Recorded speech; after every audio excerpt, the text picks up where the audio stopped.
Good evening, and welcome to yet another edition of the Midnight Variety Hour. You will be our guest this evening as myself and my co-host Adam interview 22-year-old Ali Hashi, a man on the brink of graduating with a degree in mechanical engineering from the University of Houston.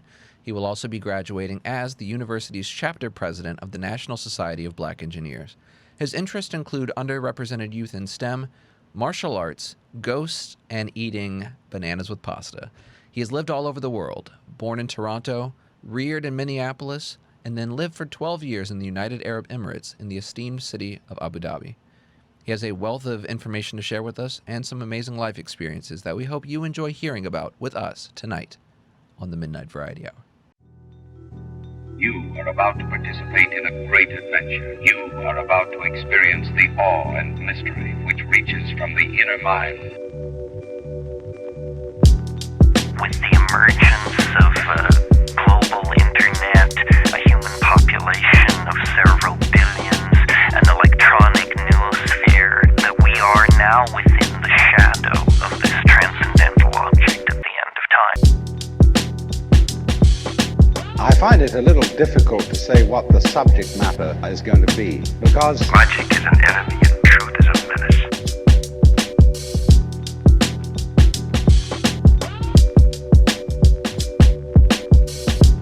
Shake and bake, steps back, three-pointer, bang!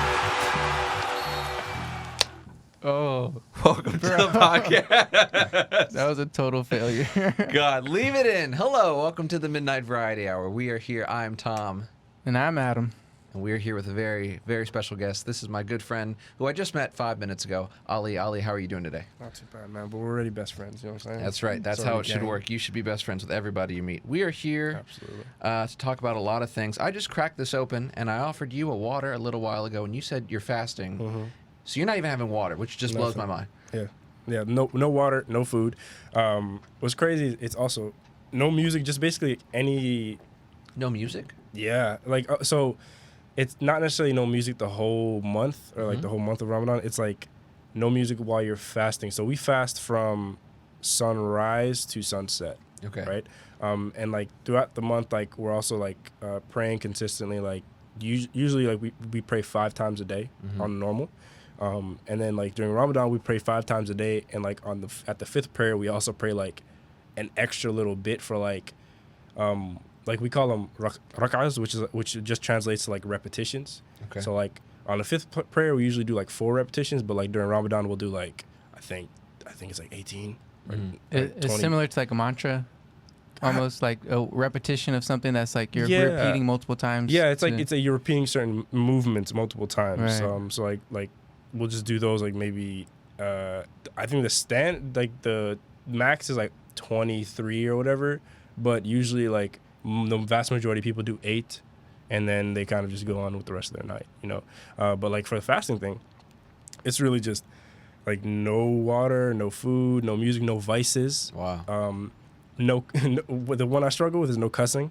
That's the Oh, one I struggle man. with so much, because I already cussed like 8 times. I would have lost yeah, since we started. immediately. Wow. Bro, we can cuss on the podcast, right? Yes. Absolutely. Because I'm just letting you But- know, it's I'm gonna drop a couple. Let it F-bombs. fly, man. I'm just Let it letting you know. fly. I'll let you know. But yeah, it's just from sunrise to sunset, none of that. Wow. Yeah, Dude, man. I have mad respect for that because that would... When I was in school, I played football, and there was a lot of guys on the team that were Muslim, and they would fast. And I was like, I don't know how you're It's tough. showing up to practice and Bro. competing out here. It's tough, man. Yeah. Like when I was a kid, we'd do that too. So I lived overseas, and like we can get into that in a bit. But like whenever like recess would hit or lunch break would hit, we'd all just go out and we'd play soccer for like an hour, and like we'd all be fasting. Right. And then when we get back into class, like we're all thirsty as hell, and we're like, Yeah. damn, we gotta fast for like 4 more hours.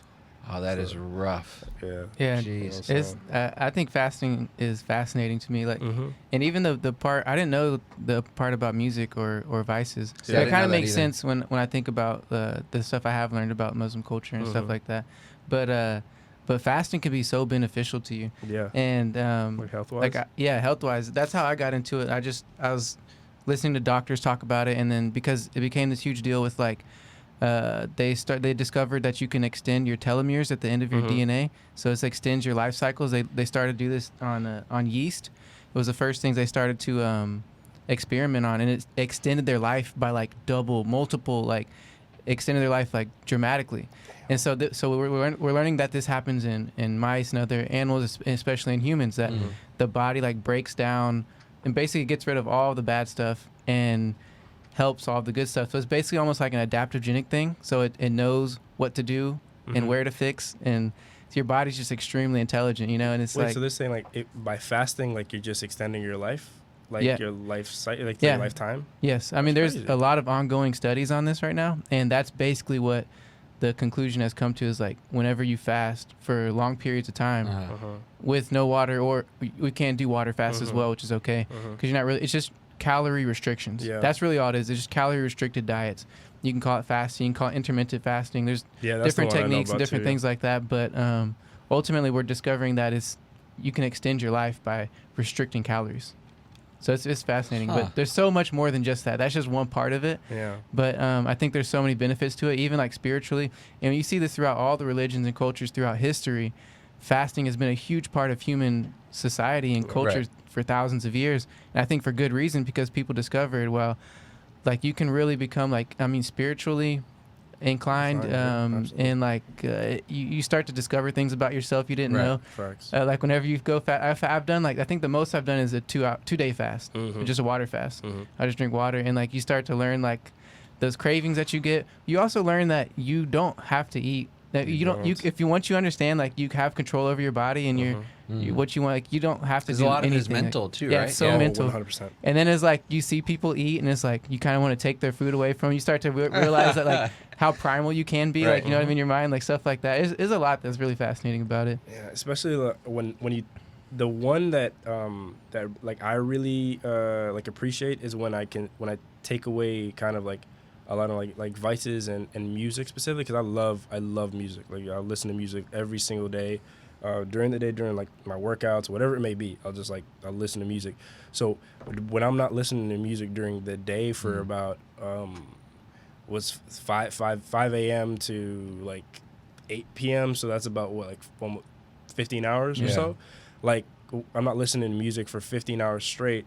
Like I really tap into like my spiritualness a little bit more, and it kind of brings me more to center as well. And then I as I've gotten older, I've been trying to get like a little bit more closer to God and being a little bit more religious as well. For so sure. like, kind of getting back to that spirituality and stuff, I realized that like religion for me is more of a sense of peace.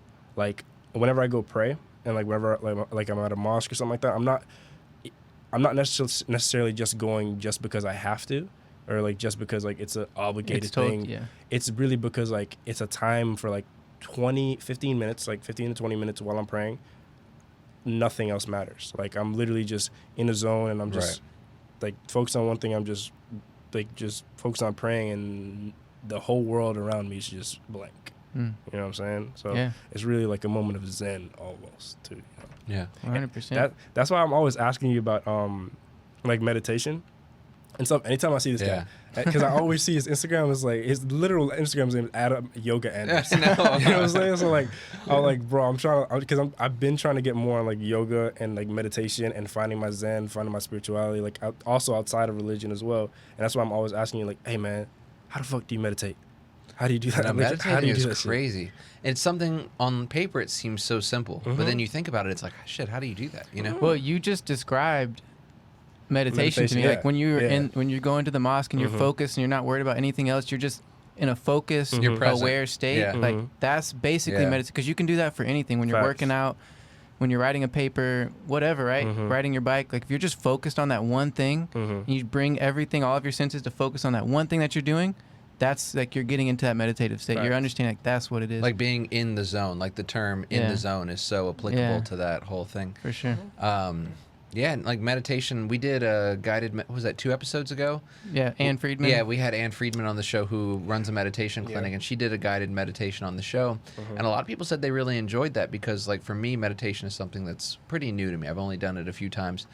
But, I mean, it's pretty crazy, you know? Like, you come out of it just feeling like really focused and centered. So it's something that's really cool. So I can only imagine. Yeah, I'm definitely gonna watch that video because like I just started watching the like the early podcast videos that y'all started. I think I started around like episode 7 or something. That's when you started video. Is that it, or are you? Oh no, we have video. We've We been have doing video videos on, since episode 1. Yeah. Oh, okay. Yeah. So if anyone doesn't know, we have YouTube channel. If you're listening to this on audio, we have YouTube channel under the same name. You can watch all the videos that we have on there. So yeah, I noticed that Ann Friedman was on there, and like I saw PhD next to it as well. Yeah. And I was like, oh, it's a doctor. Oh yeah, she's heavy duty, man. I think I told Rihanna this. Like that's why when Adam told me he wanted me on the podcast, I'm like, bro, are you sure you got me? Because y'all got some like people with substance. Like y'all had like Danielle Bolelli on here. Yeah. Y'all had a doctor on here, and then you got me. I'm just here to talk shit. You know what I'm saying? Like, no, that's what we love. I Man. mean, that's what we want. We like our big thing about when we started this podcast. It was like we wanted people from all walks of life. We wanted professors, doctors, fucking, gamblers, like anything, like anyone who just has something interesting about their life or something that, because Adam and I have different life experiences. You could tell me about stuff that I've never experienced. I could tell you about stuff that you've never experienced.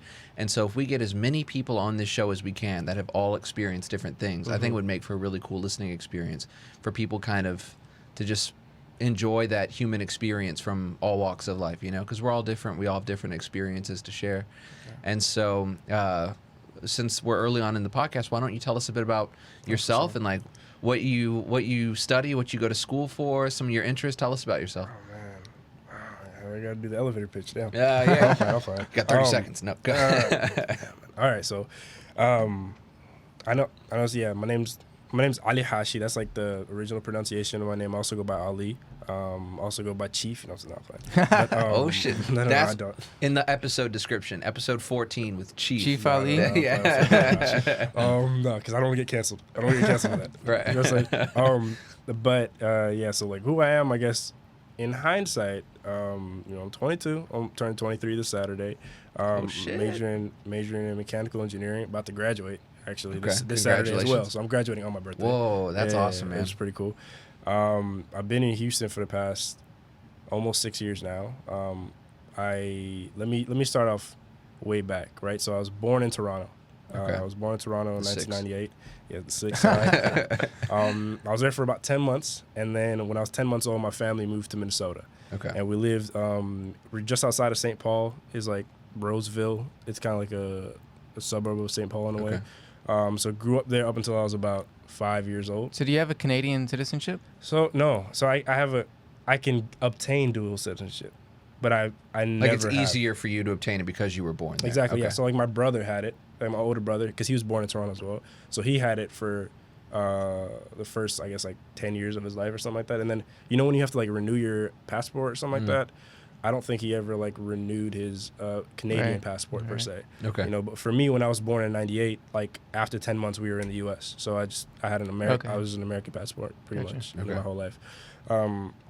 But we stayed in Minnesota until I was 5. Cold as fuck. I would not recommend living in Minnesota. I've ever. been there many times. Nice to visit. Would never want to live there. Yeah. If you're gonna visit like between May and August. Yeah. Not even late August, like July. You know what I'm Right, saying? Like right. that's a sweet spot. Yeah. Everywhere else is just It's looks cold like for so cold long, and it's so cold. for no Yeah. reason. Like I don't know. And you know what's crazy? And I know we're bouncing all over the place as well. I'm originally Somali, right? My family's Okay. originally from Somalia, which is Yeah. a country in East Africa. For those of you who don't know, if you can't tell, I have a big forehead, and that's what we're really just letting you know. But there's a very, very, very large Somali community in Minnesota. Really? Yeah, I was going to say that. I didn't know that. I think Minneapolis has the largest Somalian population outside of Outside of Somalia Somalia. in What? the world. Yeah. How did that happen? That's the question that so many Somalis have. What the Because here's the thing: a lot of people come to America on like a refugee program, or Right. like or some people even come on an asylum program, and some people just immigrate. You know what I mean? So Right. there's like those different ways of getting here as well. And I know that a lot of people, I don't know, some people told me like during the refugee program they were relocated to Minneapolis. Some people told me like it was just one family immigrated and then by word of mouth. Yeah. That's how it happened. so many people have different stories about how they got there, pretty much. But he's absolutely right. Like, the largest Somali community outside That's of Somalia crazy. is in Minneapolis, or in Minnesota, Yeah. the state, not Right. just the city, because they're everywhere. You know, Right. you know the movie Captain Phillips? Yes. When they did the casting for that movie, the casting wasn't in L.A., it wasn't in New York, it was in Minnesota. At U of M, at University Yeah. of Minnesota. You knew Yeah. that too? I knew that because I still have a lot of family there, right? Okay, so a yeah, lot of yeah. my family still lives there. They're like, hey, and, they're doing casting or something. and like they'll tell me, they're like, yeah, they're doing casting for, like, they were doing casting for the Captain Phillips movie at U of M, at University of Minnesota, Yeah. and stuff like that. And like Wow. Barkat Abdi, who is the guy who played the pirate in Captain He's a Phillips. phenomenal actor. Yeah, he's a great actor. I mean, he was nominated for supporting actor, I think, an Oscar for that movie. He was nominated for an Oscar, Yeah, and then he's been in Blade Runner 2049. He's been in a whole bunch of other movies. So the guy's extremely successful. And Nice. honestly, like, it's really cool to see that in the Somali community as well, because Yeah. oftentimes in the Somali community, and again, we're bouncing all over the place, I know. Oftentimes in the Somali community, like, people will be so focused on those jobs that are, like, more academic based, so like doctor, lawyer, engineer, which is what I'm pursuing. You know what I'm saying? No, but nobody really focuses on the arts. Right. You know what I mean? So when you see, like, a successful Somali who's an actor and pursuing an art and is passionate about it and is really good at it, like, it shows other Somali kids are like, okay, I just don't have to do, some other stuff, because Somalia as a nation, like, one of the nicknames is it's the land of poets. Wow. You know what I'm saying? That's one of I the didn't know nicknames that. for the nation, is that it's a land of poets. So there's so many people that, like, focus on poetry and are so talented at it, but just don't get to explore it because it's not a viable career in the eyes of, like, the Somali community. Right. You know what I'm saying? But back to center, kind of. You know what I'm saying? Like, the rest of my story is, I grew up in Minnesota up until I was about 5. And in 2003, my family kind of uprooted everything. We moved overseas to Abu Dhabi, UAE. Yeah. And I grew up there. Man. I grew up there for 12 years of my life. Wow. Yeah, so from the age of 5 to 17. And there's so many stories I could tell you about from there. Real quick, what did your parents do? My And why father, were they moving around the way they were? Yeah, so my father, my father's an engineer as well. So he's a subsea engineer. And initially he moved to Abu Dhabi in 2001 when I was about 3. And he moved there because of his father. His father, my grandfather, I think he was like a kind of ambassador, diplomat at some point, but not in UAE. He was somewhere else or whatever. And he just lived in UAE as he got older. And in 2001 he got a brain tumor. In 2000 he got a brain tumor, and he was severely sick. So my dad went over there to kind of take care of him in his last moments. And then in 2001 he died. But in 2001, like, my dad also got a job in Abu Dhabi because he didn't know how long he'd be there. He didn't know, like, what the timeline was for his father and stuff like that, right? So he just started working there as an engineer because he had an engineering degree, and he was just like, shit, I don't know how long I'm gonna stay here, so I'm gonna just work. And he just stayed there, I guess, for those 2 years. And then in 2003, my mom and him were like, all right, do we want our sons to grow up in Minnesota without their dad? Or do we want them to have their dad present, have, like, the family together, and grow up somewhere else? So they chose the latter, and I just grew up in Abu Dhabi for 12 years. And my mother, you asked what my parents do. My mother is also so right now she's like a behavioral psychologist in training in a way. But before that, she was a human resource manager. She got, like, my mom's got hella degrees too. Nice. So Yeah. That's a super crazy background to have, like, to just come from a family that is just so rooted in, like, intellectual pursuits and stuff like that. That's awesome, man. Yeah, man, I'm dumb as fuck. So, like, No, dude, I don't believe that for a second. If you're doing mechanical engineering. If people don't know, the chemical engineering school at U of H is one of the best in the country. oh yeah, it's hard. If as not shit. the world, right? Yeah, it's hard. So as shit, dude. for you to be able to graduate from that, I mean, come on. But I'm in give yourself mechanical. some That's He's the a thing. mechanical I'm engineer. mechanical. Okay, But that's right. engineering that's in general right. is Engineering tough. though, It's right? still, yeah. Engineering in general stuff, and UH especially, like, the grading scale is Yeah. so tough. Like, but, like, I'm not in the top 10, 15% in the class, but I mean, I'm graduating this Saturday, so I did something right. You know Sure what I'm did, saying? man. So, Absolutely. you know, Wow. so it Yeah, is what it dude. is. So you mentioned Canada and then Minnesota. Your you go. earliest childhood memories. Do you have anything from Minnesota, or like when you really? Okay, Absolutely, so it yeah, doesn't yeah. start in the UAE. You actually No, remember dude. living in No, Minnesota. no. Okay, I don't remember anything from Canada because I was 10 you're months. so but, young. Yeah. Definitely Minnesota, yeah. So Minnesota, obviously, you remember the snow for sure. But I yeah. also remember one of the craziest moments that me and my brother experienced, and the reason why I'm a Timberwolves fan, to to today. Actually, Whoa. Unfortunately. Sorry to hear that, I know. man. Hey, That's all right. Anthony Edwards looks promising though, He man. does, bro. And here's the thing, right? Since we're in Houston, I think the Rockets suck more. Oh, They yeah. do. Oh yeah. So- No. Mathematically, they are Yes, worse. they So, suck more. You know? But For sure. and I know Tony Fertitta's talking about a rebuilding stage and stuff like that. It's you going to know? be a long sucking Yeah. era for Yeah. Houston. Oh, Yeah. for sure, bro. For sure. Houston right now, Houston sports is like in the toilet. Oh, it's so like bad. across the board. Yeah. It Except sucks. for college basketball, but across the Yes. board, they're ass. You know Yes. what I'm saying?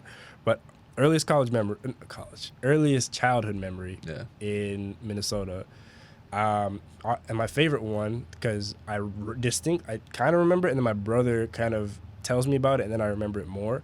Was when we saw Kevin Garnett riding in a limo around the city. Whoa. Right, so this is keep in mind this is like AG. 03, before 03. Oh, yeah. So this is prime. Yeah, he's Kevin like on the Garnett. top of the league He's at that young. time. He's Yeah. regarded as like one of the best in his Came in position. from Yeah. high school. Yeah. Yeah, and he this was is a like the baller. year before he took the Timberwolves to the Western Conference Finals.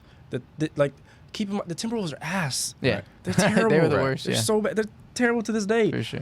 So him taking them to the Western Conference Finals years later is an amazing feat. You know what I'm saying? Right. And I think he won MVP that year in like 03. Did he win MVP? Who? I don't know. Can we look that I- up? I- No. Yeah, you Yeah, can. yeah, look it up. seriously, toss me that We keyboard. don't have like a Who was person who here, was but- on that team? No, They had no, a. I'm the person. Didn't they have that guy Latrell Sprewell, yeah. who had Yeah, he came out with Wally- those shoes. They had Wally Wally Zerbiak. Zerbiak, yeah, and then didn't he come out with those shoes that had like spinners on the shoe? You remember that? Latrell Spinners? Free Sprewell. wheels. Yeah, he had you gotta jog my memory. a shoe that every time you took a step, It- the wheels would spin. It was like some kind of Motherfucker had pressure. Wheelies? He had wheelies in 03? No. There'd be like wheels on the side of the shoe, so they didn't do anything. They're just there for But show. like whenever you would step, it would like create pressure that would like spin it would like spin the rim. Yeah. Oh, I don't know, it was random. Anyways, Dude, shit, we should So- probably try I to just buy remember those and hold them like Bitcoin. yeah. You know, I probably wonder be what worth Latrell something. Sprewell's up to now. Who knows, man? I don't know, man. But yeah, that was my earliest Anyways, memory. It was so, yeah. just literally like because my brother and I was obviously a kid, and I didn't know at the time, but it was like a limo that just like drove past, and the window was down in the back. And, like, 0304, Kevin Garnett. Yeah. 0304, yeah, Yeah. that's when he won Yeah. MVP. Mhm. Yeah, just seeing Kevin Garnett, bald head, skinny. He's skinny at that time, Mm-hmm. and I was like, damn, dude, I don't know who that is as a kid. But then as I got older, I was like, oh damn, that is Kevin Garnett, you know.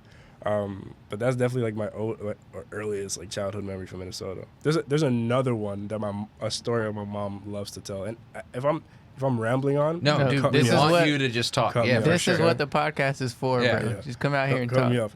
So earliest memory, funniest one in my opinion, actually, was when my mom tried to teach me a lesson for not punching my teacher.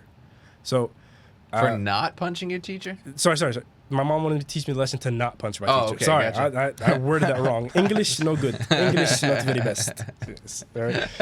So basically, the story was I was in daycare as Uh-huh. a kid, around like I'd say 3-4 years old, Yeah. right? And in daycare, I think it's time for us to like nap at that time for them because we had nap time or whatever the hell it was. This is the story that my mom tells me, and I remember certain parts. I don't remember all of them, of course, because I was a child. And when we were being put down for nap time, I didn't want to, obviously, and I believe that part because I don't really nap nowadays, so I'm like Right. I don't want to fucking nap. You know what I'm saying? So when we're trying to be put down for nap time, I don't want to do it, and then apparently the teacher, she kind of like pinches me or whatever to like, you know, you're like, Yeah. get the fuck down, you know what I'm saying? Yeah. And my retaliation for her pinching me is to just sock her in the face. Oh, shit. Okay? And this is me as a child. I will never put hands on a woman as an adult ever. Right. Okay, I was 3 years old. Okay, never in my life will I ever put hands on a woman. But I'm saying at 3 years old, my retaliation was to sock her in the face. I mean, You know what I'm saying? Because as a 3-year-old, it hurts or whatever. And when she does that, they immediately send me to, I guess at that time, I don't know what the principal of a daycare is Yeah. called, or whatever, a vice principal is called or whatever. The owner.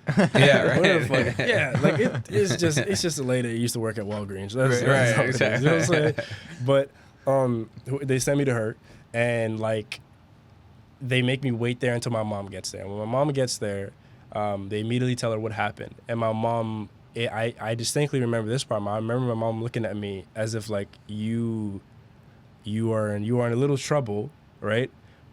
But I understand why you did it.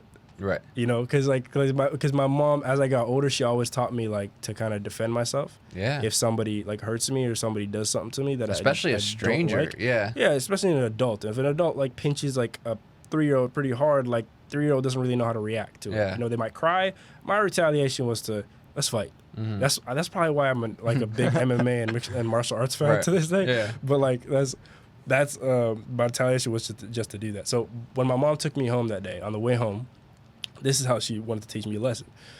At the time, my mom is a social worker. She's a caseworker working for the State Department in Minnesota.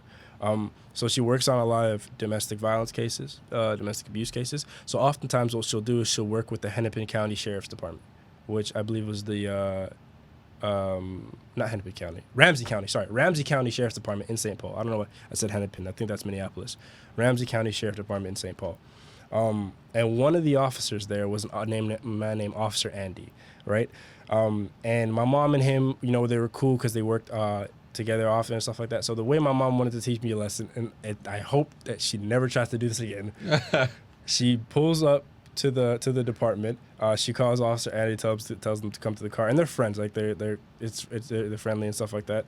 He comes to the car, and she kind of tells him what happens and stuff like that. And she's like, oh yeah, so he punched his teacher. All right, I need you to let him know that that's not good. Okay, I need you to let him know that it's not good to hit people, and that there are consequences for him hitting people and doing this and yada yada yada. Okay, so I guess he said shit, bet. Right. That motherfucker came around, and I was in my little car seat, and I distinctly remember looking at this old white man. In your car seat.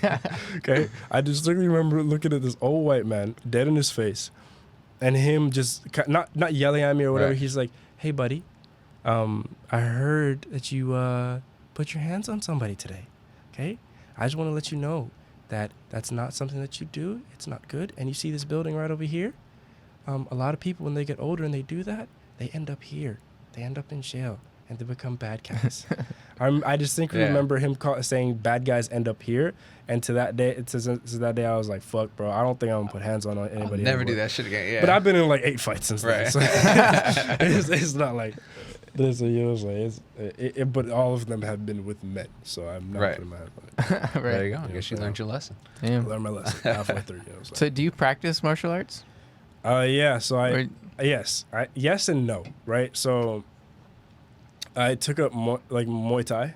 I love Muay Thai. I love Muay Thai. I took up Muay Thai last year, and then I was really getting consistent with it prior to the pandemic. And then when the pandemic hit, I kind of just fell off. That sucks. You know what I mean? And I was really loving it because like I felt like I had like a lot of stress and anxiety. And then when I went and I was like doing drills and I was competing against people at a high level, I felt like, you know, I was really getting that stress out, and I was really, you know, I felt that that's the Zen thing we were talking about. That was my meditation. There we go. You know what I'm saying? Bro, you're long too. Like, how tall are you? 6'1"? 6'3". 6'3"? I'm 6'3", probably got Bro, a crazy and you got reach, some lanky arms, bro. I would hate to fight you. Yeah. So Like, that's what they say now, I would right? run. So I got back into it. Yeah. I got back into it literally almost a year later in January.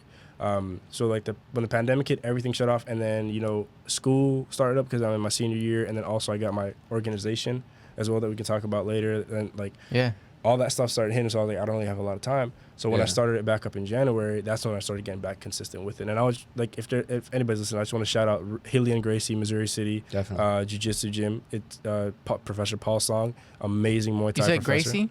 Hilly and Gracie, yeah. From the Gracie family? It's from the Gracie family, Okay, nice. but like it's like one of the lineages, like all the way down. That family's huge, dude. Yeah. Oh my God. Hoist Gracie, Hillian Gracie. Yeah, they got the father of MMA. You know what I'm saying? Like it's Hodger Gracie. You know, so at that gym I started in January, and then I've been consistent up until now. And then Ramadan hit, so I kind of fell off a little bit on during Ramadan. Right. But tomorrow's Eid, and I'm gonna go back to the gym tomorrow and get back into it. But I love it because I have been in fights before. I've been in and I felt like I'm not gonna lie, I've lost a lot. I've won some, but I've lost more, I'd say. And I felt like, you know, I never got to learn how to fight the right way. You know what I'm saying? Right. So when I learned Muay Thai, and I not only was it a way for me to get back to Zen and meditate as well, but it was a way for me to learn my body and learn how my body moves and use my length as an advantage as well. And then on top of that, we also do MMA training on Tuesdays and Thursdays at 7 a.m. So tomorrow morning I'm gonna go at 7 a.m. And get back to training. And over there we'll do, we'll learn how to do takedowns. We'll learn how to grapple the right way and things of that nature. And I love martial arts because it is an art form.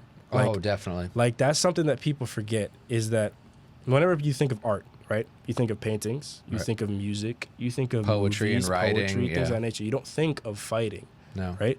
But with martial arts, like, whenever I watch, like, Muay Thai fights, and that's one reason why I like watching, obviously everybody likes watching the UFC and stuff, but I like watching ONE FC, which is the One Fighting Championship, because they have so many different martial arts in there. They have obviously MMA, but they also have Muay Thai, and they also have just regular kickboxing, and they have boxing. I think they have boxing. Maybe no, they're not yet, but they also have jiu-jitsu as well. So they're doing like individual fights. Like, this is a Muay Thai fight only. Yeah, kind so of like thing? they have so many different categories, right? They have so many different categories, so you can watch these different categories all on one, on one fight card. Yeah. You know what I mean? You can learn about the different martial arts. Yeah. And to get back to it, I think like martial arts, in my opinion, is one of the best art forms because there's just so many different ways the body can move.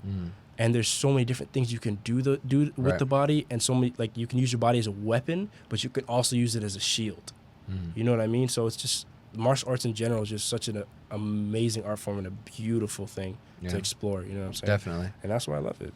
Yeah, I'm a pretty big MMA fan. I've done martial arts, and I come from a family that watches sports, but mainly as far as combat sports go, they just watch boxing. And I'm like the one guy in my family that enjoys mixed martial arts, and they always say, like, how can you watch that stuff? Like, They think it's too gruesome, right? It's a blood sport. Yeah. Like, it's, you can do whatever you want, and there's no rules. And I mean, how do you watch that? My girlfriend, she doesn't understand how I watch the UFC, and it's like I try to explain to people, this is art to me. Like, you have these people that have dedicated their life to being a practitioner of this or multiple martial arts, and then you have essentially two artists get in the ring, and they are using their life's work and moving their body in a way that took years to learn and master. And from the outside, you see, people getting knocked out, and you see like rings covered in blood, and I could see how someone would think, oh, this is, some barbaric blood sport. But at the end of the day, man, it is mesmerizing to me. I've loved martial arts for a very long time. I've been doing it since I was a kid. Oh, like MMA in general, or like specific. So I was very close to a black belt in Shotokan karate. I was brown belt black tip. I was just a few months away, and then like some stuff happened in my life, and I gave up on it. It's my number one regret of my life. You got that wide stance. Yeah, They got karate, yeah. And then I've done a bit of Brazilian jiu-jitsu and a bit of taekwondo, but I never really got too into Brazilian jiu-jitsu, and I know how hard the pandemic was on stuff like a lot of BJJ gyms because a lot of them closed down. Well, I think Texas I think Texas was reasonably okay, but I know in California, a lot of gyms closed down, which sucks. It's hard. But I really want to get back into it, and I stress it for everyone. Like, friends that I know that have kids, I'm always telling them, like, think about getting your kids involved in mixed martial arts or just some form of martial arts, because it teaches discipline, it teaches respect, it teaches, conditioning and endurance and mental endurance, and like I just, it's mesmerizing to me. I just love martial arts. Yeah, that's the next one for me, right? So like, I'm gonna be consistently doing Muay Thai because I love striking in general, and then obviously every now and then do some MMA, grappling and stuff. But I want to learn the art of jiu-jitsu. Yeah. Whether that's in the gi or no gi, whatever it may be, I want to learn the true art of jiu-jitsu, because I feel like out of all the martial arts, that's the one that's mostly like a puzzle. Because you have to use I feel like you have to use every part of your body. You're using when you're on the ground, you're using almost every muscle in your body. You're constantly transitioning, and it's like knowing which transitions to use based on what your opponent is doing, and it's just like, is really like a physical puzzle. It's literally like, it's like a puzzle, and then you find a way, and then whether it's like, I know professionally, like they'll go by points, like they'll try to get points in those, but then there's also only submission grappling, you know what I mean, where they're trying to find a way just to submit this person. And every now and then I'll watch one of those, you know what I'm saying? Like people like Gordon Ryan, people like Andre Galvao, like those guys are like the big Brazilian jiu-jitsu guys and stuff. So like I watch them, and it's literally like, the perfect example, it's a fucking Rubik's cube. Yeah. It's literally a Rubik's cube. They're literally just trying to find a way to just make it fit and then solve that puzzle. That's all they're trying to do, and it's really interesting to watch, you know? Because I'll say this, like a lot of people, when they see people in MMA and just martial arts in general, they're like, those guys are fucking meatheads. Right.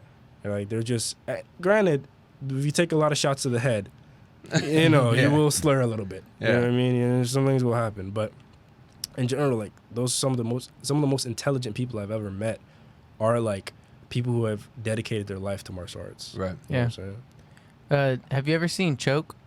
It's about movie?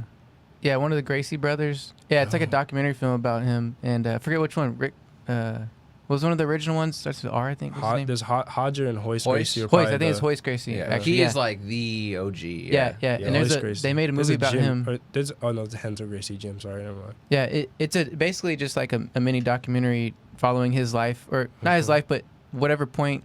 It was like some point in his life where he was like going overseas, like fighting in Japan and stuff. And it shows a lot of his fights, like the actual fight itself, and then him like before and after, him training and all that stuff. And it's just fascinating. That was like one of the first things I've seen besides watching an actual MMA fight that made me realize like everything that goes into it. Yeah, and especially him as a person, he was just a special individual because he just like incorporated so many different things into his training and stuff. That was really awesome.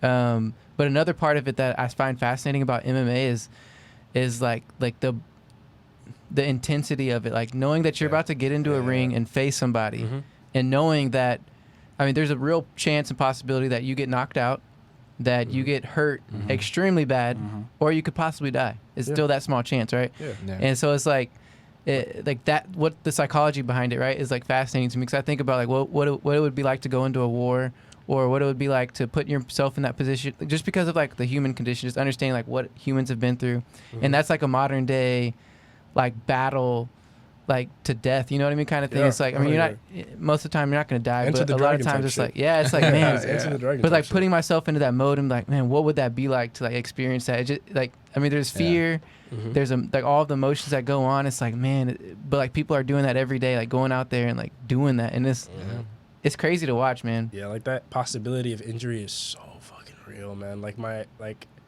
toe's still a little fucked up because I kind of injured it like literally 4 months ago. I like rolled my toe underneath my foot like that and like put all my weight on it, and I heard something crack. I don't know, it might be broke. Who the fuck knows? It's still been a little swollen since then.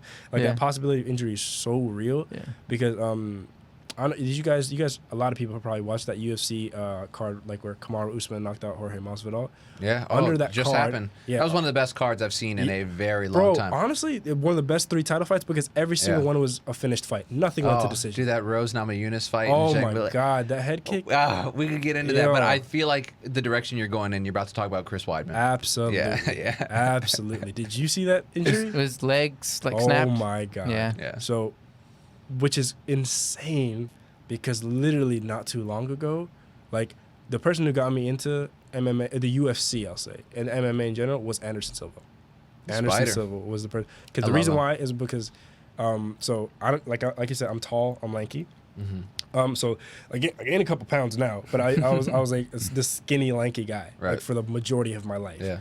You know what I'm saying? So when I see somebody like Anderson Silva come through and just destroy guys, like a Made him majority look of his silly. fights were literally knockouts. Yeah. You know what I'm saying? Like, And he's like taunting them and just he's just like leaving his hands down, and then he's like, obrigado. You know what I'm saying? I don't know how to fucking speak Portuguese, but like, that guy's the guy who got me into MMA, right? And literally, like, I don't know what year it was, maybe 2013, 2014, 2015, one or the other. Him and Chris Weidman, the guy who just got his leg injured, had his leg broken. Yeah. They fought. They fought twice. The first time, Chris Weidman beat him both times. First time, Chris Weidman beat him. Second time, Chris Weidman beat him by technical knockout because Anderson Silva went for an inside leg kick on Chris Weidman, and the exact same injury that just happened. Happened before it. Mirrored perfectly. Mirrored. Yeah. Anderson Silva was the left leg. His leg snapped. Chris Weidman was the right leg. His leg snapped. The exact injury, and it's crazy how life works. You know what I mean? Like I'm not saying what goes around comes around. I'm not saying that. I don't want anybody to be like, the fuck's wrong with this guy? You know what I'm saying? But like, It's just interesting synchronicities that happen. I remember exactly where I was when that Anderson Silva fight happened. Anderson Silva, when I first got into UFC, it was probably like 2010. My uncle was the person that got me into it. Oh, you were early. Yeah. Earlier than a lot of people. Well, I mean, I was doing karate then, and I had an uncle who was training in Krav Maga, and we would always be talking about martial arts, and I had never watched UFC before, and I was a kid. I wasn't like buying pay-per-views. he would like invite me over. We would make food, and then we would buy a pay-per-view, and we would just watch it. And that's how I started getting into UFC and MMA, is just watching it with my uncle. Yeah. And I just remember being in like this wing bar, it's like wings restaurant, chicken wing restaurant, and watching that happen. And at the time, I mean, Anderson Silva was my favorite fighter, and I was just like heartbroken watching this happen. And then the other Weidman fight where, you know, Silva's just like taunting him, and then Weidman just clocks him and knocks him out. But I mean, just watching Silva's leg snap, it was like my whole world just like, it was like, damn it, you know, And like the thing that hurts so much too is he wasn't the same afterwards. No. Like he was not the same afterwards. Like he wasn't. You watch the all of his same. fights after that, he's not the like same that. spider. That But in a way, I think it's a blessing in disguise because the torch got passed. I think the torch got passed the right way to Israel Adesanya. Yeah. You know, because that's why Izzy is honestly one of my favorite fighters in the UFC. It's right now. hard He's not crazy, to love dude. him. Yeah. Yeah, he's crazy. Yeah, man. because I just love the way he's not Anderson Silva, right? No. He's got his own style. Yeah. But at the same time, he's still got the same like flair. Like you enjoy Oh, yeah. watching him. You love watch. It's like that's where I can literally see the art in it. Yeah. Like he's painting. His movements, every movement, every feint is a painting. Right. You know what I mean? So it's just so technical to watch. I don't know who the next torch is gonna be passed to. I don't know. but, like, This is gonna be around a while, man. Yeah. I He's honestly like don't 30. think I could.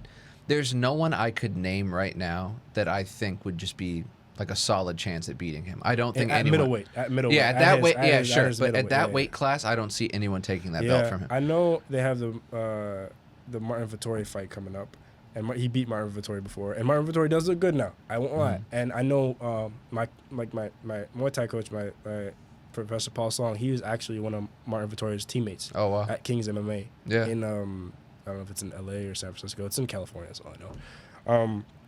And I know that they're very close, him Yeah. and Martin Vettori, so I know that he's going to be rooting for Martin in that fight. And Martin looks so good. Like, his last two fights against Kevin Holland, and I think before that, was it Jack Hermanson? Was it Jack Hermanson? It might have been Jack Hermanson before. I don't know who it was before but Kevin Holland, but he looked so good in those fights. I think he'll give Izzy a little bit of a challenge compared to what he gave him last time. But at the same time, when it comes to just technical striking ability, I will literally say Israel Adesanya is the best striker I've ever seen in my life. Yeah. When it comes to just pure striking, like just finding like the precision, like everything. Because he's not. Whenever I watch him fight, he's not throwing haymakers. Like he's not necessarily trying to knock you out right there. He's very clinical, very accurate. Yeah. He's chopping you up. He's chopping you up, and then little by little you're gonna break. Little by little you're gonna break, and that's exactly what happens to every single person. Paulo Costa. That's exactly what happened to him in the second round. Robert Whittaker. That's exactly what happened to him. Kelvin Gastelum. That was one of the best fights I've ever seen in my life. That's also what happened to him. You know what I'm saying? Like, it's bound to happen to everybody. That they're just gonna break. But I want to see him fight Whittaker again. That's who I want to see him fight. So I can't wait till he just blitzes through Vettori, and then because Robert Whittaker right now, different Robert Whittaker. Yeah. Different guy. I don't know if you know It seems like there's a lot of like intuition sometimes. Like when you see certain guys fight, like you can have all the technical skills, you can have, train for days and days and days, but like there's something about like when you see somebody like you can have all of that, but then still fail. Yeah. And you're like, what is it? But then you have other guys who just like you see them moving almost like water, just like nothing phases them. Doesn't matter who they're fighting, what style, anything like that. But they're just able to like. It looks almost easy for them, right? Yeah. But you really can't. I mean, you can say, yeah, he put in a lot of work, he trained in this and that. But some people are just naturally gifted at just Sometimes you knowing, can't like teach. intuitive. Like you can have, but like there is a benefit for someone who does have like naturally gifted, like in this intuition kind of thing, and then you give them all the tools and the skill sets. Then they're like on top of the world. Like I look at guys like the Eagle or somebody, Khabib. people who just Khabib, like where they're just like God strength, but then it just like he just knows what to do and when to do it at all times, whether he's like thinking about it or not. He just knows. Like I know it's weird, and then it makes me think of like I don't know if you know Ito Portales. He trained Conor McGregor before he won his first title fight. Oh wow! But this guy, he's like basically started what you would call like the movement culture. And he like incorporates.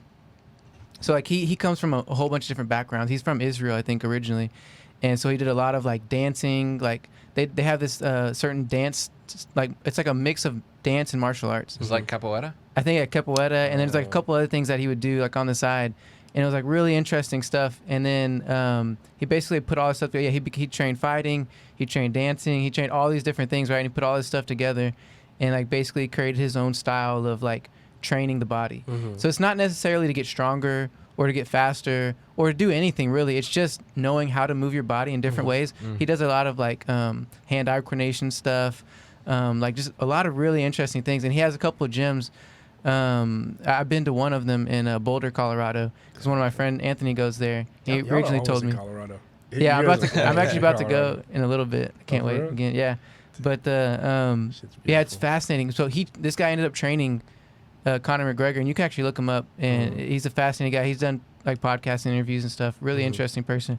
But like he also has this like super artistic thing about him. Like he seems like a mad painter or something. Like a Picasso or somebody that's like. The best ones, man. You know what I mean? Like Yeah. he seems a little crazy or something off. Like he's a little Right. too intense. Like why are you like care too much about?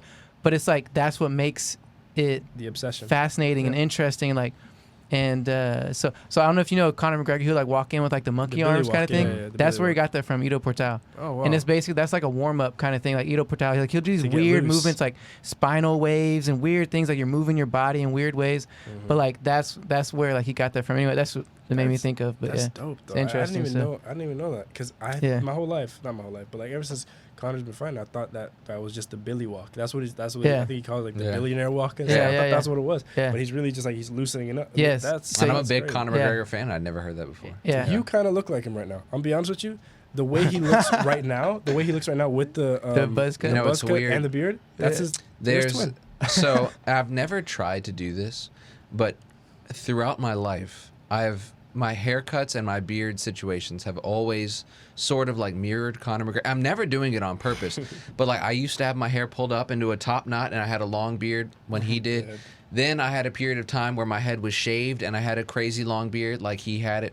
And I'm not trying to do this shit, but we are like quantumly entangled, me and this man with his like fucking hair coming. And then like I wear like a lot of like crazy patterned shirts and shit. It's like when I go out, You're him, bro. I fucking look like You're this him. guy. And I'm not trying to, but Bro, you gotta just go get some proper 12 whiskey and you'll be him. that You'll shit be tastes him. like fucking ethanol. That Now shit you is gotta trash. get that giant monkey tattoo or whatever the hell's on his chest. Oh, It's yeah, a this shit puma. is just Puma. like- No, but does he have a puma or he has a, I think Some it's a kind of- gorilla actually. I don't know what it is, but me it's see. some kind of weird He's creature. got his last name all across the front of his like, He has stomach a and shit. tiger and then he has a puma or something, I think. Hey, looking it up. Yeah. Oh my god, man. But dude, you mentioned Khabib as well, bro. Khabib's like, you don't understand his like star power until you leave America. Mm. Like when I say God his damn, star look at power is insane, Yeah. it's Yeah. insane. Like Like his fame and yeah. like, so he's very big in UAE, and like as I said, I lived in Abu Dhabi, right? So his ability to just make everything stop over there is crazy. Like, if people know Khabib is going to show up at a certain at a certain venue or whatever, like people will literally just like flock there, and it'll be so fuck Corona, like fuck COVID. It's just so many people will flock. See, there I didn't know and this stuff. Like, because and I think he mean, lives. I know he kind of lives in between Russia. obviously Dagestan and then Dubai as well. Like he'll go back in there because there's a sports complex in UAE that he's often training at as well. So I know about that. Yeah. because so he's probably one of the people that I consider to be like the GOAT. I don't think there have ever been. There's probably if there's anyone that's ever been better than Khabib, it's a very small amount of people. I mean, he is like just like a miracle of a human being. He Yeah. is fucking Dude, amazing. You know, he reminds me of is like. Sorry, you can go ahead and finish. No, I was go just ahead. gonna say like. So I'm a fan of his. Like I really enjoy whenever he fights. I always watch it, and like his retirement was so emotional, and his last fight was so emotional, and it's like, you know, I'm just really into him as a person. I was unaware because I know that he's. Here you think of like who are the UFC fighters that everyone knows and adores here in America. Everyone knows McGregor and like you know adores McGregor. You know, people like John Jones. People like, but like. Even though Khabib is who he is, I just feel like he doesn't have that star power here. So it's kind of cool to hear that over there in the UAE, he's as big as he should be. Because I Not mean, even there. I feel like it's everywhere else. Like the entire Middle East. really, Everybody in the Middle East just loves him. Like, I'll literally see like you know, the what big the big hat he the wears. Dagestani I don't- fro thing. Yeah, I don't know what to call it. I don't know what the. here, you know what I'm But saying? it's like that. It's just a fur. It's animal for lack fur. of better It's words, animal that fur. giant blonde afro that he comes out that there rocking. thing, like, Yeah. I'll see like little like Arab kids like in UAE like wearing that. Nice. Like and them taking pictures, and it's like it's crazy. Like but a big factor of it, I would say, is also because he's a Muslim fighter, Yeah. and he's a very devout Muslim. So a lot of people in Yeah. the Middle East and like in a lot of other countries that like have large Muslim communities will see that, and they'll be like, that's somebody we Right. can look towards. Especially You know what I when mean? he's had fights like when he beat the shit out of Conor McGregor. Oh my And Conor God. had like in the press conferences, Insulted you know, his said things dad. about his religion and yeah, Islam yeah, and crazy. things like, and then Khabib whipped his ass. You Let's know? talk now. Let's So- talk yeah. now. I remember we said that. That shit was crazy. And then like, oh shit. So like, I can imagine, you know, if I was from that part of the world, and you know, I grew up my whole life being like a Muslim MMA fan, and then you watch this like mega star talk shit about your religion, and then your boy just Oh comes my out there and God. puts him in the fucking dirt. Yeah, of course So- you're gonna love Khabib. That was the great. I think that was like the biggest UFC fight ever. I think I think it was the biggest. I want to say it's one of the biggest fights in combat sports history. Right. It's not the biggest fight in combat sports history because I know that there's like some boxing fights that have surpassed it, but it's definitely I'd say top 5 like pay-per-view Yeah, I think so, grossing, too. attendance, all that stuff Yeah. in combat sports history for sure. I mean, in combat sports history, that fight is up there with Ali versus Frazier. It's Yeah, up there dude. with like all those, Yeah. you know, Tommy Hearns versus Marvin Hagler. It's up there. That Rest in peace. shit, Rest in peace, Marvin. Oh yeah, seriously, Yeah. man. But I still really think about that fight all the time, and I think about Khabib, and I know we'll probably never get to see him fight again. Nah, I he's don't. done, dude. Yeah, and he's done. he's one of those dudes where it's like you have a coaching. lot of these fighters that say like, "Oh, I'm retiring." Shit, Conor McGregor. We're McGregor. looking at him right here. Yeah, he's about to That man's fight. retired how many times now? You know, Yeah. Floyd Mayweather's retired how many times now? You know, but Khabib He when doesn't he's like. even fucking need to fight anymore, which is I know. the most insane thing. He to has me. more money than God, Did you you guys know, see and it's just like, did you guys see like the thing that came out? Like Forbes posted the top earning athletes Mm-hmm. today. I think, and ESPN like reposted it. He's number 1. Yeah, I He's believe it, dude. 180 million. He's number 1 right now. And Conor McGregor. it's like one of those things Sponsorships that's and like it doesn't crazy. even really matter. Like he doesn't how even good fight he that is. often. What's Yeah. crazy is just he has so much sponsorship money. You know what I mean? Yeah. Like what his last fight was, what, Cowboy? No, no, that's the part. Oh yeah, Poirier. Yeah, That's okay. Shit, that was another crazy fight. Coming up in July, baby. Yeah. But I mean, like, we're talking about a guy who maybe fights twice a year, you know? Yeah. But the fact that he is the #1 earner is It's insane. wild, you know? Yeah, dude. Like It's, it's just it's that entertainment factor, man. Yeah, man. Like I But honestly, he's you built can hate his him. brand. Yeah, honestly, you can hate Conor McGregor so much. I won't say I hate him, but I dislike him. Yeah, I dislike him a little bit. You know what I mean? Yeah. But See, I you love him. cannot, because you're his twin. Yeah. You're probably his long lost brother. Let's be honest here.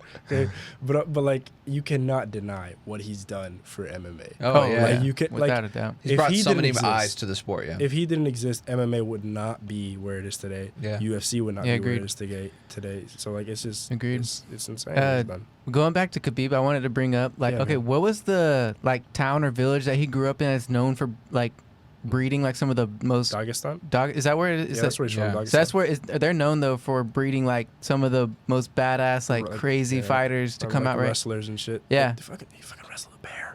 Yeah, wrestled like a a bear, baby. dude. So like I watched like some footage on where he was like his training as a kid. Like I guess there was some footage that people were recording him at young ages and stuff like that, and then even to now.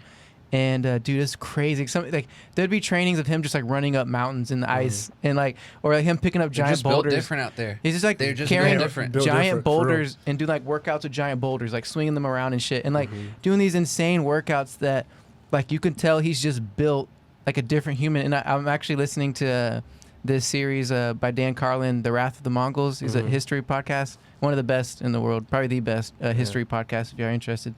It's The Wrath of the Khans, and they talk about because they're from the steppe, like these northern Russian like tribes people who like Mm-hmm. dominate on the horse. Obviously, is where the Genghis Khan comes from and all that. But like they talk about like because they took over a lot of like the eastern countries and stuff and like dominated. But they talked about because of like how they were built. Yeah. Like they were pulling back 160-pound bows and like they're just massively strong humans that were just bred different. Like they just grew up in extremely intense environments where it could just snow in the middle of July, like out there, like they're in the middle of nowhere. In There's the nothing mountains and protecting shit, them. yeah. Like they're living out in the prairies and these plains and like just insane lifestyle, right? Right. And they just come in and just dominate other people just because of how. Just because their lifestyle, right? And I look at like Khabib almost like they have almost superpowers. You know what I mean? Because they just no other human has that experience. Like it's just almost unfair. Like he just started or just had this like thing. Like he started training at the age of like 5, Yeah. intense training. Like Their whole life is you know what I literally mean? fighting. Yeah. Like it sucks to say, like, but like when you're born in those situations, like you are. Sometimes you might be fighting to get out if you want, Right. or you're fighting to better the life of your family. Right. Somehow, some way, you're fighting. You know what I mean? So since their whole life is fighting, that kind of translates into their ability to fight in the octagon or fight in the ring if they're a boxer or whatever, or a wrestler on the mat, whatever it may be. Everything's just very transferable to that. You know what I mean? That's the same thing with people like Francis Ngannou. Like he's one of my favorite fighters right now as well, simply because of his story. You know, Yeah, when it's he was a fascinating story. he was in the sand mines. Like he was in the sand mines lifting boulders, and you go and watch those UFC embeddeds and his UFC countdowns, and watch documentaries about him and his mom and him and his family when he's like when he was trying to get to France, and his story and how it took him like almost 2 years or something. Like a lot of people heard it on Rogan, I know. Yeah. But I like and then he talked about it as well in one of his UFC interviews, and like one thing that hit me so hard when he said it was when he talked about his mom, because my mom was very close to me, right?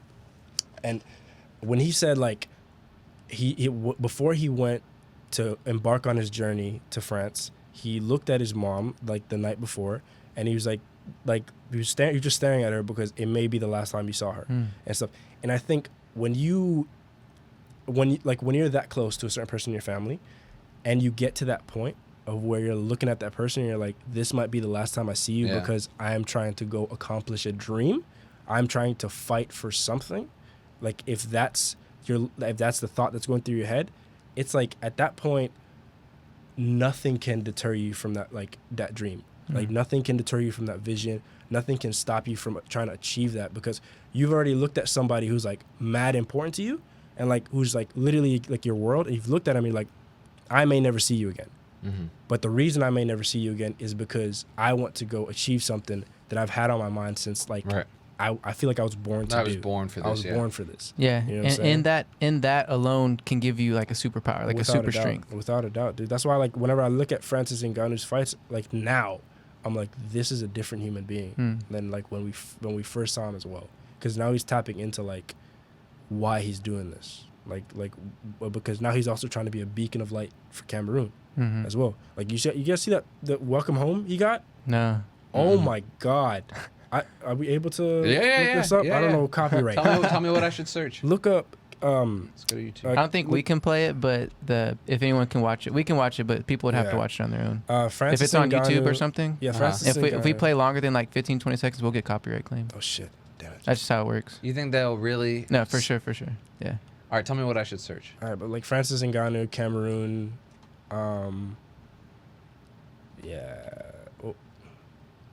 like Cameroon celebration. Yeah, there you go. There's celebration right there.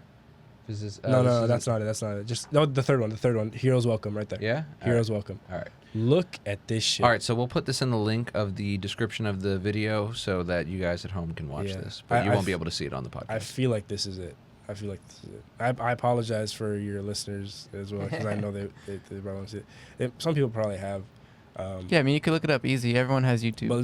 But just look at it. Like you can just fast forward a little bit as well. He has the entire city there. Yeah, holy shit, man. It's just people in the city, just they're there for him. Right. Like, you know how teams have parades out here? Like the Astros had a parade. Right. The Liverpool is my favorite football team. Like they had a parade like outside of Anfield.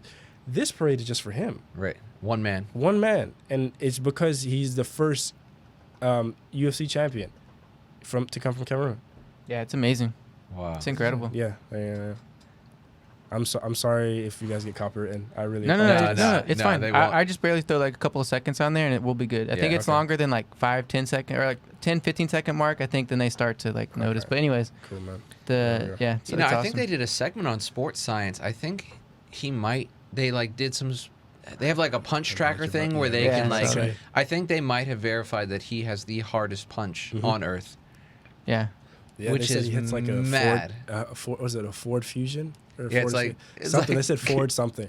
I was like, shit, that's crazy. 'Cause I'd want to see him versus Deontay Wilder now in I a know. boxing match. Because Deontay Wilder I've watched Deontay Wilder just fucking put people to sleep. Like just I don't know if shit. What was that guy's name that he was fighting? Ortiz or something. He was fighting this dude, and they're just up there against the ropes, and he hits him almost like I feel like he landed like right in the square in the middle of his fucking forehead. And you just watch every bead of sweat on this man's head just go. Whoosh. yeah. And like, I mean, Deontay Those is iconic pictures. I know. Damn, I wanted him to beat Tyson Fury so bad in that last fight. I did too, but Tyson outboxed him. So He's it was really- nice. Fury's Yeah. nice, I man. just hate how Deontay Wilder reacted afterwards because I felt like When he was like, "Oh, I only lost because I came out wearing 40 40 pounds pounds. worth of I was that." like, bro, please don't do this. It's like, bro, No. you're a Please don't do super this. athlete. Yeah. please don't do no. this. Do not come out here and say that you lost because you were wearing 40 pounds of like Of a costume. on I'm like, you. bro, don't not. And then after that, he had some other excuses too, and I'm like, please stop. Like, Just own that shit. Say that you Take got the L. outboxed and that you want a rematch. You know, exactly, because Yeah. you know you can come back. You put him down. Nobody puts Tyson Fury Yeah. down. Yeah. You know, you put him Dude. down. Just come That was an back, awesome bro. fight because crazy. it was like one of those Oh. classic moments where like somebody's superior, more athletic and stronger, but then you have a guy who's just a little bit smarter. He's got Technical. because yeah, you just a look little at more Tyson technical. Fury, and I mean, all right, yeah, sure, he's huge, right? He's like this hulking dude, but he doesn't have that muscle definition. Got a beer belly. Yeah, Yeah. you big fat dobber, whatever you like. boss people, You dosser, you. You fucking dosser. Yeah. It's me, Gypsy King. You know, I was watching him. I was watching the Canelo and Billy Joe Saunders fight, and that was a good he fight, was too. there, and he just cracks me the fuck up, man, because he's like this 6'8" fucking dude, and he's like got the craziest English accent in the world. But anyway, Just calling out Anthony Joshua. whenever too, he that's gets knocked down, the way he gets up, he's like Frankenstein. He just like levitates up off the canvas, and it's like, fuck, how do you kill this guy? You know? It's like crazy. like the Undertaker or whoever funny. coming back to life. Yeah, it's like his fucking eyes roll back and he just comes. But then you look at Deontay, and Deontay looks like a fucking super athlete, Yeah. chiseled. You know, I mean, not as tall as Tyson, but still just a massive human being. And you look at him and you're like, Sculpted. how did this guy lose to this dude that looks like he's made of fucking biscuit dough? And you know, and he just got outboxed, and he didn't fight exactly what smart, happened. and he lost, and then he Yeah. tried to play it off on all this shit that didn't matter. And it's like, man, don't tell me that 40 pounds, you know, as you were coming into the ring is what like fatigued you and made you're a super athlete. Yeah. 40 pounds on Deontay Wilder is like 10 pounds on me. It's like me wearing a 10-pound backpack, you know? Yeah. So- and like, it's really because like the reason why I say this also isn't because like I don't like Deontay Wilder. I love Deontay Wilder. love like him he's too. one of my favorite fighters like right now because he's so this unorthodox. day. To this day. Yeah, You I know? love And it. like I love that video too because because there's a meaning behind that video too and it makes Yeah. sense. You know, Especially when you that look at clown video. Radio Raheem who's like, Yeah. what do you mean? What do you mean by that? He's like, bro, when you you know what the said fuck he he's like, means. dude, you're people too. Yeah. To this day. Yeah, but I feel like when people get into like journalism, they kind of lose that essence of like being a person. Yeah. They just ask stupid fucking questions, and I hate that shit Yeah, sometimes. You know? that's a really good assessment. Yeah, Yeah. absolutely. But like Deontay Wilder, like he's a dope fighter and because his stance and like the way he fights is so unorthodox and something people haven't seen Right. before. It's just guns blazing. Yeah. Whole wait for 12 rounds. You're like, fuck, I want to just keep watching this guy because he's so good. Yeah. He just puts people that you never thought could be knocked out. He says, go take a nap. Right. That's all he does. Yep. That's all he does. He says, go take a nap. Here's your blanket. I'll see you tomorrow. Night That's night. it. That's night night. That's it. God damn, man. I wanted to ask you guys this real quick because I feel like I'm gonna forget this, and I've had it on my mind. And I asked Brie earlier, and she told me to ask you guys as well. Why the fuck is this called the Midnight Variety Hour? Yeah, good question. I'm so confused because I don't know if Adam told you this, right?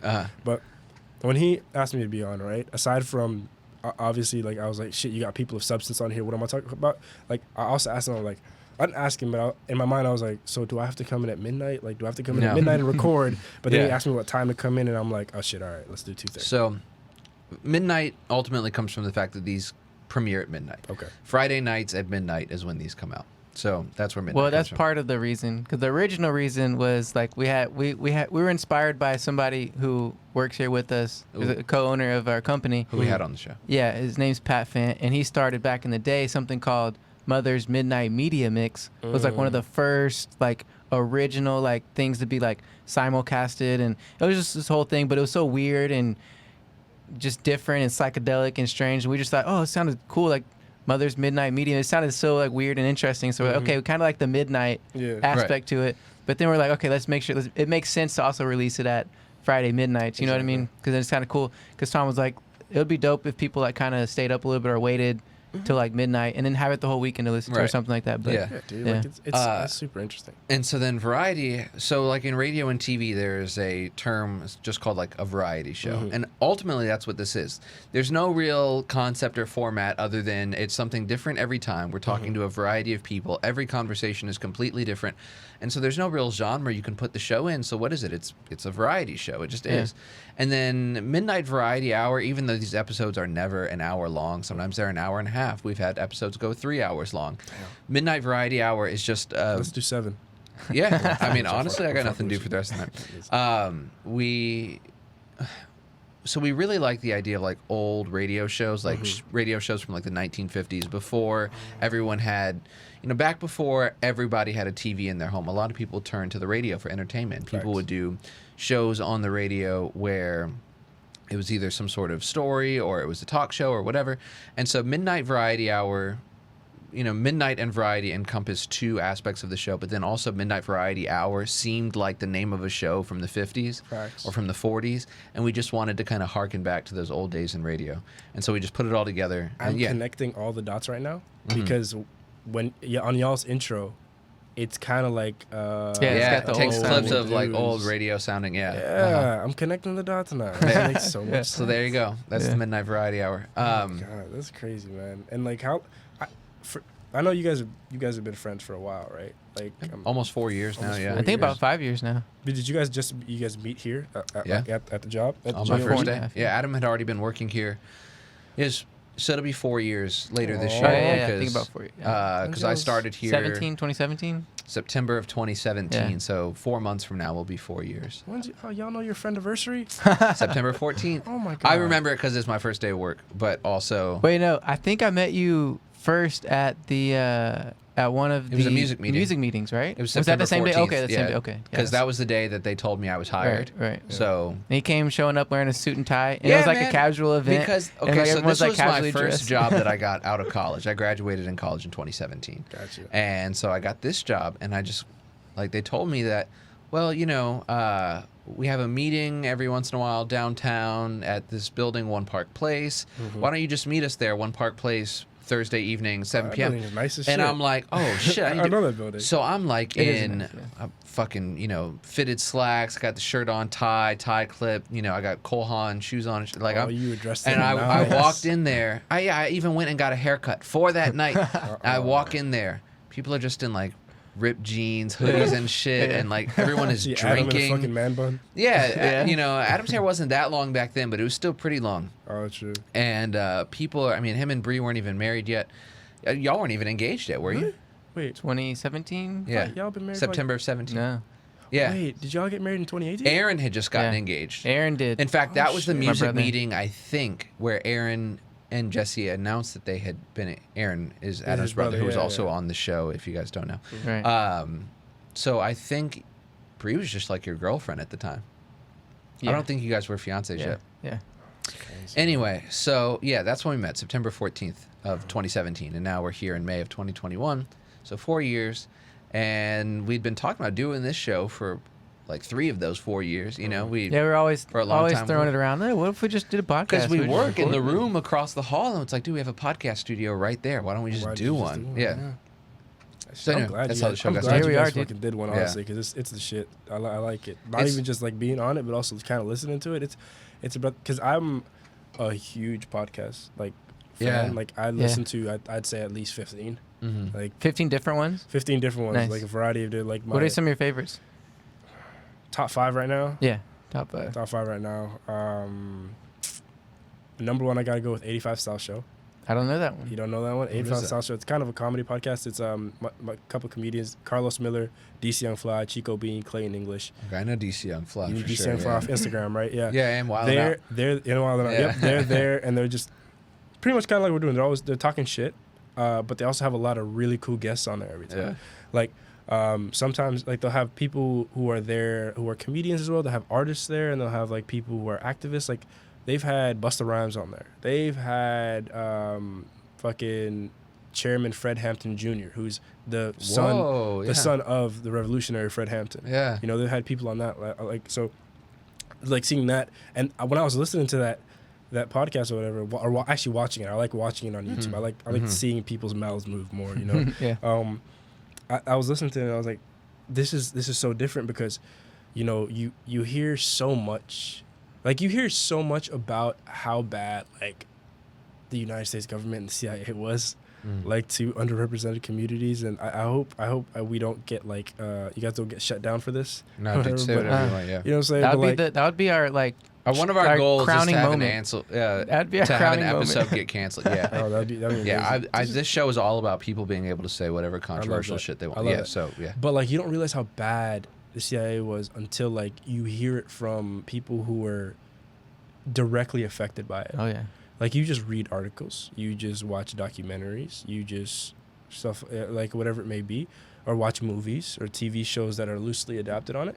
But you don't realize that like the U.S. government and CIA literally like intended to break families. Oh yeah. And like intended to break apart any sort of revolution or dissent, whatever it may be. Like, if there was any from the time this essence, country began, from the time, this has been happening since day one, and people don't realize that. Yeah. Any essence of a revolution. Yeah.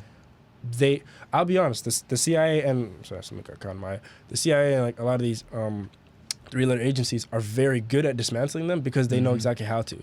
The way they do it is one, they infiltrate, and then they find a way to cut the head off of the snake. Yeah. You know what I mean? So like, have you guys watched Judas and the Black Messiah yet? I have not. I want to watch it I so want to bad. watch it so bad. I haven't seen it. Fred yet. Hampton, man. I need to. Have you seen it, Tom? I've seen a bit of it because so they had it on HBO Max for a while, right? Yeah. And I just thought That's what I was trying to it'll watch be it. on here forever. That's what I thought too. It's only on there too. for a month. So I started watching it. I think I maybe saw the first 10 minutes, and I was like, I'll finish this later, and it was gone. The next time I went to go back and watch it. Tragic. That's when I realized HBO was doing that. Like, anytime they released a movie on there, I was like, "Fuck it, let me just try." And to watch now it. it's like Mortal Kombat. I was like, "Fuck it, let's watch it the day it comes out." Right. I Yeah. watched Kong versus Godzilla like the day it same came way. out. But now it's like if you want to watch Judas and the Black Messiah, I think it's like $20 on Amazon Prime now if you want to watch it. $20? Yeah, so it's like Yeah, I'll wait dude, till that's that crazy. shit comes out on Bro, DVD. what? Yeah, or just go to theaters or something like that. Come on, man.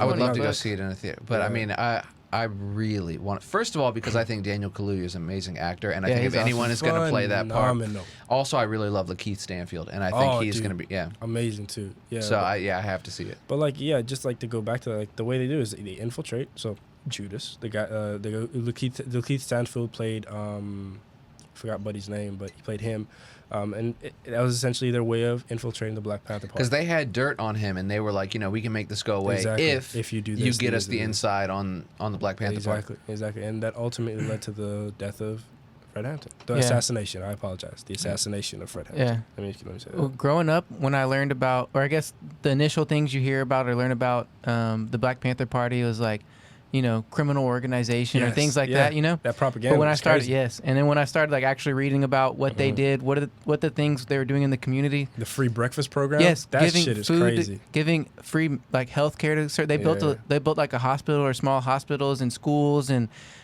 community projects and all these things they were doing for the community. It was incredible. I was like, this sounds amazing. Like, I would have loved to have been in the community if I was in that environment and had like these people around like helping. And then they would like anytime people were getting pulled over, they would be standing outside with their guns like they'd be chilling. like, just to make sure everything's straight. Yeah, They'd hey, be like, we know how it goes down here. We're gonna make sure our people are good. This is our community. We want it to be safe. Facts. You rolled around with guns, we're gonna roll around with guns. Facts. So like, but then it turned into this whole thing. Enemy number one of the state, all this bullshit. But really, all they were trying to do was just have a better life for themselves and their families and their communities. Like, that was it. Because nobody was going to give them shit. Right. Nobody was going to come into their communities and better it. They're going to come in. What we're seeing now, they're going to come into their communities and gentrify it. You know what I'm saying? Yeah. But like at that time, like the Black Panther Party was literally just, it was the people's party. Like it was a way for African Americans and just black people in general in America to have some sort of security and safety, because the police weren't going to protect and serve them Right. at Yeah. all. You know what I mean? And that free breakfast. The reason why they became enemy of the state is because America has had this like weird, like, I want to say, fetishization with dismantling socialism and dismantling communism. Like anything related to communism or socialism. There's a people, reason. People getting together, the whole Red Scare and all Yeah. that shit. Anything related to It's that. they're like, capitalism or die. Yeah. exactly. That's it. That's all they're like. Hey, buddy, it's free market or you go fuck yourself. Yeah. Right. That's all. That's all why it is. somebody like Bernie Sanders, I don't think, could ever get in Never. until They would have until never let it happen. Never, I mean, dude. the Democratic Party actively. We talked about this on Yeah. the show with what episode was that when we were talking? Sid. Oh yeah, it was the show with Sid. The last Literally just the episode. last episode. Yeah. We were talking about how the Democratic Party actively sabotaged Suppressed them. Yeah. Bernie. And But Bernie see, Sanders and- is labeled as a democratic socialist, but he's not even like as far left as Yeah. socialism could go. If anything, Bernie Sanders is like offering like sort of a watered down, more tolerable socialism. You Yeah. know what I mean? Yeah. So it's just like, and why is it? Because capitalism benefits those people at the top that control everything. You know what I mean? And But yeah, and we assume that like we've been given all of these rights and these freedoms, but like majority of the things that we have now is because the common people had to stand up and fight for them. Without a doubt. The government has without not a just doubt. handed out Right. here's freedoms, here's rights. No, we've No. had to fight tooth and nail Big facts. since the government this country started to Yo. for working rights, for everything. For Like everything. it's crazy. That's why. So with recent the Derek Chauvin case and the murder of George Floyd, right? Right. Whenever people like say like, justice was served by good legal proceedings, or just justice was served anyway, like almost as if like, this was just bound to happen because the legal system works or the justice system works.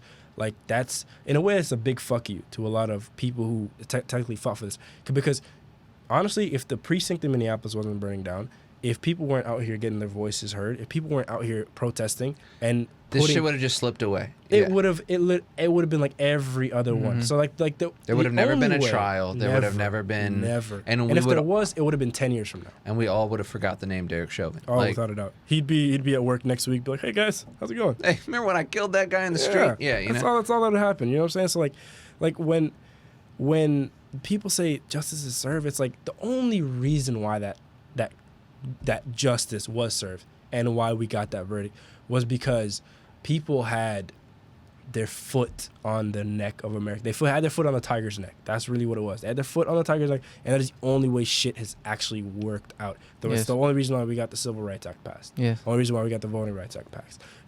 So, and again, I want to preface this by like, I am in no way a historian. I'm in no way Right. a very, very credible source. I'm just a guy. I'm just a nigga that likes to read. Dude, you and just look watch at the facts and videos. it's pretty simple. Anyone can And come to the exactly. conclusion. You know, That's- yeah. I'm just like And an if ordinary you don't guy. come to that conclusion, it's because you don't want to. Yeah. You know what I mean? Like it's You because have you're preconceived notions. Right. And, yeah. Of That's course. all it is. You know what I'm saying? So like that's why it kind of boils my blood a little bit when I see that. You know, when people are like the legal system works, you know, when facts are presented. Like, bro, go fuck yourself. Because No, the facts have been people did that, presented yeah. so many times, and it's Yeah. never worked in people's favor. You know what I'm saying? Yeah. So, I mean, how many George Floyds have there been? I mean, how many black men Thousands. have been? Shit, and these are just like the ones we have on camera. Think about all the Oh, ones yeah. that like. So it's just Right. like think about how many instances like what happened to George Floyd has happened, and these people they're at work right now. You know what I mean? Oh, So yeah, like, dude. don't say the system works, and don't say that justice was served when it's happened a million times. It's still happening today. And just because we put Derek Chauvin, we don't even know how long he's going to get, right? There's a chance that I think we're like 5 weeks or 4 weeks away from the sentencing. He might get the minimum sentence on all account and, be and out he's gonna living. get maximum protection as well. Yeah, which is he's not going to be in general population dude. wherever he goes to prison, So it's just like, don't tell me justice is served when, someone doesn't have their family member anymore, So I can go on a whole tangent. Yeah, dude. I know we'll leave the topic in a minute, but like Sandra Bland, which is not too far away from me over in Prairie View. That story is a dark. That's still story. open. Like that case is still open. There's been no resolution to it, and we don't even know. Nobody knows what happened. Nobody knows what happened, but we all know that she got murdered. But nobody knows In police what custody. happened. Yeah, and like what also blows my blood, and the last thing I'll say on this is like, I feel like, in a way, when the government settles, or like when police departments settle with these families and offer them lump sums of money or lump sums of compensation, in a way, it's an admission of guilt as well. Oh, you know yeah, what I'm saying? for sure. Like, why in the world would you settle For sure. if you didn't do anything wrong? For sure. You know what I'm saying? Why in the world are you... Yeah, at that it's hush money, my G. at that point, it's obvious. Yeah. Yeah, it's hush money. That's Yeah. all it is, bro. Like, it's Yeah. just like, yo, take this little rack and go on about your business. Yeah, That's for it. sure, Like, for there's sure. no amount of money that can replace a life, dude. Yeah. You know? Yeah. It is what it is. There's something interesting about like our society or culture is like when like common sense is like outweighed by like corruption and money and all these bureaucracy things and and shit. like bureaucracy. It comes to a point where it's like, come on, like it seems childlike. It seems like just it kind of just blows your mind whenever you just talk to man or just person to person and just Yeah. and you just have just a common ground and just come to a common understanding. It's like, okay, let's just look at this for what it is. Take away all the bullshit, all of the bureaucracy, all of the corruption, everything, and just let's just talk facts. Let's just talk reality. You know what I mean? And today I feel like we're so far from that. Like we're so far from just what it should be. You know? Yeah, that's why It's pretty like, crazy. I always try to like, whenever I'm talking to people about this, like I try my best not to bite my tongue. Like whenever I talk about like shit like race or shit like police brutality or and stuff like that, because and oftentimes even like I've had conversations about this in like in the Gracie gym that I go to, and I know like, and what you'll know about like martial arts and like MMA in general, there's a lot of people who have very, very conservative views. There's a lot of people who are very right wing in like the martial arts world and stuff, you know. So like, I think it's important to like take those people head on and convey your point of view to them, because oftentimes the reason why they have their point of view is because that's all they've known. And I know a lot of people say Google is free, you know, I don't need to educate you at all, but oftentimes hearing it from an individual and like learning about the other side and learning about why this is a problem, learning about why racism has never gone away in America and shit like that, and kind of like putting that in a way that they can understand in a way. And I'm not talking about like spoon feeding them. I'm talking about putting it in a way that they can understand. Sure. I think that goes a long way 100%. in terms of changing people's perspective. Now, does it go a long way in terms of changing the system? No, I don't think so. But I do think it goes a long way in changing people's perspective. Like what is the system? The system is people. That's correct. The system is people, Right. Right. So, yeah. But the system in place that we've put in is so structured, Yeah. in that the only way you can get rid of it is by dismantling certain parts of it. Right. In my opinion, I Right. don't think, and in a way, people do have something to do with that, because the Yeah. people in the way they dismantle it. They pass bills that get rid of, you know, certain voting restrictions and stuff like that. Right. You know, like I know recently, I don't know if it was in Florida or Georgia or somewhere, where it's like felons can now vote. I don't know where it was. Somewhere. I don't know if that's Cool. I don't know. Good for them. I don't know where it was, but people with a felony record can now vote, because oftentimes like people with felony records aren't able to vote, and I really think it's because people want to suppress their voice because they're gonna vote against the system that put them in there in the first place. Damn right. Hell yeah. You know That's what I exactly mean? why. It's exactly, you know what I'm saying? For sure. But you know, just to round off, like the only way we can dismantle this system is literally just by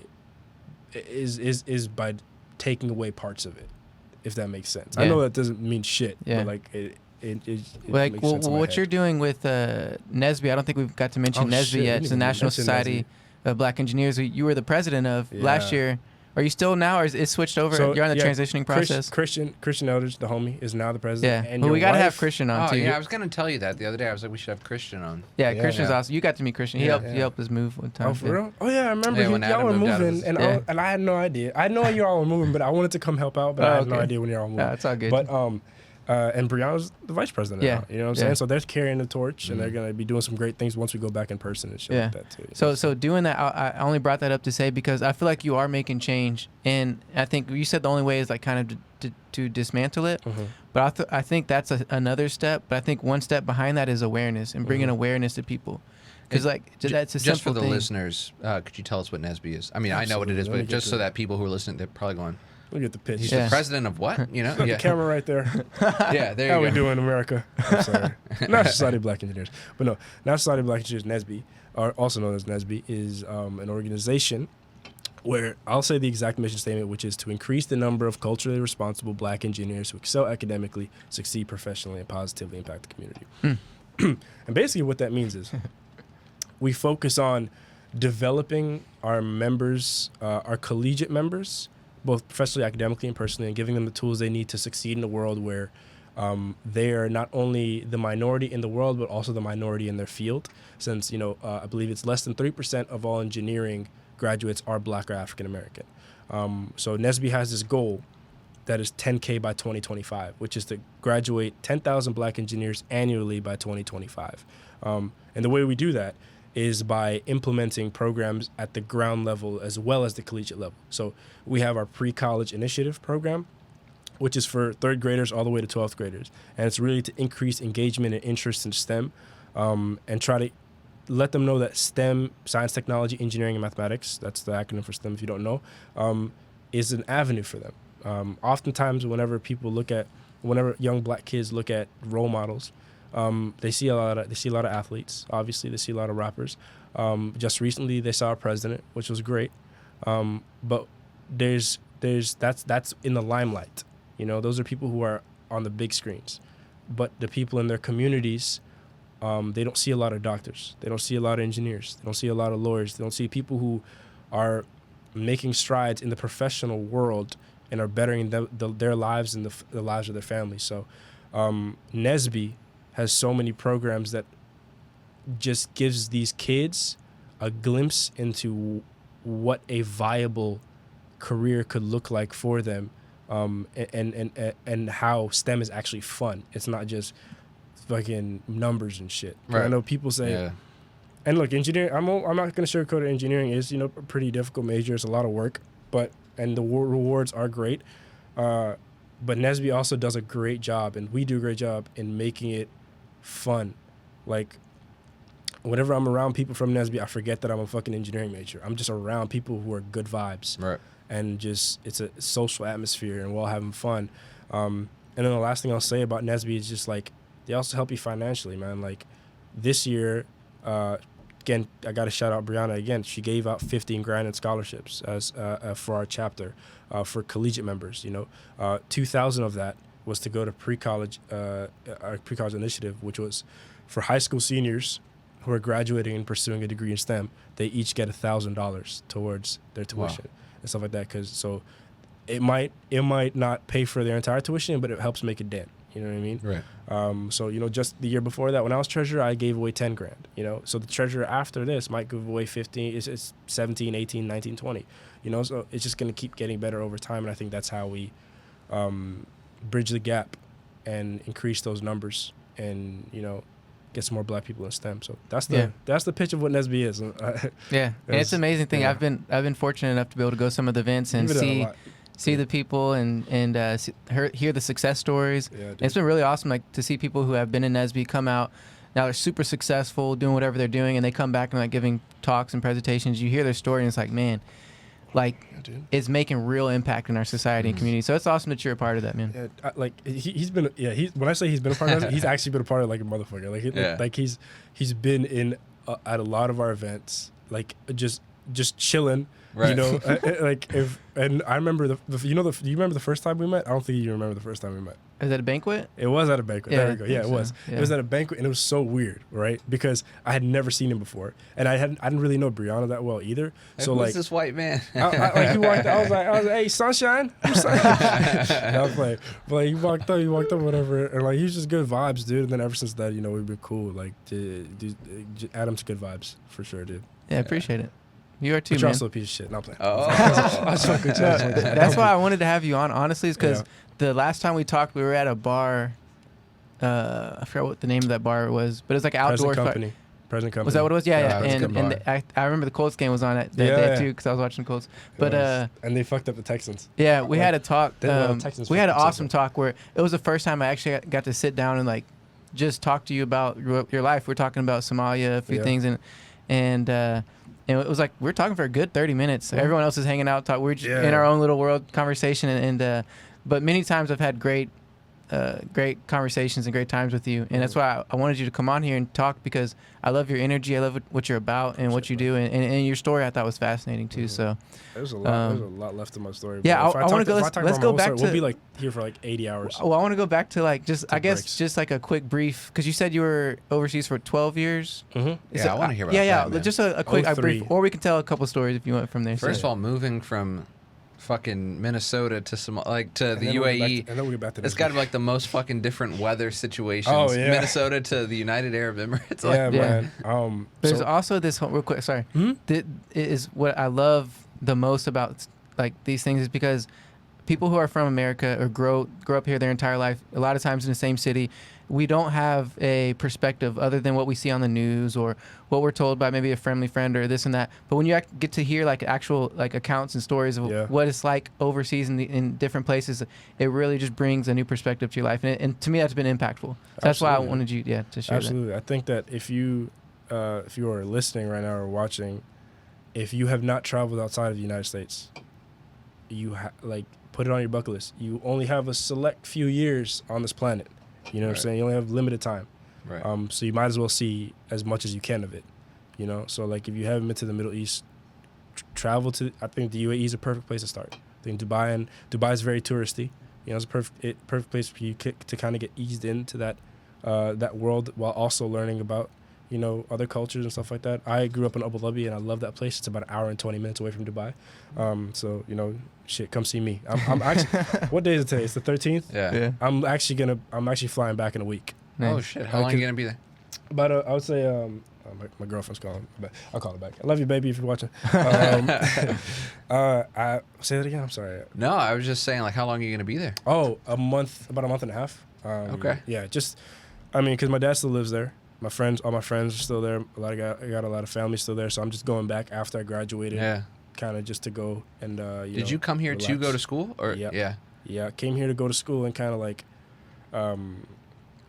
in a way, relocate back to the U.S. I knew that, and I'll get into it in a second. But I knew that like the U.S. is where I wanted to come back to kind of go to school, but also find myself a little bit more. you Yeah.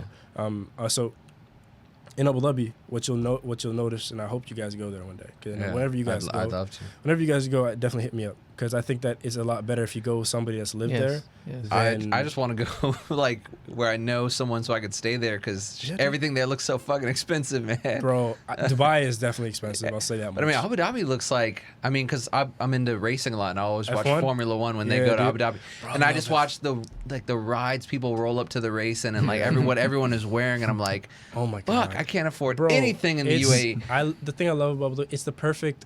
You see the richest of the rich. Like you see people who are driving around in supercars, Rolls Royces, all that stuff, and then you see individuals who are a lot less fortunate.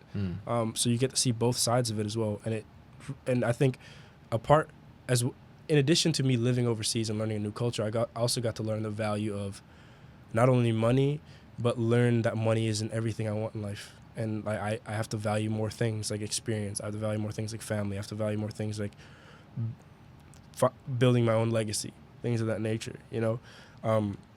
But to go back, like, Abu Dhabi itself has such a rich culture, in that when I first came back here, and I told you about this, it was almost a culture shock, right? Yeah.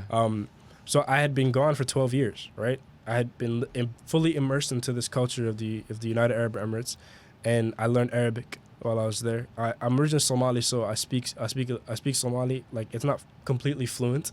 It's not the best in the world. It's very broken sometimes. Say hello. In Somali? Yeah. I mean, you could just say salam alaikum. You can say skawran or sayatahay, which means how are you. Sorry, sayatahay, my bad, which means how are you. I don't know any other ways to say hello. So is Arabic the language you're most comfortable with? English. English, okay, It's definitely okay. the language I'm most comfortable Okay. with. But Arabic is, I'm more comfortable with Arabic than I am with my Somali, for sure. Because I lived there for 12 years, and I practically became fluent. Right. But since I've left and I've been here for about 6, my Arabic has gotten a lot weaker, I'd Okay. say. But when I'm back there, and like I know in a week from now, when I get back there and I start speaking it a little bit more, it'll take me like a week and a half just to get back to normal. Like I'm fully immersed in the culture. It's like Yeah. your neurons are Yeah. connecting back where they were. Yeah. Exactly. Like I start dressing differently, not Yeah. dressing, but I start acting differently. Like my mannerisms are Right. different as well. Right. Yeah, I've Like, noticed I've- that too. I've Yeah. noticed that too. Like whenever I travel outside of America, like for some reason, like you're just naturally weird- different. I don't know what it Yeah. is. Yeah, dude. I think it's like when you start seeing everyone around you acting this Just kind of sort way. of like You this just hive mentality. yes, Yeah. yes, for sure. Yeah, like Um, I start wearing like out here I wear like slides and socks. Out there I'm just barefoot and sandals, bro. Nice. Right. You know what Yeah. I'm saying? Yeah. When you're with your family, what language do you speak? Like when English. you're My parent, well, Somali and English. I'll say Somali and English both, Okay. because they'll speak half and half. Because I don't call my parents mom and dad. I call them Abo and Hoyo, which means father and mother, Mother. but dad and mom. You know, me and my brother, we speak English to each other all the time. My brother, you know, my brother's in fucking Killeen, Texas. He's in Fort Hood. He's in the army. Whoa. He's in the army right now. He's stationed over in Fort Hood. So like me and him, we just That's like super Texas. it's yeah. super Texas. That's Central Texas. That's right. You come up Central Texas, you're gonna have a great time. So but damn, what keep was on school learning. like in like because I can only imagine it could be different. Yeah, so I went to 2 schools my whole life. From grade 1 to grade 8, I went to Abu Dhabi Grammar School. And funny enough, the school that I went to is a Canadian background. So the curriculum is actually from Nova Scotia, Canada. What the Whoa. hell? How For- random is that? And the craziest fucking party trick I have is that I can name all 10 provinces and 3 territories and their capitals In Canada? in Canada. Shit. I might be able to do the provinces. I definitely can't And do the I'll do them capitals. for y'all later. But like, it's the weirdest party trick I have. But for those 8 years, right? So it's an international school. The first thing you notice is, and the thing you'll notice about UAE, there's not one dominant culture. There's not one dominant Yeah. nation or nationality. Interesting, yeah. I cannot stress enough that every class that I've been into, every grade that I've been into, there have been no less than at least 8 or 9 countries. Wow. 8 or 9 countries in there. Yeah. And people think of amongst America as 20. like the melting pot. People think of America as like, oh, most diverse country, you know, shit like that. Which is definitely diverse. But It's Oh, super for sure. diverse, Yeah, for of course. sure. Especially in cities like New York and stuff like that. Houston. But I Houston, mean, 100%. just like there, 8 or 9 different nationalities Like, yeah, within like- one classroom. Like you got Somalia, of course. You got Sudan. You got Egypt. You got Algeria. You got UAE itself. You got Saudi Arabia. You got Qatar. You got Oman. You got Pakistan, India, Bangladesh.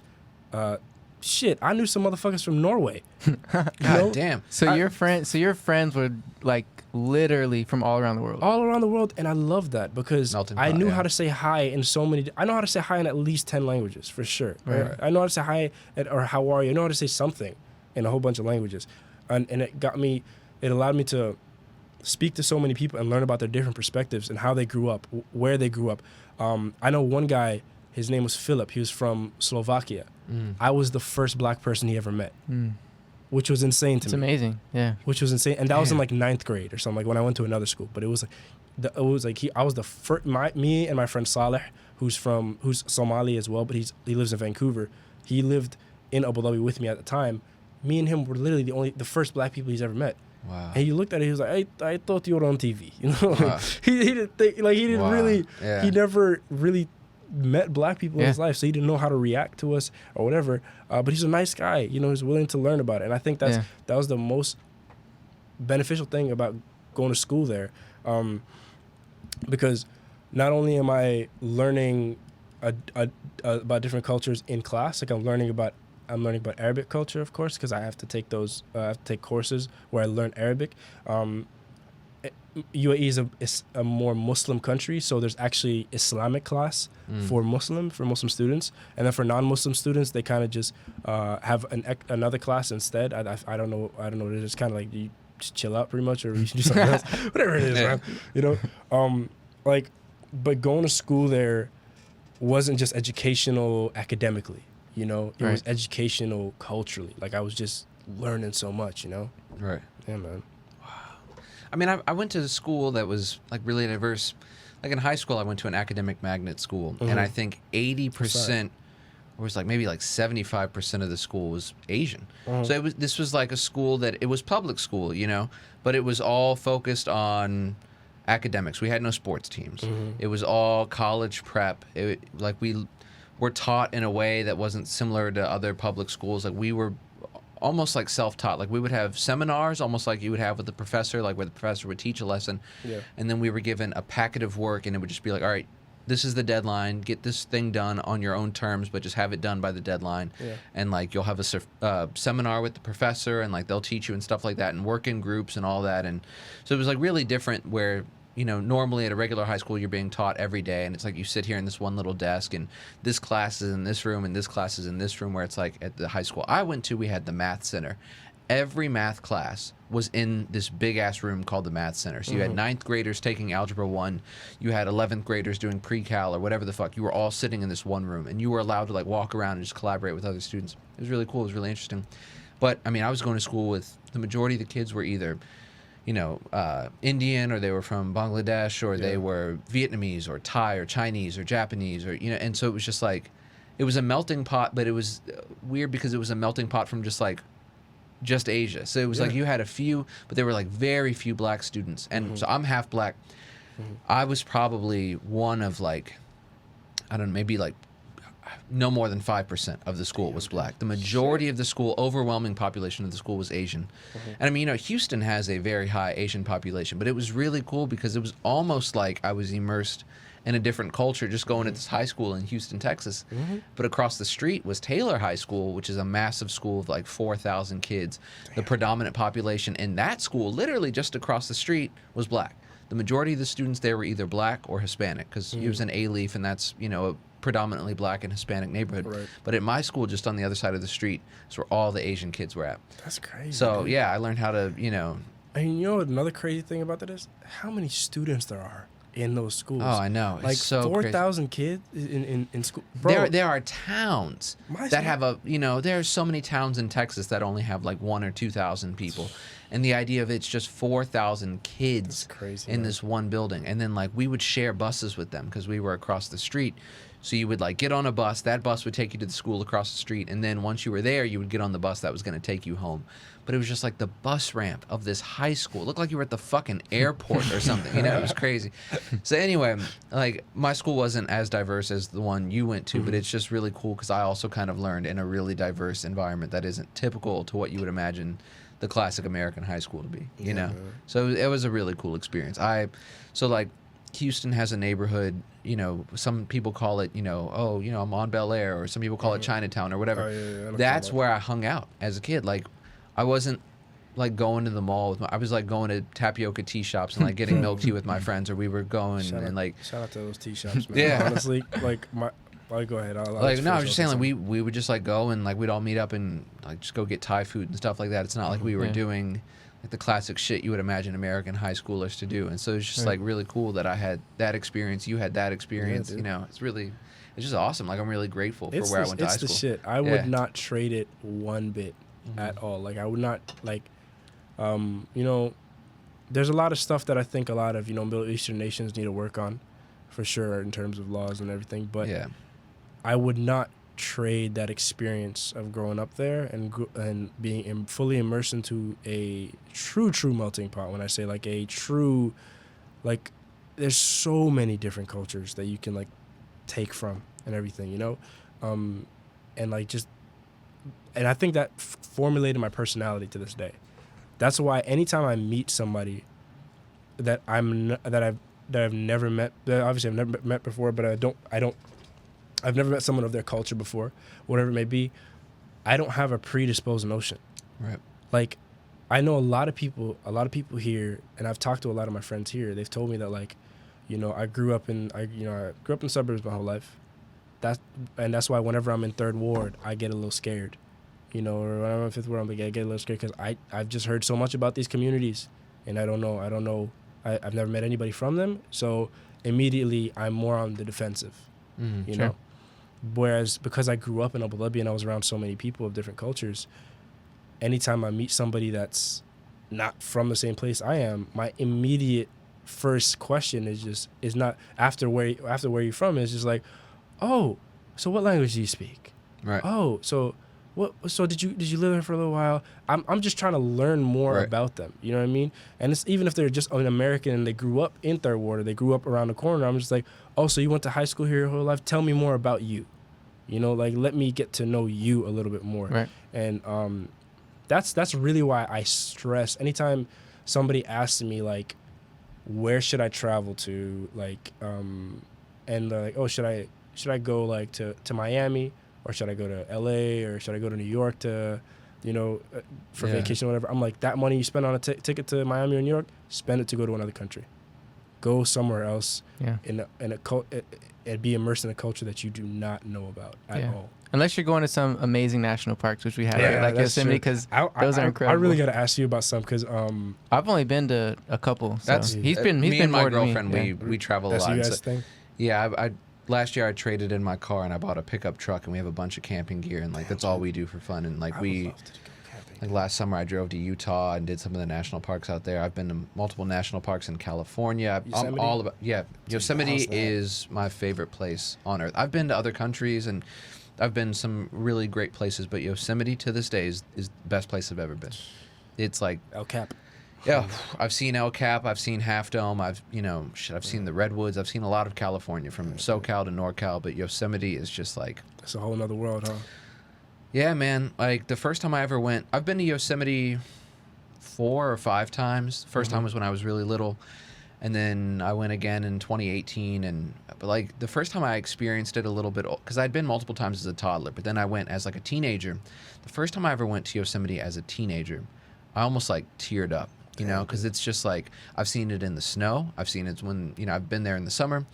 In the snow, Yosemite is like you almost cry thinking about like, holy shit, how is this even possible? it's a different And then I've gone place, in my 20s, and it's just like, you never like lose that awe factor. It's fucking crazy. I fell in love with Yosemite, and I've never been to a national park in America yet, and that's something that I really want to go to. I've been to wildlife parks in Kenya before. Okay, I've been nice. to one there, but I've never been to a park out here yet. And reason why I really want to go to Yosemite is you guys have probably saw Free Solo. You've seen Free Solo? Oh yeah, hell yeah. Alex Dude, Honnold is one of my he's the shit, man. idols. Yeah. I didn't even know I liked rock climbing No, until I same. watched that documentary. I'm like, bro, this shit is so cool. Yeah. And like you're on the edge of your seat the whole documentary. Yeah. You're like my hands are sweating. I'm The like, way it was what? filmed, Yeah. not only just like the story that the movie told, but just cinematically, Oh, yeah. it's one of the best shot. I'll change what I'm going to say. It is the best shot documentary I've ever witnessed. Like it, I agree. It is a masterpiece of the way they chronicled his actual, his run up El Cap when he actually did his free solo run. That's some of the best filming I've ever seen in my entire life. I agree. 'Cause I watch a lot of nature documentaries. That's Yeah. one of my favorite. Like anything with David Attenborough narrating. Yeah. As you man, see, the Paradise Bird. Yeah, he's got Perfect. such a good voice. I want him to narrate my life. when he dies, I'm gonna be heartbroken. Oh Man. my He's god, dude! Because he's around the corner. I know he's getting very old. Yeah, But he still seems like he's getting around fine, doing his thing, man. Look at the. But under the water, it's a different story. Yeah, dude. The bottlenose dolphin. Like he's just so good, man. He's like great. those nature documentaries are shot so well, like so up close to the animals. I You can know. see their pores. Like you can see how beautiful Right. they are, and that's something I want to do as well, is get really close to some of these like most dangerous animals in the world. But like Free Solo, watching that movie, and even from him just living in his van, all the way to like when he got a girlfriend, and how in a way him having a girlfriend was when he got his first injury. And he I was don't know if like, you saw that I part. strongly consider breaking up He's with like- her. he's like, I Because it was saw- her fault. Yeah. It was her fault, unfortunately, and I think they're married now, which is really They cool. are. It's They really- are it's really married. cool to I see. follow him pretty heavily on social media, and they're like super in love. Yeah, And he has she's his own- actually See that, she's dude. actually becoming a pretty good climber too. Oh, like that's she's amazing yeah. to see, Yeah, he man. has his own podcast as well. for Yeah, real? it's Yeah. called Climbing Gold, right? Or I think something like that. yeah, and he talks to different climbers. He talks about the history of climbing. Because you should listen to it. climbing is actually about to become an Olympic sport. Yeah. Oh shit, for real? It's gonna be pretty cool, yeah. Like bouldering fuck. kind of stuff. Like, have you ever been to a bouldering gym? Bro. Like a rock climbing gym? Yeah, basically. okay. Is that the But same it's shit? different because it's not like there's no harnesses.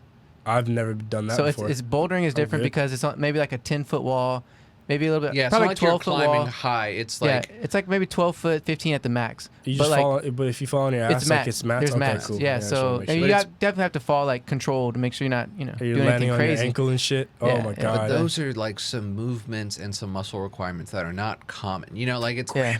This Yeah. shit, dude. Dude, Man, there's my a favorite- place in Houston called Momentum Gym. Yeah. And it's a massive bouldering gym. I've been quite a few times, and it's so fun. Every time you go, it's almost gotta like go. going to like a skating ring or something. All right, I'm gonna It's get. like I'm gonna it's get the like info good from you. I'm vibes. gonna go. Everyone there is Bro. like super nice and chill, and like it's one really of my cool. favorite moments in free solos when you see him on the side of his van. He's doing pull-ups and he's just like, He's just hanging with his He's just hanging with his fingers. fingers. I'm like, bro, how strong are your hands? I know. Like that's what I'm always trying to get. So Somalis, we naturally have skinny wrists. I don't know if you can see it. We naturally have skinny wrists, right? Yeah. So I'm always trying to get my forearm strength up, like so I can like, whenever I'm hitting the bag or like just fighting, I just want my forearm strength up so I can like even when if I'm choking or like move, Right. whatever, I just want my forearm strength to be there, Right. Dude, and I feel like yeah. rock climbers have the strongest Bro, forearms. just ever. go. Anytime you go to the gym or something, what I do is I pretty much every day I hang a little bit. And one, it's incredible for your spine and your back just to release pressure. Yeah. But two, yeah, you're going to build up a lot of like forearm strength. Like I feel like my forearms are pretty strong. They look strong. But like I'm you not just gonna go lie. and hang. If you just hang, Yeah. just let your body just naturally hang maybe 1 minute, or however long you can until you give out, right? And Yeah, then do it again, I'll give do out, that. and do like 2 I or have 3 times in like a day, and you'll naturally just build up a Yeah. lot of like. I have a forearm pull-up. I have a strength. pull-up bar at home, so Yeah. sometimes I won't hang, but I'll use it to stretch. So like I'll grab it and Nice. like stretch my back, and Yeah. it feels really good. Hell yeah. I'm gonna start hanging more. Yeah, just Yeah. hang. It's really good for you. Yeah. Yeah. Yeah, man. But shit, we were talking about Abu Dhabi, and then we Oh, got yeah, yeah. sidetracked No, all the okay, way but into Yosemite. this. So watching Free Solo made you want to go to Yosemite. You Yeah, fell dude. in love with Yeah, Yosemite. and I know I might go to California soon. So I've never been, so I definitely Oh. want to go to California soon. I'm definitely going there. I actually might go to San Francisco, so I know it's Nice. like 4 hours away from San Francisco, maybe 5. Yeah, I mean, don't it's know. not too bad. I mean, once you're in that NorCal area, there's a lot of different things. Like, if you go to Sacramento, you're not far from San Francisco. You're not far from Lake Tahoe. You're not too far from, like, you can go around. I luckily was just blessed with, like, I have family in California, and I have a lot of family that live in this small town in California called Atwater. Atwater's maybe like an hour and a half from Yosemite. So, like, anytime we'd go to Atwater, we're just like, all right, well, we're going to take a day and go to Yosemite. That's why I've been to Yosemite so many times, because Yeah. every time I go and see my family there, You gotta go. it's like, okay, let's go to Yosemite. Yeah, we just always go, That's smart. Yeah, you gotta do it. You have to do it. You got to do it. But It's on my definitely list. It's on my list without a doubt. go, for sure. And, That's on like, my the list. thing about California, such a crazy state. Like, you could be there for a month and you wouldn't have enough time to see, like, all Really? the crazy. Yeah, dude, California's crazy. No, I've heard the opposite from people who go to LA. That's probably it. fuck that. That's what I've noticed about cities. But I mean, Like, when people LA go to is cities, its they're thing. Like, LA yeah. is its own thing. But California as a state, I mean, you have national parks like Joshua Tree, and then you also have the You gonna do some redwoods. Yeah, right. But it's like you have like just like imagine like Death Valley or Joshua Tree, or like you have those landscapes, but then you also have the same landscapes like Yosemite, or you have dude. the redwoods. You know, or you even as you go further north, you get up to Oregon, and it starts to become the Pacific Northwest.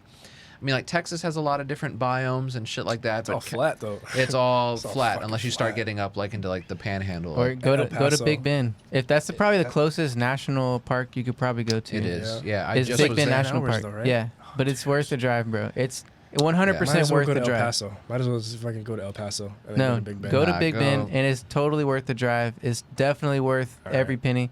I'm There's going two with my brother. national parks in Texas. Big Bend is the closest technically, but it's also not that much further to go to Guadalupe Mountains, which has the tallest peak in Texas, Guadalupe Peak. Guadalupe Peak. I know Yeah. about that. Yeah. Which one day I want to climb. That's one national park that I haven't been to that I really want to go to. See, I have the national parks pass. You can go to any park you want for a calendar year. You just show them your pass. You just go in. After you go to like 3 parks, it essentially pays for itself. But I mean, like I'm How much slowly does planning How my. much does it cost? It's like $80 or $90. It makes Oh, no sense shit. not to get it because admission into a national park is like $30. Yeah. So you literally go to 3 parks and it's paid for itself. You know what I mean? So, yeah, Guadalupe Peak is like something that's on my, like, I have a list of ultimate goals and like really nearby goals. When you say climb, do you mean Yeah. like it's a hike. climb or no, hike? No, Oh, hike. okay. Yeah. All right. I was about to say No, Alex no. Honnold Part 2. No, over no, here. no, no, no, no, no. Fuck that. No. Dude, free soloing is probably the scariest shit ever. He said one thing in there in that movie, and it stuck with me. He said, I think he said something along, and I'm paraphrasing, but like something along the lines of a lot of people chase perfection, and free soloing is the closest you can get to being perfect. Right. Because if you fuck up, you're It's dead. death, yeah. You're dead. Like there's no surviving. Right. It, you know? And I think that's like the truest shit ever. It's just like that's the closest you can get to perfection. Which is insane. Man. Yeah, I have so much respect for them. It's such a crazy thing. Like, and I think there's another thing he said in that movie. I forgot what the number was, but he mentions like the percentage of people that are free solo climbers that have died free solo climbing. And it's a lot. And it's like stupid high. But he's like, this is what I was. He's like, nothing else matters to me but this. He said he's not afraid of death. He doesn't care if he dies. None of that shit. He's like, people isn't- tell me all the Which is time insane. that this is going to kill me one day. I don't care. Yeah. But he's- isn't there something in his Die brain what you that's love. not active, like in the normal yeah, human brain? That so part of basically the makes free him solo not scared. documentary is he went and got a brain scan, Right. you know, to kind of analyze like what is going on up there, and they exposed him to different like emotional stimuli, and they revealed that like parts of his brain that would light up on a normal person when exposed to certain stimuli don't light up for him or Right. barely light up. So it's like the amount of stimuli that he needs to produce an emotional reaction is like crazy high. Right. So it's like you watch him scale El Cap and it's like He looks extremely needed- calm. Yeah.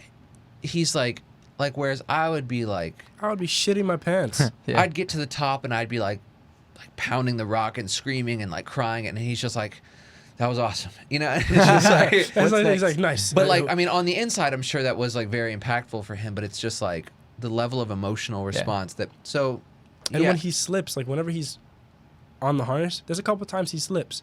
When he slips, he's calm. He Yeah. slips and he's just like, well, fuck. That's Yeah. it.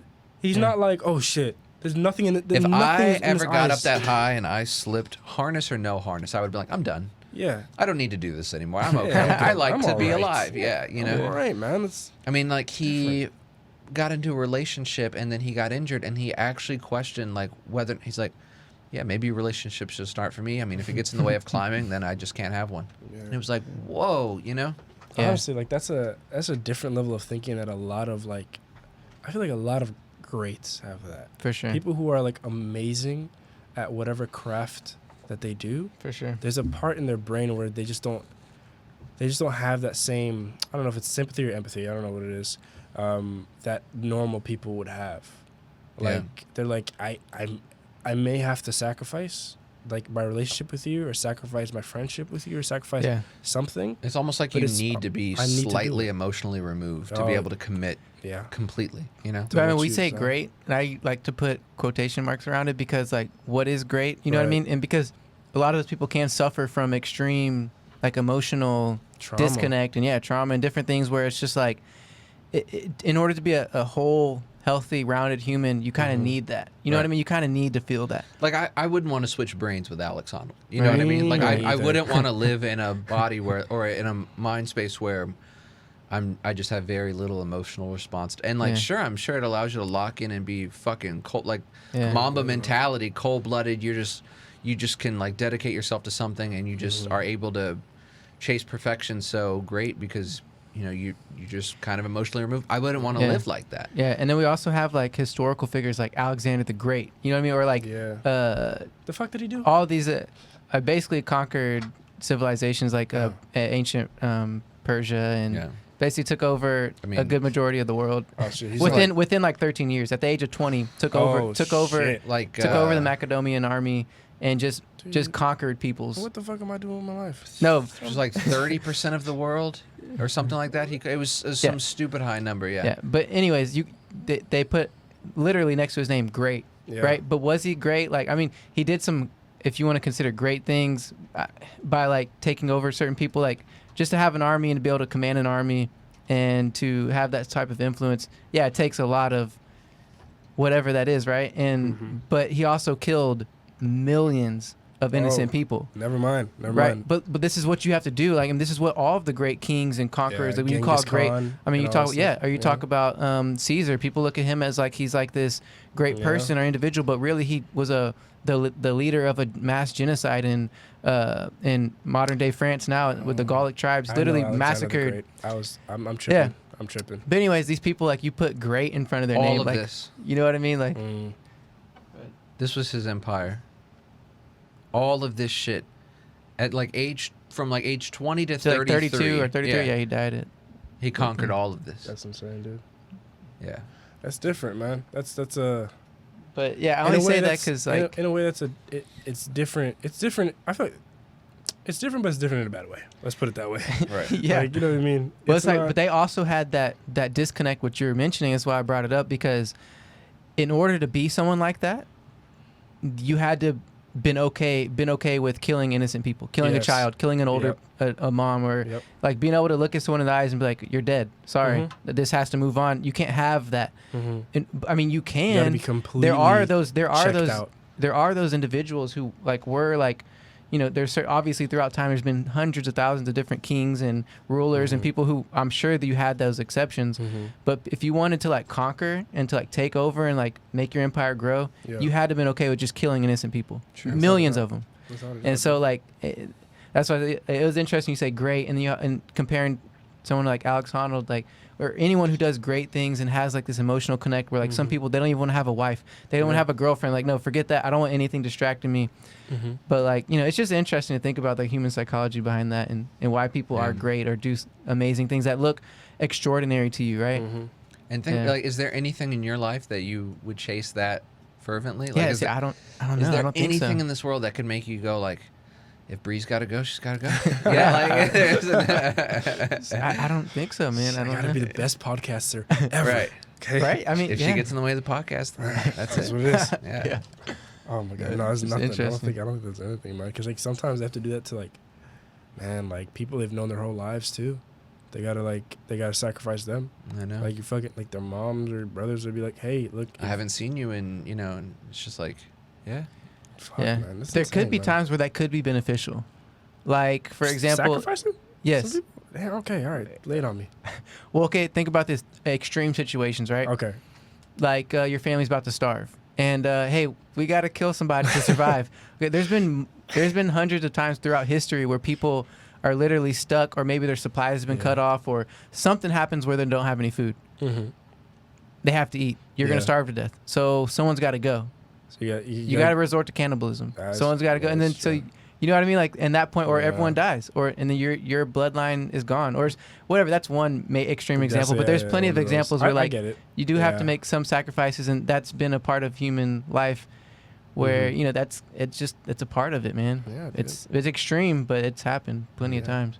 Yeah, those like yeah, but then again, just to reiterate what he said, I don't think there's like anything that like, well, I don't think there's anything like that can make me go that extreme for Yeah. sure.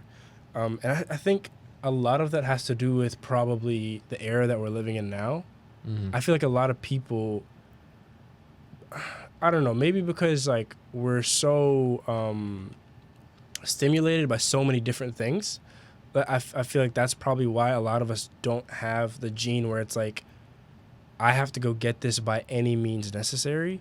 Because like I'm not saying people back then were bored, right? Right. But I'm saying like people back then might not have had as much stimuli that we've had. Like we have constantly like we're on your phone 24/7. Like there's some new shit popping up all the time. We got new shows on Netflix all the time. We got shit that we can do here and there. We can go hoop right around the corner. Like there's so much stuff that we can do that like our brains aren't just sitting idly and going, hey, I need to dominate this one thing, and I'm just going to dominate this one thing. You know, that may be wrong for some other people. Some people might believe that they might be like, I know that fighters might have that gene. You know, Alex Honnold clearly has that gene. You know, so. But I feel like the vast majority of people, though, I would say it's not there because of where we are now. You know, I don't know if that's right or wrong. Though.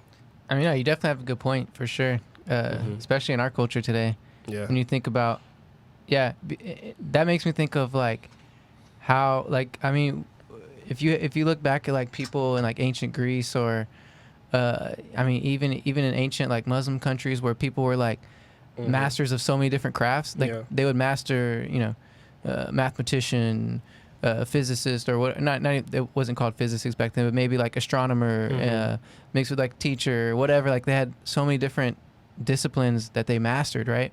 But they mastered them each individually, one by one, and then connect and be able to use them all to like understand life in a different way. Yeah. But like now it's like, I'm gonna master Game of Thrones. I'm gonna watch the whole season all the way through.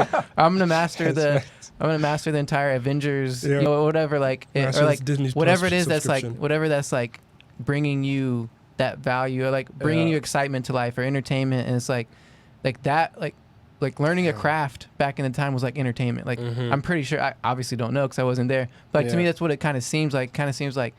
Something to do.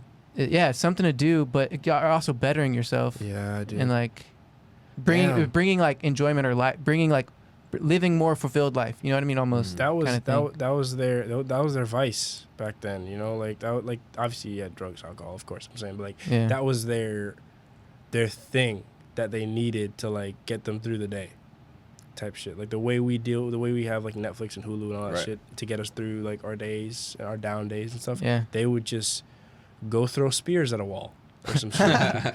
You know, Yeah. whatever it may be. And then you had like the common people who probably had their daily jobs or their daily activities, who like were masters of like shoemakers or Yeah. masters of the woods, or they mastered wood crafting or whatever it was. Like they just that's what they did to make their money, but they became masters at it, like literally. And that's where we have like apprentices come from, right? Like someone who goes and you learn from the master, you learn from the person who's been doing this their whole life, and this is where you can learn it from them. And that's like a part of like that's been a huge part of like human civilization for so long. It's interesting. Yeah, man. Yeah. Shit, dude. It's a weird time to be alive right now. The weirdest, man. Like I don't know. I don't know if it's the best or the worst or somewhere in between. I don't fucking know. Yeah. I feel pretty grateful to be able to just get in my car and drive 60 miles per hour. Or like, you know what I mean? Like While think you about listen like, to music and have Yeah. cold air blowing on your body. Yeah. Dude. I What? think about like the fastest way to travel, like before 200 years ago, was like a horse. Horseback, yeah. Yeah, now you said you're going to Colorado. Imagine, like, Oh my God. It would all right, take it's you. going to take about 2 weeks. I need to make sure I have enough beef jerky and water to get me through. Make sure my horse is ready to go. I'm going to look at this map, plot out, like, where I think I'm going to set up camp while I'm... Like, what the fuck? man? Like traveling across the world. Had to have your gun on you in case you needed to draw on Exactly. somebody, Yep. you know? Like, what the fuck? You have to hunt all of your food, Yeah. right? We can just fucking go to Walmart and get some fucking ranch chicken wings and shit. Yep. You know what I'm saying? Like, Yep. Go get some kombucha. yeah, man. Just, Drinking Just shit keep like it pushing. kombucha, yeah. Think bro, about that. Like it's insane where we are right now. I mean, Like fucking ice cream. Oh man, I feel like Yeah. eating some cookies and cream with chocolate swirl. Yeah. y'all are Where making it's me like, fucking hungry now. No, Stop it. I we know, really I'm- can't I'm complain. playing, I'm Oh yeah, I playing. forgot I'm you're fucking- fasting. that's So okay, wait, that's so fine. what are you gonna do for so what like your first meal like after For Eid, you're like, done fasting, like what are you gonna do you usually get like a big feast, can like you eat eat with tonight family? when the and- sun goes? yeah. or Every night we eat. Like I break my fast around between 7:50 to like 8:05. So like sunset, the time for sunset changes like almost every day. Like sometimes it might be at 7:55, sometimes 7:56, and then so on and so on and so on. So I'll just break my fast then. But for tomorrow, for Eid, I mean, first thing I do in the morning is there's an Eid prayer in the morning, like to commemorate the end of Ramadan and the beginning of the celebration, which is just celebrating the end of Ramadan, of course. And I just after that, usually when I was back in Abu Dhabi, and we can get back to Abu Dhabi as well because I know we just went on a whole diverge. But Yeah. when I was back in Abu Dhabi, I would literally just. Man, my favorite meal to have was just fucking waffles, man, in the morning. Waffles? Yeah, man, because you're just having breakfast. It's just Yeah. you can either have a big feast. Like I know my friends, like after I left, my friends started doing this thing where like they'd have like a Eid breakfast every now and then together. Like they'd get together like fucking 15 of the guys, and they'd all go to like a restaurant somewhere, be it like Denny's or because they just opened a Denny's Right. out there and Yeah. stuff. which is 24 hours. 24 hours or whatever, so they just go out there like 6 a.m. and or 7 a.m. and just eat. But yeah, I think the biggest thing about Eid is really not the food. It's not like being able to eat that day. It's really just the celebration of the end of Ramadan and also going to see your family members. Right. What a lot of people do is they go to each other's houses, bearing gifts as well. When you're a kid, a lot of people get this thing called Eidiyah, which is basically money. So when you're a kid, like your aunt or uncle will slide you like a 50 or 100. You're like, here you go. But man, when I turned like 17, 18, and I started looking like a man, they were like, go fuck yourself. Yeah, You know, but I mean, it's a very rich culture. It's very, very, very fun. Yeah, Very it fun. sounds like something like really look forward to and like celebrate and just have like a Yeah. good time with friends and family. There's 2 of them, by the way. Actually, I know. Uh-huh. So there's a second Eid that happens like usually like a month and a half or 2 months in between.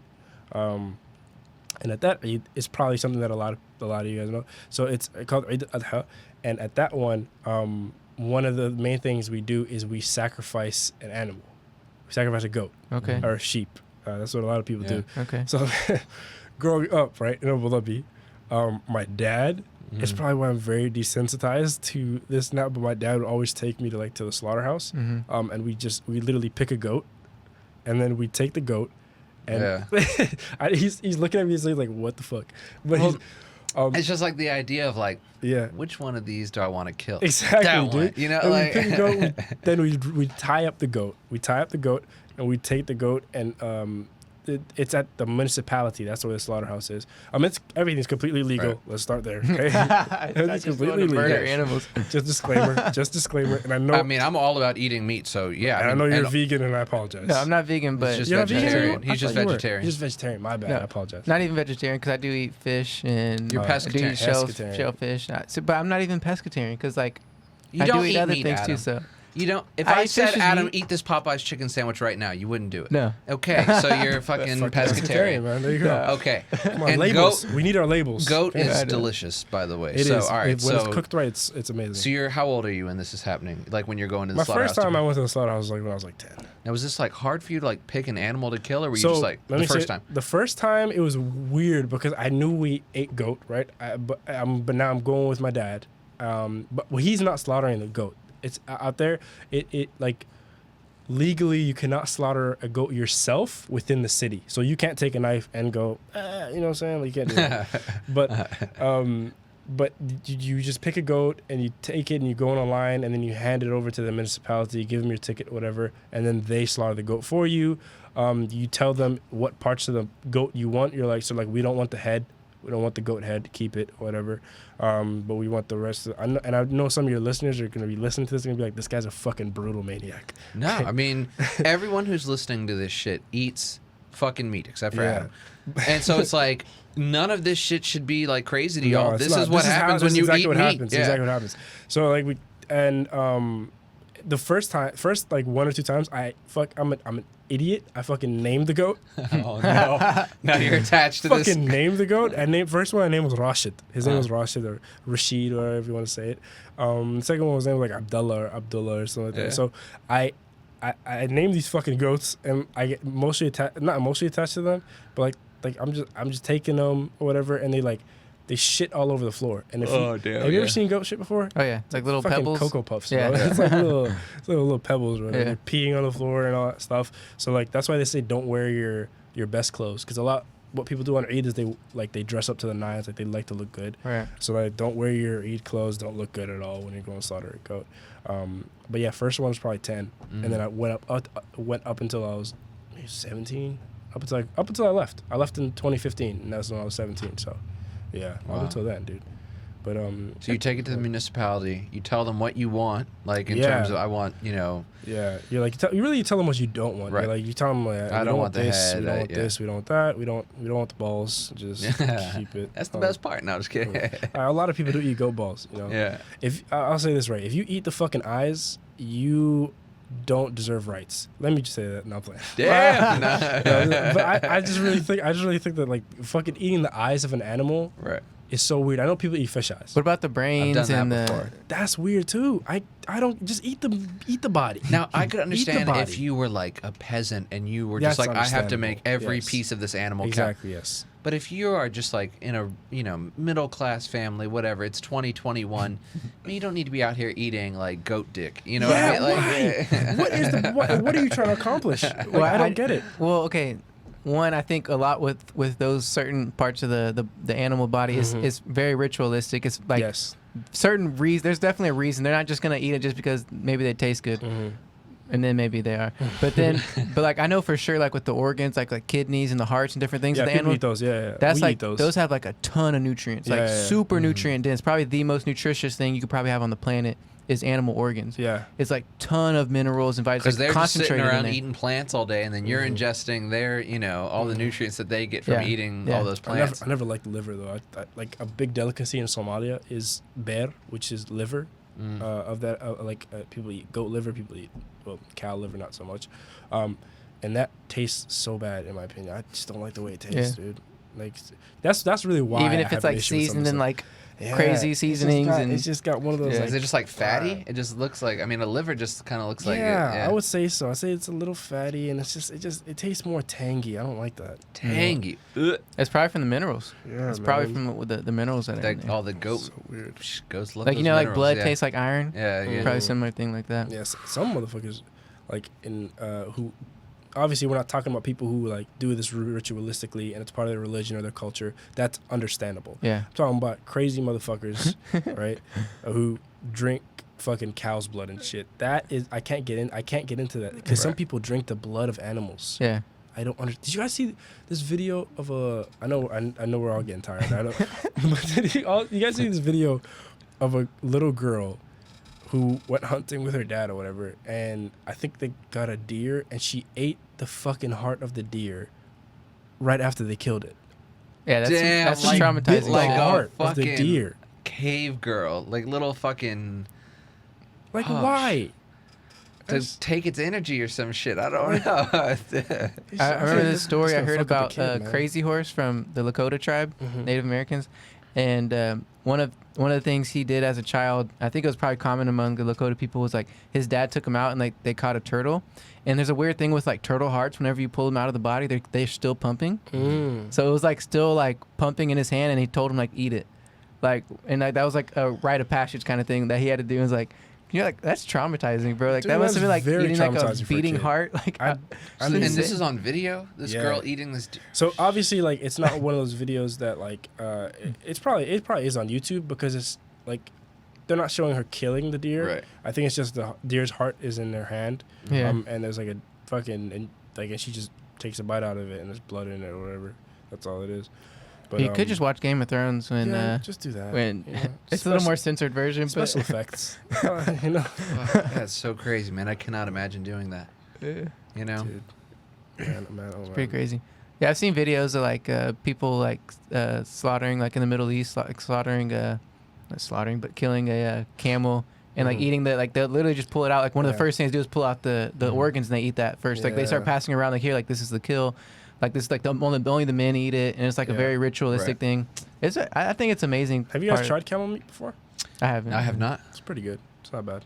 Tell me where I can get it. I would love to try it. You know where to get it. You know that website that you always go to. Fuck that. I'm not buying Honestly, from that website. a lot of like, so there's like a lot of halal grocery stores Yeah. in Houston.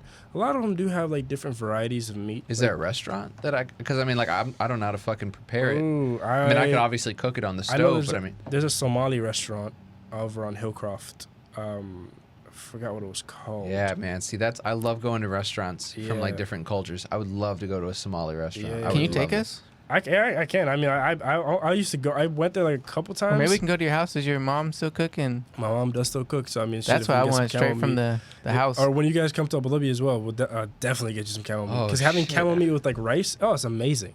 It's amazing. It tastes so good. What is like the most popular dishes in Somalia? Somalia, Yeah. Or some common dishes. baris, which is just skurakaris, is just rice, of course. You got Probably a lot of seafood, huh? no, actually not so much. Well, I mean, people eat fish because obviously the coastal line. That's what I'm saying. That's why. Yeah. That's why I assumed seafood. Yeah, the people eat a lot of fish, but I would say rice is definitely the most popular. There's no way in hell. It's like it different ways of them making rice, Rice is like seasoning the rice. human food. Yeah. Every culture on the planet, rice. Also spaghetti as well. So What? Yeah, so I'm Sometimes- surprised you, right? It's because we were formerly colonized by Italy, right? Oh, I didn't know that. Yeah, so and that's why a lot of our language has a lot of Italian elements to it. I was unaware. So Italians, the way they say sauce or tomato sauce is sugo, right? That's how we say it. You say sugo. Oh, Same wow. thing. Formaggio is Cheese. Cheese, same shit. You know what I'm saying? Like our president's name is literally Formaggio. Oh, the shit. hell? Yeah, Formaggio. Yeah, his last name's Formaggio. Like there's I other did not words know as that. well and then there's also elements of Arabic in there too. Like thalaja is how you say fridge in Arabic, and then in Somali we say talagat. So it's Similar. kind of there's so Very many. similar. But to answer your question about the dishes, like goat meat is very popular as far as the liver. Liver is very popular. Bear is very popular. Keli, which is the kidneys, is very popular. And then hilib gale, which is the camel meat. That's very popular. And you just have that with rice. And people just be eating that. And funny enough, one thing you'll notice about a lot of Somalis, we like to eat bananas with our rice or bananas with our pasta. Whoa. I want you to try it. I love bananas bananas. with pasta. I love want you to bananas, try so it. I want you to I try eat like it. 2 or 3 bananas It is every day, amazing. so I'll try it. Yeah. It's amazing, bro. Banana Wait, with rice. so do you mash it spaghetti. up at all, or do you like No, cut it no. up in little pieces? So or? you can do it however you want. You don't mash it up. Mashing it up is gonna suck. Okay. You know, when I was a kid, I used to cut it up. My mom used to cut it up into little pieces, and that's how I liked it. But I know some Somalis, they literally just have it in one hand and then have the rice in the other, and they just go hum. Right. You know what I'm saying? That's some people do it that way. And what is the pasta seasoned with? Do you have sauce? Is it some kind of sauce? tomato, or anything? Okay. tomato sauce, vegetables, very heavy on Pasta vegetables. with tomato sauce and banana. So let me explain. Bro. Right? So it's tomato sauce seasoned with vegetables, all that stuff. I hope it's very No, delicious. I can see it. I get it. And then because the banana adds a sweetness element to Yes. it as well. And I'm telling you right now, the next time you have spaghetti, right, with tomato sauce or whatever, and it's got vegetables in it, seasoned well, I'll get your number after this as Okay, well. I want you yeah. to send me a picture of it. And I want you to have a banana with right. it, and then tell me if you liked it or not. Just tell okay, me. so is it actual bananas how we see it, or is it like plantains? banana, just banana, straight banana. Because I know like yellow banana. like I love Jamaican food, and Yeah. like a lot of times they'll serve like fried or grilled plantains with it. Plantain. Yeah. Yeah, plantains or something. But I mean you're eating that literally with rice. They'll just throw like plantains on top of your rice Yeah. or your cabbage or whatever. Exactly. It's like, it's sweet. It's very similar to bananas. Exactly. Almost the same thing, but Oh. like yeah. So I get it 100%. Is this sweetness to it? Bananas and are it's just like- the raw version because I think Yeah. they just cook the plantains a little bit. Right, You yeah. know? It's just bananas are a little bit just the more raw Yeah, it version. makes It's a little sense. sweeter. So I like throw hot sauce on them and everything. It's good. dude, go crazy with it. You know what I'm saying? Yeah. Sometimes I put fucking croutons on my pasta. You know? I love it. Whoa. Croutons are fucking amazing. I'd put Yeah, croutons man, on you know what anything. I'm saying? Yeah. That's interesting. Yeah, dude. All right, I want to go to a Somali restaurant or to your mother's house, and I would love Say to less. try camel for sure. Sure. When you like, Yeah. and as I said again, I'm telling you right now, when you guys go to Abu Dhabi, and I'm saying when, not if, Yeah. you have to let me know, Okay. and then we'll do it. Because I'm graduated now, so I should have more time. You know Okay. what I'm saying, under my belt. So, yes, sir. Hell yeah, dude. We'll do it. Awesome. Dude, can I ask a question though? Yeah, what's up? I don't know if we're wrapping up or whatever. Yeah, you're good. How much time have we done so far? That's what I was literally just about to say that. Probably We're at 2 hours and 20 minutes. Jesus. Wow. man. So That's a that's- feature-length film Yeah. right there. Jesus. I'm So, sorry. yeah. I'm sorry I took over. I could be here for 5. I'm letting you know right now, but I'm sorry I took up so much of your time. Don't apologize, bro. This is what we want. This is why we had you, man, to have this conversation, bro. This is the whole reason for it, bro. Yeah. And to go this long. Yeah, I mean, you can't really get this anywhere else in any That's kind one of thing that's platform, really man. great about podcasting Yeah. is like there's no constraints. We're not fitting into some time block on TV or radio. Yeah. We can go for literally as long as I want. Whoever listens to this can pause and stop and it come and back. start it again whenever the fuck they want. So that's why I love podcasting. Some people like they listen to podcasts while they drive. I know I do. Oh, that's Yeah, what I I love like right doing now that. when I came here, I was listening to it, like the Dave Chappelle interview, like just like we saw the other a while on Joe ago. Rogan. Yeah, like I listen to them while I listen to shower sometimes. Like I'll just turn on the Bluetooth speaker in the bathroom. I'll take a shower and listen to a podcast. Like Yeah. it's great.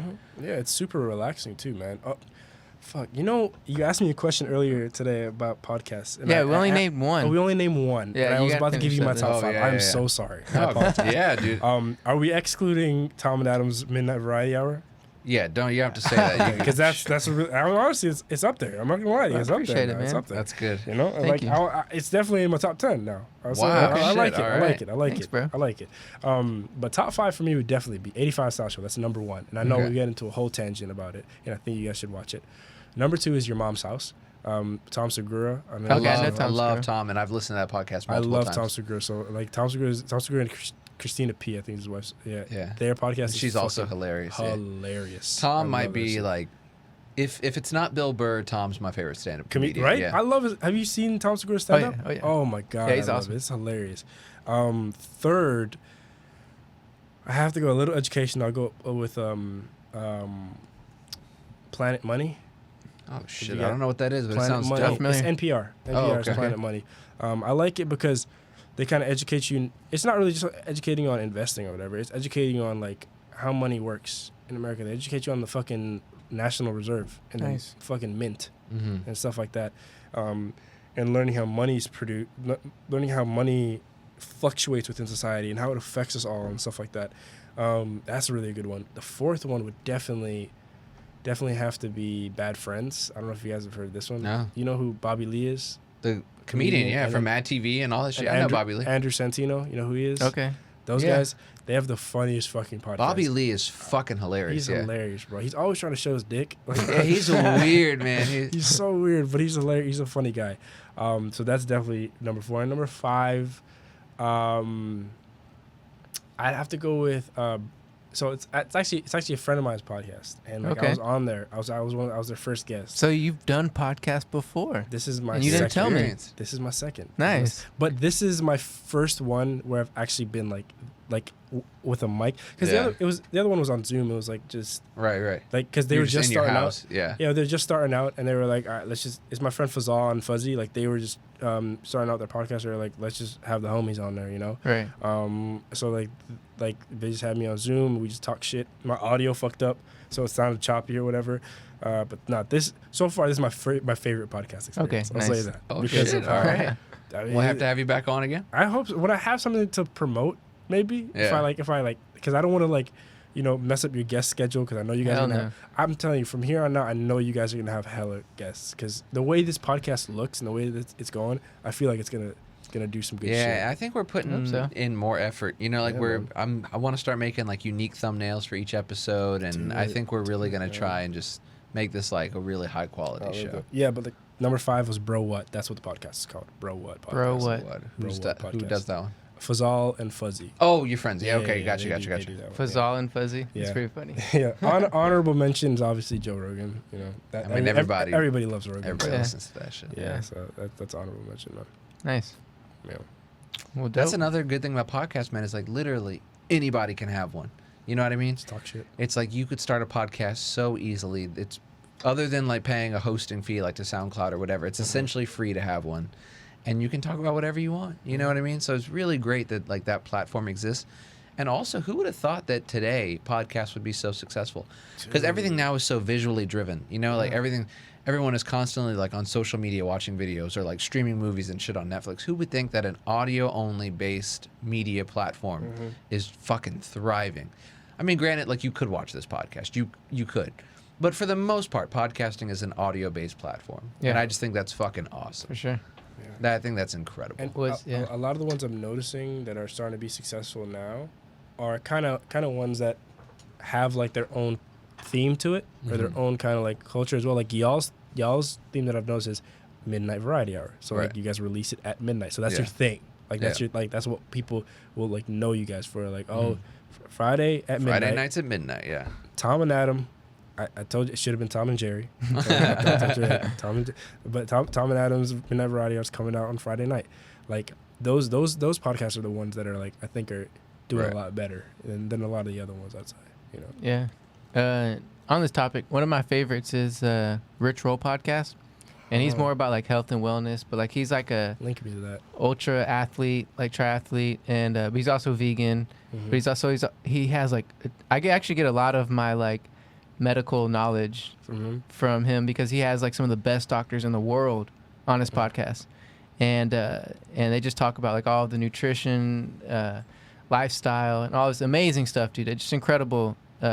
I've learned so much from listening to that podcast. That's one of my favorites, and then obviously Joe Rogan, and then the other two that I listen to the most are History on Fire was Daniele Bolelli, so and then and probably Hardcore History was Dan Carlin. There's another history because I'm a history You're a nut, dude. history I just buff? love Yeah. history. Like Love it's my that, man. favorite Yeah. topic. So those are some of my top. I have others, but those like Yeah. the The top Drunken Taoist is so Yeah. good. Yeah. What's you know? that? It's another one of Daniele Bolelli's podcasts, and he does a lot of like martial arts history. And That guy's a very interesting man. yeah, dude. He's a If you very, ever go to very his interesting website, man. he puts up like Brazilian jiu-jitsu videos of him like Really? walking you through different, different, like, okay, today we're going to be showing half guard and transitions How from to pass through in and guards out and of, stuff, like, yeah. how to slip through guards. It's, like, really crazy how, 1, he's a historian. 2, he's also a martial arts historian. 3, he's actually a very gifted martial arts practitioner. Crazy. So it's very cool to enjoy that content from him. He's pretty great. Yeah. Dude, that's so dope. He's like master storytellers too. He's like, And I just love listening to that fucking Italian voice of his, you know. yeah. My wife hates it though, man. She's like, I can't stand it every time I get in the car and I'm listening to him. She's like, turn this off. I want to listen to something else. Yeah, it's pretty funny. God. What about you? What's your top 5? I gotta ask. Top 5. Top 5 Dead or Alive for podcast. Wow. Midnight Variety Hour, number 1. Yeah. 1 there through we go. 5. No, I'm just kidding. Plug. History on Fire has made it into my top 5. I'm going to name some, but they're going to be completely unranked because it's very hard to rank them. If I Were You, which is a podcast run by Amir Blumenfeld and Jake Hurwitz, who are comedians that used to work for College Humor. They had a web series called Jake and Amir. And now they basically they do this show where they have people email in questions and they basically just give advice. It's very good. It's very hilarious. Then Jake Hurwitz from that same podcast does another podcast called Not Another D&D Podcast, and they like sit through and they just play Dungeons and Dragons campaigns. Oh, okay. And my inner nerd loves anything Dungeons and Dragons, so I never played that game. I definitely want to do it one day. it's dude. If honestly, I've never played it Do you have it? myself. No, I mean really, you don't. Who owns that game? You don't- I don't never met I've anyone. never that So met owns anybody it's that not owns like Dungeons and it's not Dragons. like That's so owning a true. game. It's not. There's not a board or anything. So basically, What you is it? you it's have vibes. It's just vibes. you have a set of dice, right? And you use your dice to control your character. But for the most part, you have a group of people, and then within that group, there is a dungeon master. That person Yeah. is in charge of setting the story, telling what happens. And then you have lore books that explain like how certain things work. Like, okay, if there's a character in the game that's a troll, this is what trolls can do. These are their abilities. So yada, yada. that's like a manual. You have Right, to have so a you manual. you need manuals Okay. and you need these dice, but then you're basically just following a story that the dungeon master is laying out, and you are controlling your character by stating what you want to do and then rolling to see whether or not you can do it, whether or not your character is capable of. It's all like So there's no pieces on a board? no, just That's dice, what I'm wondering. just I thought you, dice like- and a story. I just thought there was like pieces on a board. There's Yeah. no. Now, I think like sometimes you could create like your own board if it helped Yeah. you visualize the story you're working through. Right. But you do not need a board for Dungeons and Dragons. There's no owning Dungeons and Dragons. You just have dice, the manuals, Like a and a regular, dungeon master. regular dice, just a regular. We could six- no, not Oh. regular. There's like multiple dice. You need a 20-sided die. Most of the gosh. most of the things in the game are controlled via a random. 20-sided die. So does I could- does the dungeon? Let me ask this, right? I know you don't want to go on and on. Does the dungeon master? Could he just bullshit the story? Like No, I mean a good dungeon master. went to Whole Foods. a good dungeon master lays the story out, but it is all grounded in Dungeons and Dragons lore. Okay. So you can essentially create your own universe, and you could create, like, let's say we could do a Dungeons and Dragons campaign that took place in a world called Houstonopolis, and it could all be vaguely based on Houston, but the characters and places in that world have to conform to Dungeons and Dragons lore. So, like, if my character was a dwarf halfling mage, I can't just be like wielding a sword like I'm fucking Sir Arthur Dane, the Sword of the Morning from Game of Thrones. Like, if I'm a mage, there are rules my character has to conform to, and my species and my race conforms to certain rules. Is So it's there a not- winner? That's what I was about to ask. You're How do you you're win? not operating as an individual, so you have a party, and the goal of your party is to complete quests. So you're not playing against the people you're playing with. You're playing as a team unit. Okay. So like if you and me were, if the three of us were playing, and let's say Aaron was here and he was our dungeon master, the goal would be for the three of us together to succeed against what the dungeon master threw at us. Oh, okay. It's not like one of us is trying to like kill the other, or But there's like no end. Like there's no end. Like no, you've you can end accomplished a this. campaign. Like you could say, okay, our quest is going to take place in, like for instance, in Not Another D&D Podcast, the world is called Bohemia, right? I know. I'm like, luckily I'm in a relationship because my draft stock is just plummeting right now, but whatever. Okay, so like it takes place in a world called Bohemia. And so like you can set, okay, here's your 4 characters. The end goal of your quest is to take the one true ring and dispose of it in Mordor. You know, that's Lord of the Rings, whatever. But like once you accomplish that, okay, you can end that quest and you can start another quest, whatever. It can be in the same universe. You could start another universe. But the main goal is to have an adventure with your friends in this world that follows mythological lore to complete a task as a party. Okay. That's Dungeons and Dragons. That makes sense. You got to have a 20-sided die, and there's some other die and the manuals, but you don't need a board. There's no like you go to a board game store and buy Dungeons and Dragons. No, none of that. So I'm sure there's plenty of like Can we play? stories. I would love to play. Can I we would play honestly. One time, I'd like to play one time. I actually want to do this. I would either have to learn how to be a dungeon master, or we would have to like find someone that can do it, because the having a good dungeon master is the most important part of playing Dungeons and Dragons. Yeah. If you don't know what you're doing, or you're not really well versed in how to be a dungeon master, it would just be chaos. Yeah, well, I was gonna say I'm sure you can Google like stories or like campaigns that would Definitely. probably be have been used hundreds I'm of sure times. you could that find would a help good you. starter campaign, Yeah. and you know, something that a entry level dungeon master could easily walk you through. Right. You know, but it's like if you're interacting with people in the universe that aren't a member of the party, like let's say the three of us, we go to a town and we have a conversation with the bartender or the barkeep at that town's bar. The dungeon master is like choosing what that barkeeper says, and like the dungeon master controls all of the. So if we come across an enemy, the dungeon master is the person telling us what the enemy does to us and stuff like that. So the dungeon master is the most important part of Dungeons All right, and but Dragons. how nerdy is it get? Like, are they actually like talking like, "Come thee hither to the"? That's what I'm Like, do you have to talk like? No, because I mean, you could essentially like you can talk however you want, and you could be like, all right. when you kill someone, you get to like pick how you finish them off, you know, and you could.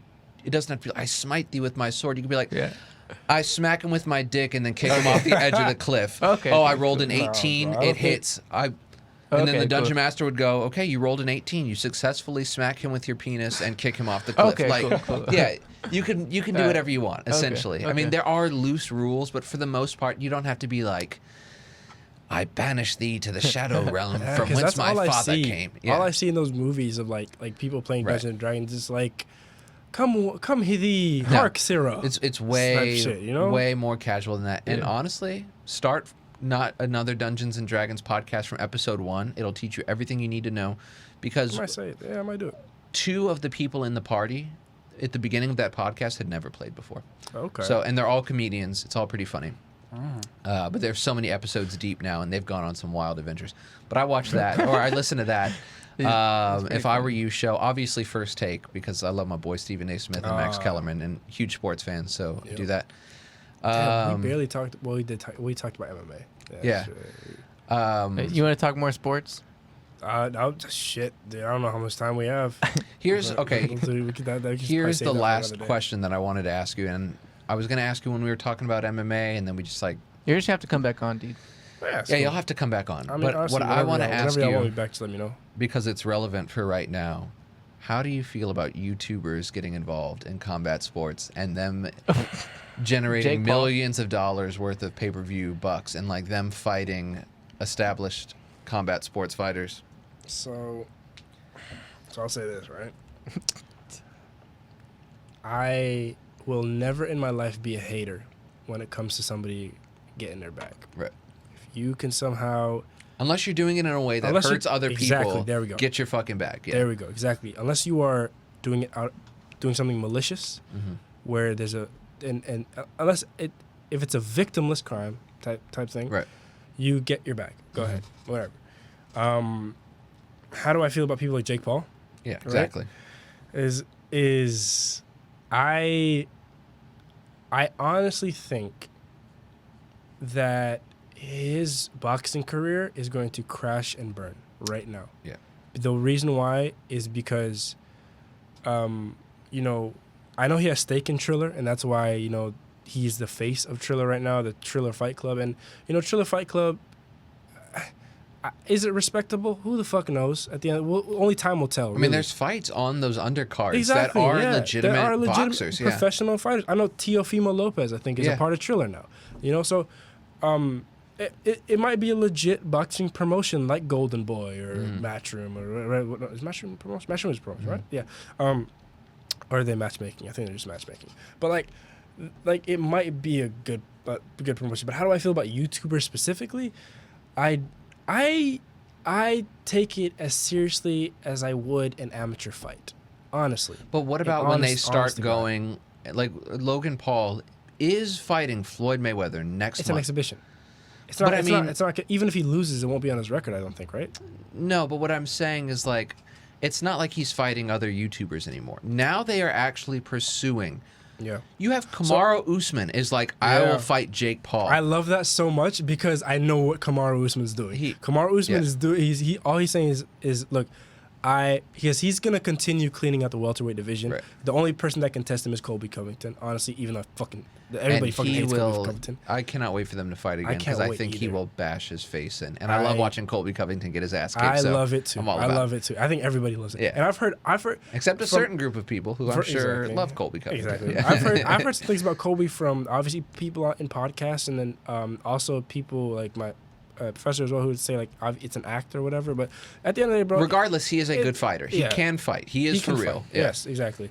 But I know what Kamaru's doing because he's just looking at that and he's just saying, "Hey man, look, let me beat your ass so I can cash this 40 million real Right. quick." I wholeheartedly support it. And I think it's 'Cause going to Kamaru's force the greatest welterweight of all time. right. in my opinion. And we're going to Respect to watch GSP. Jake Paul, but there's no way he takes that fight, right? So No. you're going to watch Jake Paul because he's over here calling everybody out.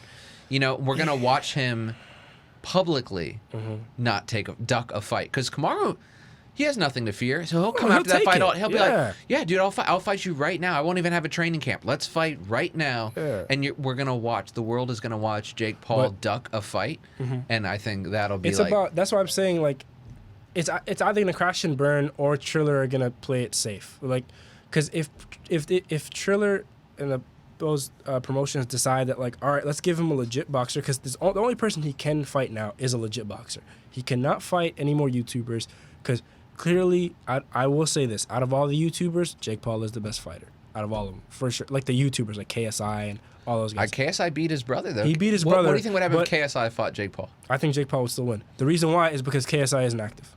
Yeah, I think He's Jake active. Paul takes it the most seriously. Yes, Jake Paul exactly. actually has a training camp. Yeah. Jake Paul actually brings in boxers. Okay. And I like KSI. I watch it. I watch Sidemen videos. I like KSI's content. And I like the guy, but As a big FIFA fan, I got really into You play KSI FIFA?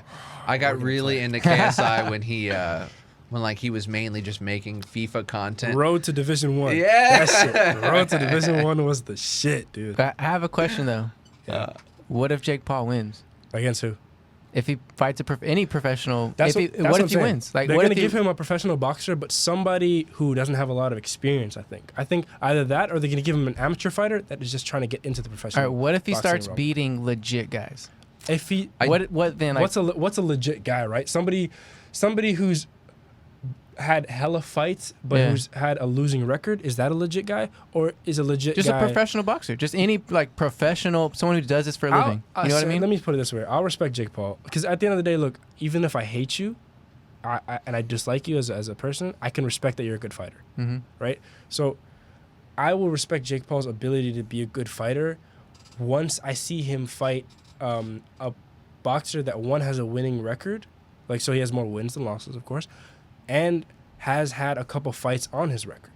That like I don't want to see him fight a person who's, even though the amateur fighters are amazing because they're going in, the amateur fighters become professional and they become the GOATs, obviously. Like I don't want to see him fight an amateur fighter because I feel like Triller are gonna try to like spoon feed him Right. a little bit. Throw him to the wolves. I think you should just throw him to the wolves, bro, and see what happens.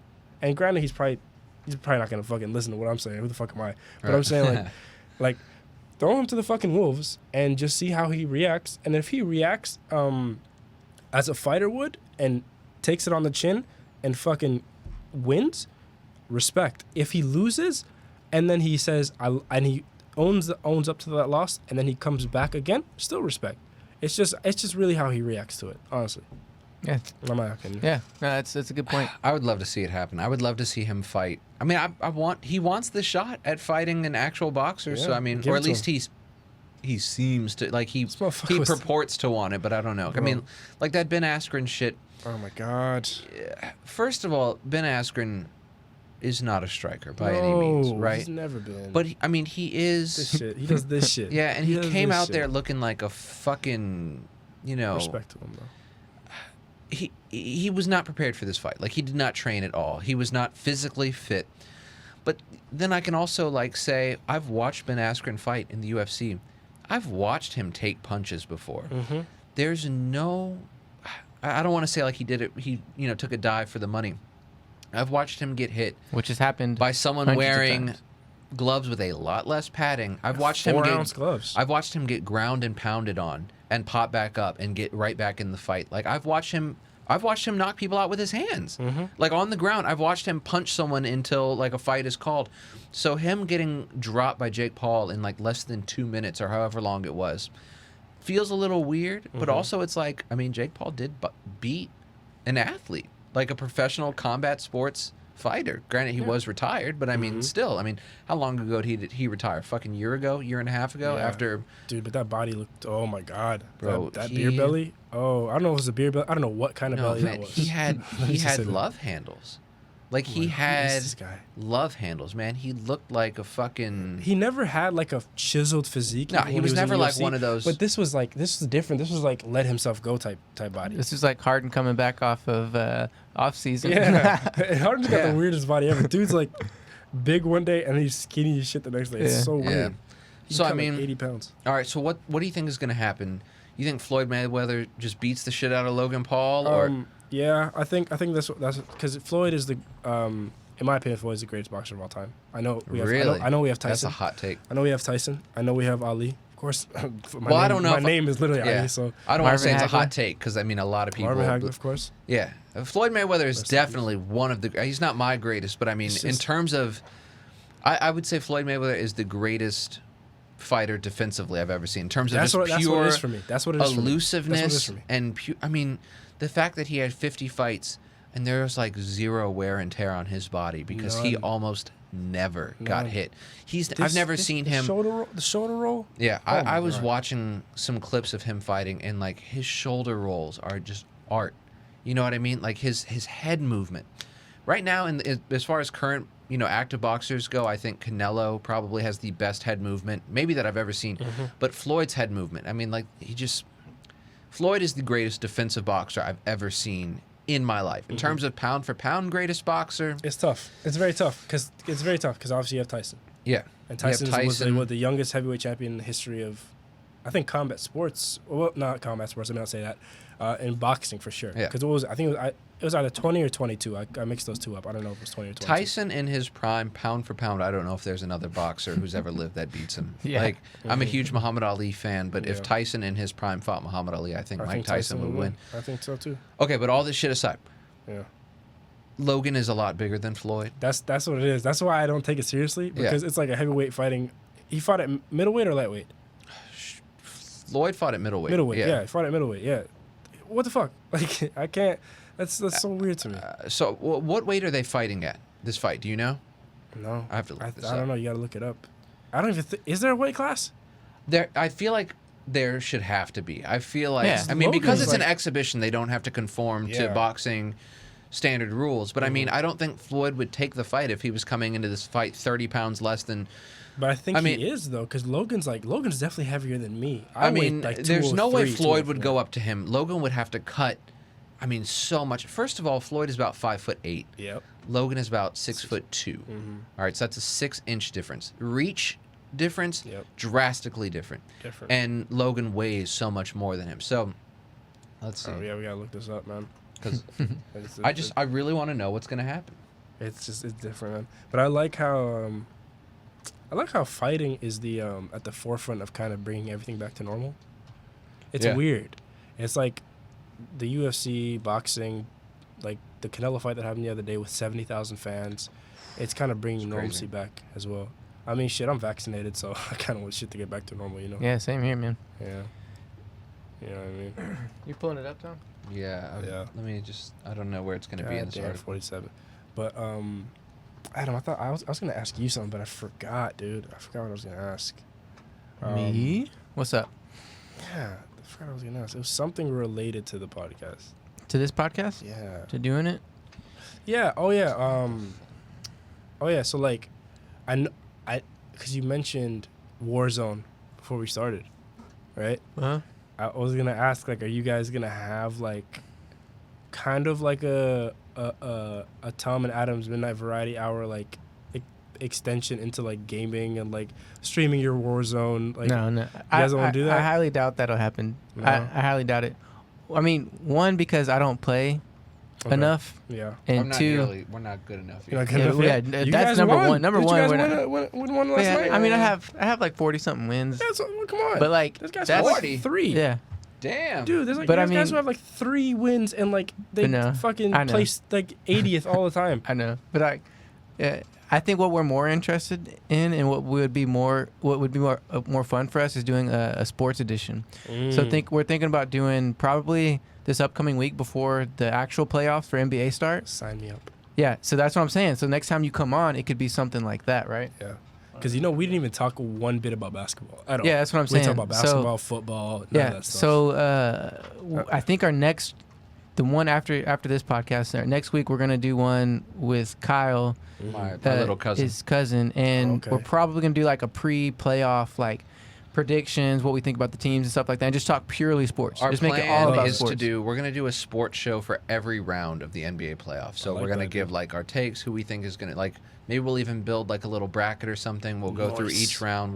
So Nice. we're both huge sports fans. I So, watch yeah. pretty much every sport. All right, And what's your that pick? way, What's your especially pick? for you, especially for like someone like you who wants to come back on and just and give you a reason to come back, we can just talk purely sports. You know what I mean? And have a lot of fun, because I mean, honestly, a lot of our friends, and especially in our age range, like are either soccer, football, basketball, whatever, and we're all extremely interested in it. So honestly, yeah, we love it. I'll be honest. I don't even need a reason to come back. Like, Yeah. As you can tell, I just talk shit Yeah. for hours. Like Yeah. I could just do that. So, Yeah. I mean, And the good thing is, like, you can come on whenever you want, and it can just air whenever we have a spot. You know, like, Yeah, so that's like true. literally, it's not like you have to like. Yeah, it's oh, not like we have to wait 5 weeks Right. until we get all those episodes out of the way. We can record it whenever. Yeah. do you guys have some in the bank as well? Like, do you guys have? Not at the moment. No, no. not right Not now, at the moment. unfortunately.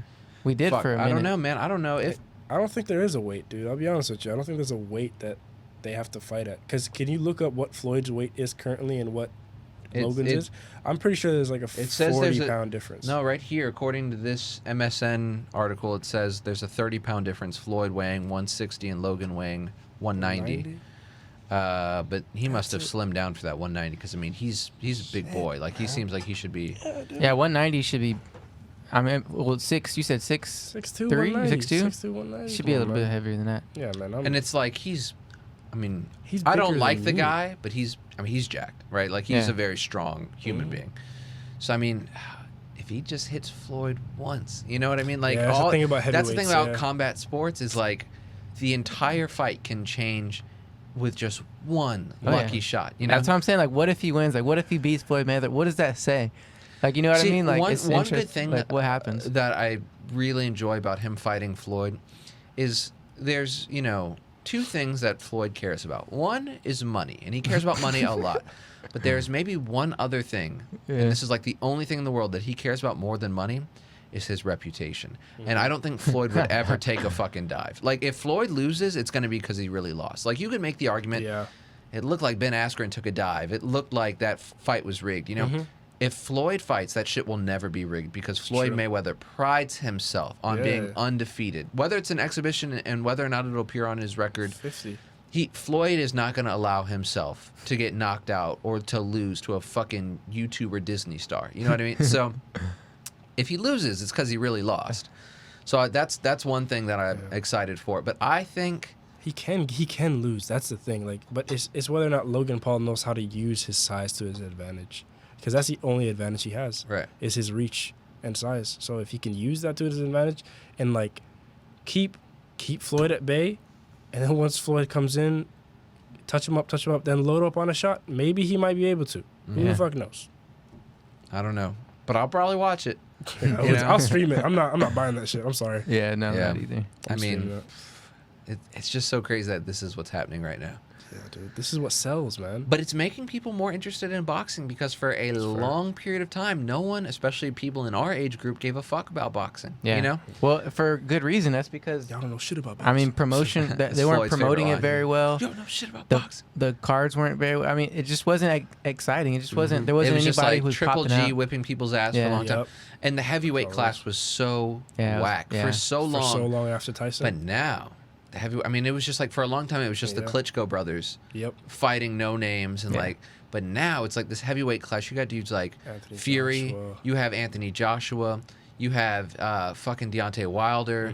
You have Don't speak on Ruiz. Anthony Ruiz. Yeah, Anthony Ruiz. Yeah, I thought is it Andy or Anthony? Anthony Ruiz. Anthony Ruiz, yeah, right, big yeah. boy. Big boy. I mean, shit. I'm excited for his next fight. You know what I mean? Watching him, get that insane win Over Anthony Joshua. over Holy Anthony, because you look at shit. Anthony Joshua. Anthony Joshua looks like Black Superman. All right. Same thing as Deontay Wilder situation. I mean, yeah, he's you just think. just like picture the perfect human being when you look at Anthony Joshua, and then you look at Ruiz, who is, I mean, he could whip my ass, but like he's just this tubby fucking dude. Does not look like a super athlete, and that You fight. would think he's was- a regular dude from Houston. Yeah. Dude, you know saw what? him That's on what street, I you that's think what he's a I think regular about Nate Diaz in MMA. Yeah. Like whenever he beat McGregor, like he just looks like just like straight off the street. Exactly. Like, Nate Diaz just looks like he's like, hey, fool, like type shit. That's like- all he looks like. Yeah. yeah, But that's like, because that's really how he is too. Yeah, Like, he is, for sure. That's why. So the card, the new UFC card is happening this Saturday.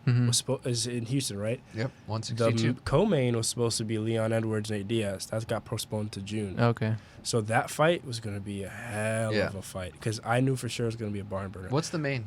No. Main is Volkanovski, Chandler. right? No, Chandler Oliveira, Ooh. lightweight title.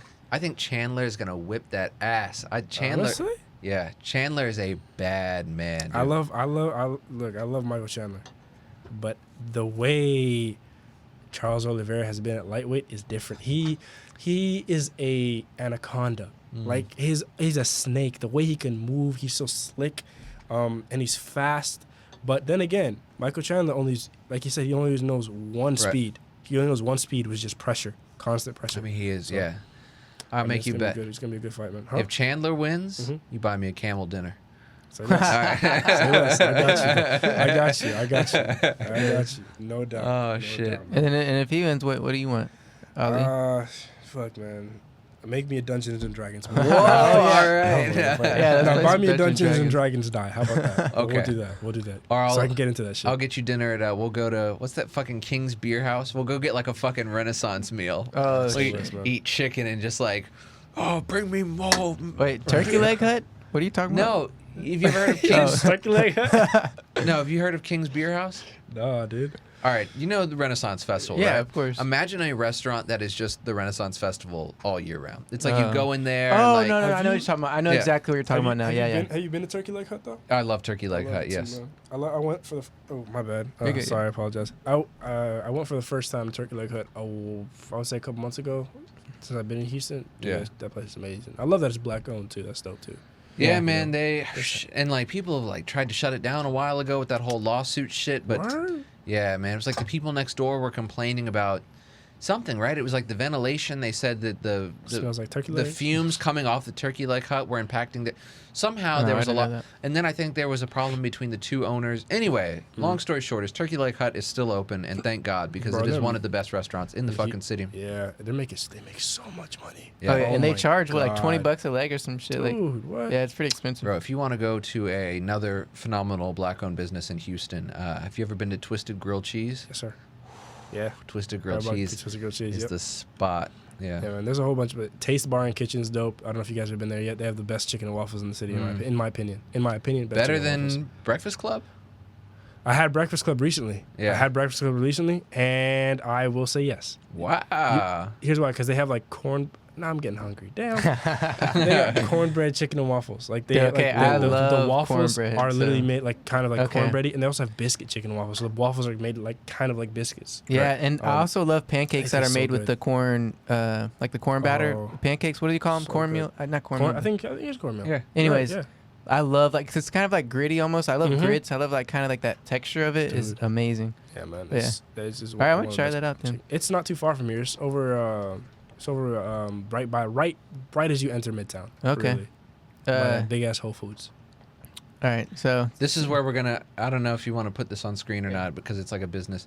We're gonna go to the fucking Hobbit Cafe if Chandler Oh, loses. yeah. This is Yeah, like I know the how- nerdiest fucking restaurant Bet. in Houston. Shit, we gotta go. Oh yeah, then we gotta go before the 20th because I'll be out of the country on the 20th. Okay, all right, So we we'll will. have to go- we'll have to go but by like next the week. menu has like Lord of the Rings inspired shit on there, and All right. we'll just go nerd out and Cool. eat some fucking. I think they have a black All bean right. burger too. If There you Oliveira, go, that's if the Oliveira wins, we go to the Hop Cafe. If Chandler wins, we find some way to get you a camel dinner. There we go. right. There we go. Damn, that's the kind of bet I like right there. Yeah, That's man. fucking awesome. Yeah.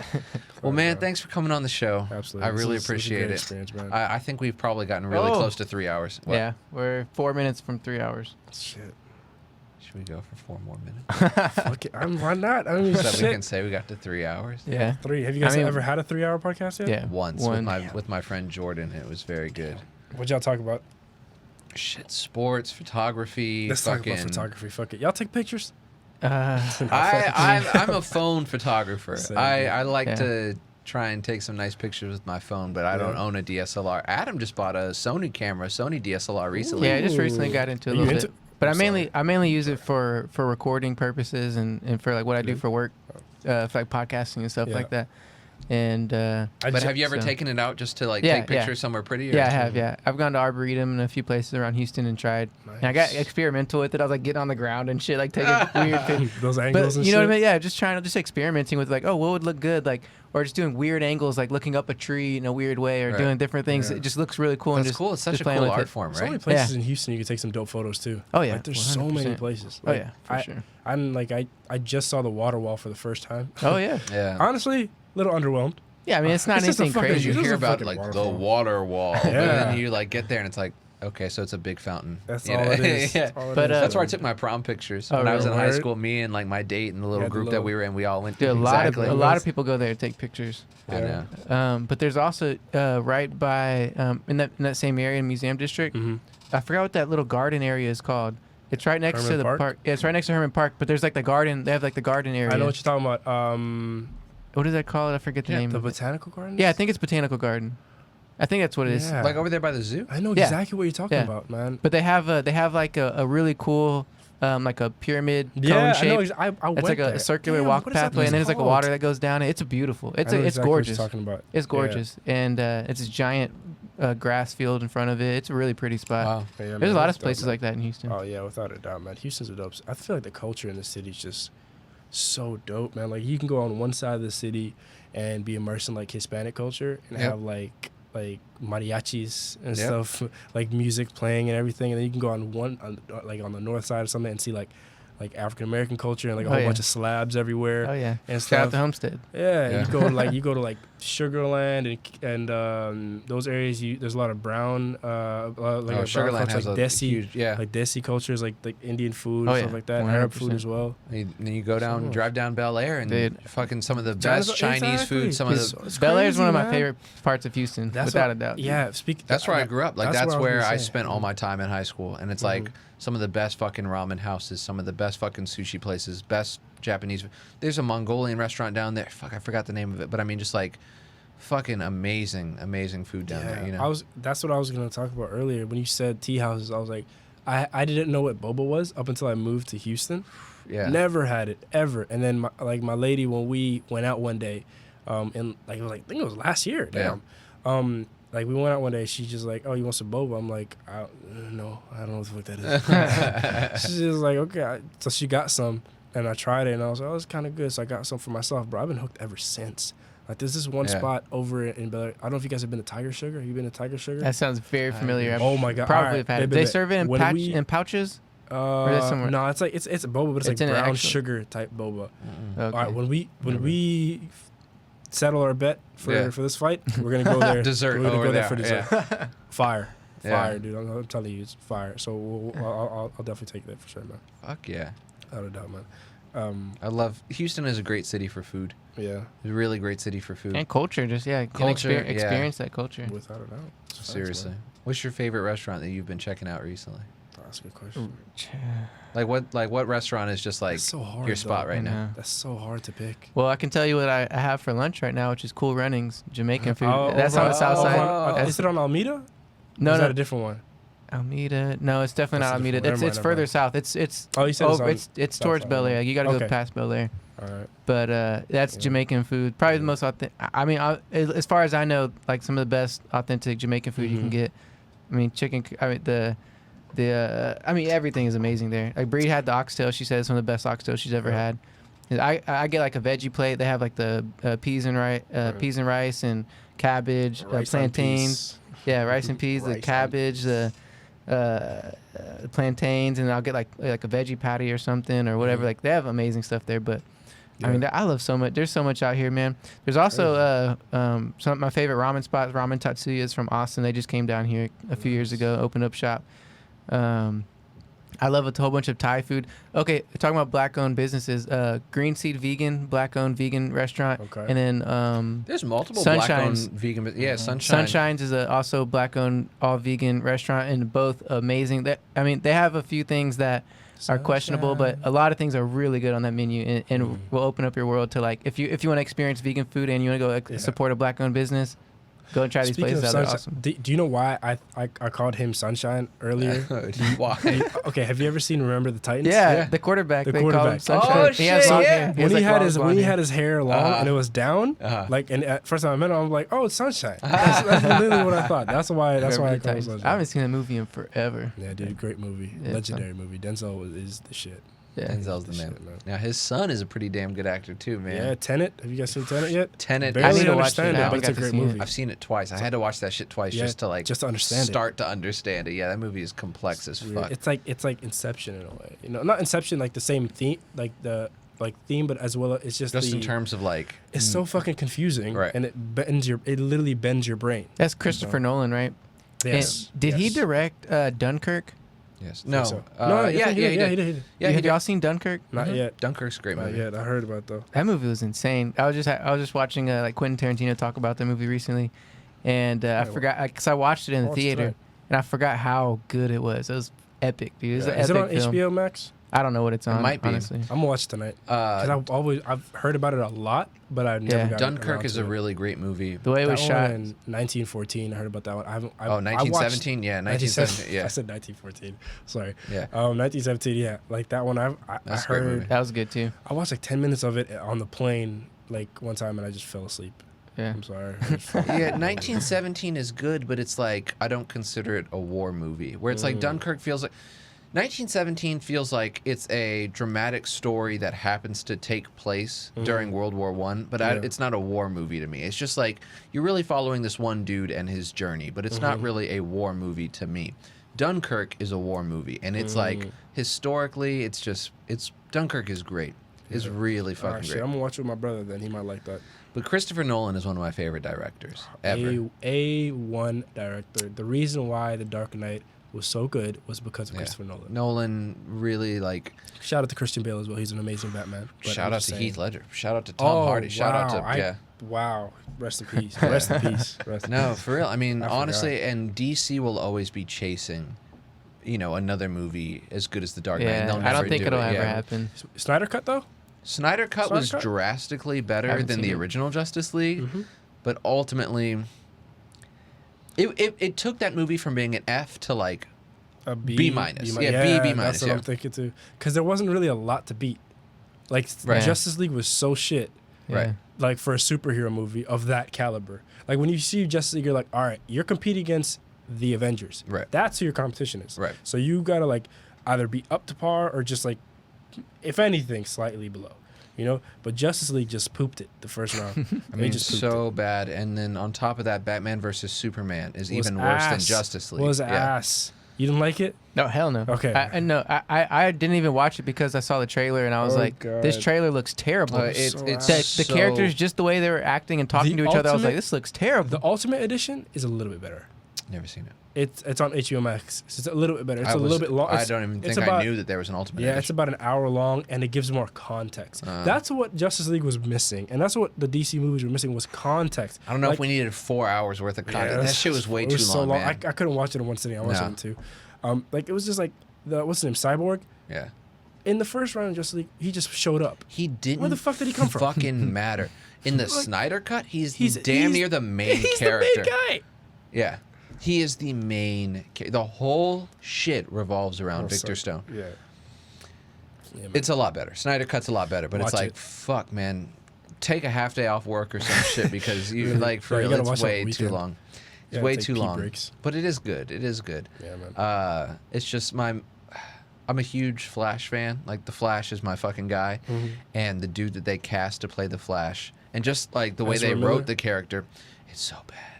He's the worst Flash I've ever seen, and there hasn't been a lot of Flash representation on TV. Like I enjoy the Flash representation. I love that. I enjoy the fucking CW show, which a lot of people fucking clown on, but I don't give a fuck. do.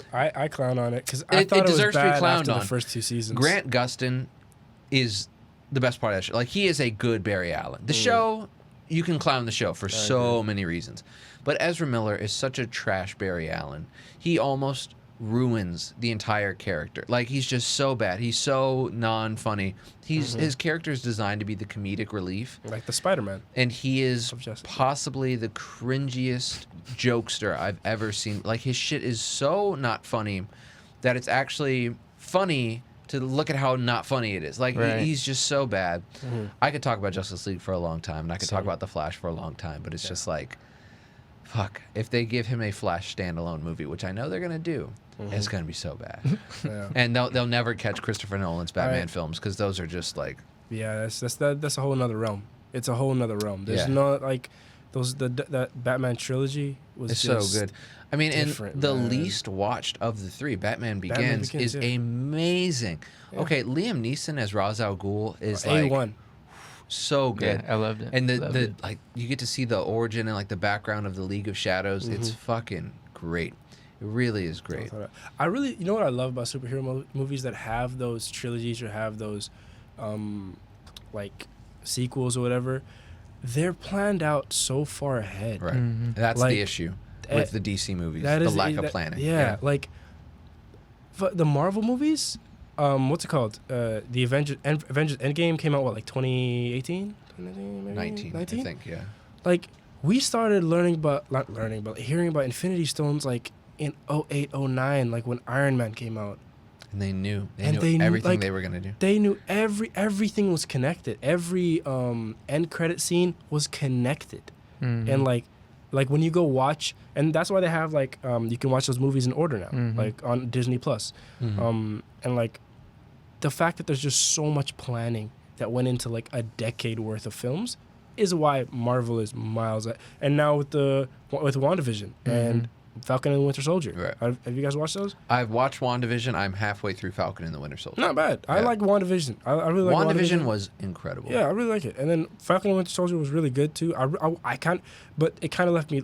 Well, I'll let you finish it. But it kind of left me lingering. I kind of want a second season. Some people swear that it's like the best shit they've ever seen. Yeah, I like it. I really like it. I like I also like how it kind of touches on some social aspects as well, which is pretty cool. Yeah, I started to with- notice that, yeah. like around like the first episode when Sam's like trying to get a loan and Yep. it's like clear that his family is being discriminated against, or when they go and see, and I don't think this is a spoiler, but when he finds out that there had been a black super soldier for Yes, decades, yeah. and like how like the government had Shit. just kicked him to the fucking And they side. put him in jail Yeah. for Oh like 30 shit. years. It's very good in that sense that it Yeah. tackles those issues. Exactly. Now, I've met two groups of people. People that think Falcon and Winter Soldier is like the best shit since sliced bread, and it's like, holy shit, this show's amazing. And then the people that are just like, it's pretty good. Yeah. You know, I've never met anyone that says it's like, this show's trash. Like, I've never seen nobody it. said that.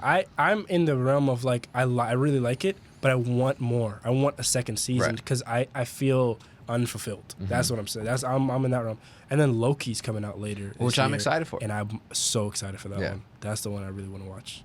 You know, Because, I mean, like, I feel like that Loki character is a character we've seen a lot in the cinematic universe, but we've never seen things from his side of the story. It's like, he's present in a lot of the movies, but it's just like, you're always looking at it from an outside perspective when it comes to his story. So I'm excited to see things from Loki's point of view. I like the villains in a way, like when villains get their story, like because Deadpool is kind of a villain hero, right? Yeah, like he's an anti-hero, yeah. He's an anti-hero, right?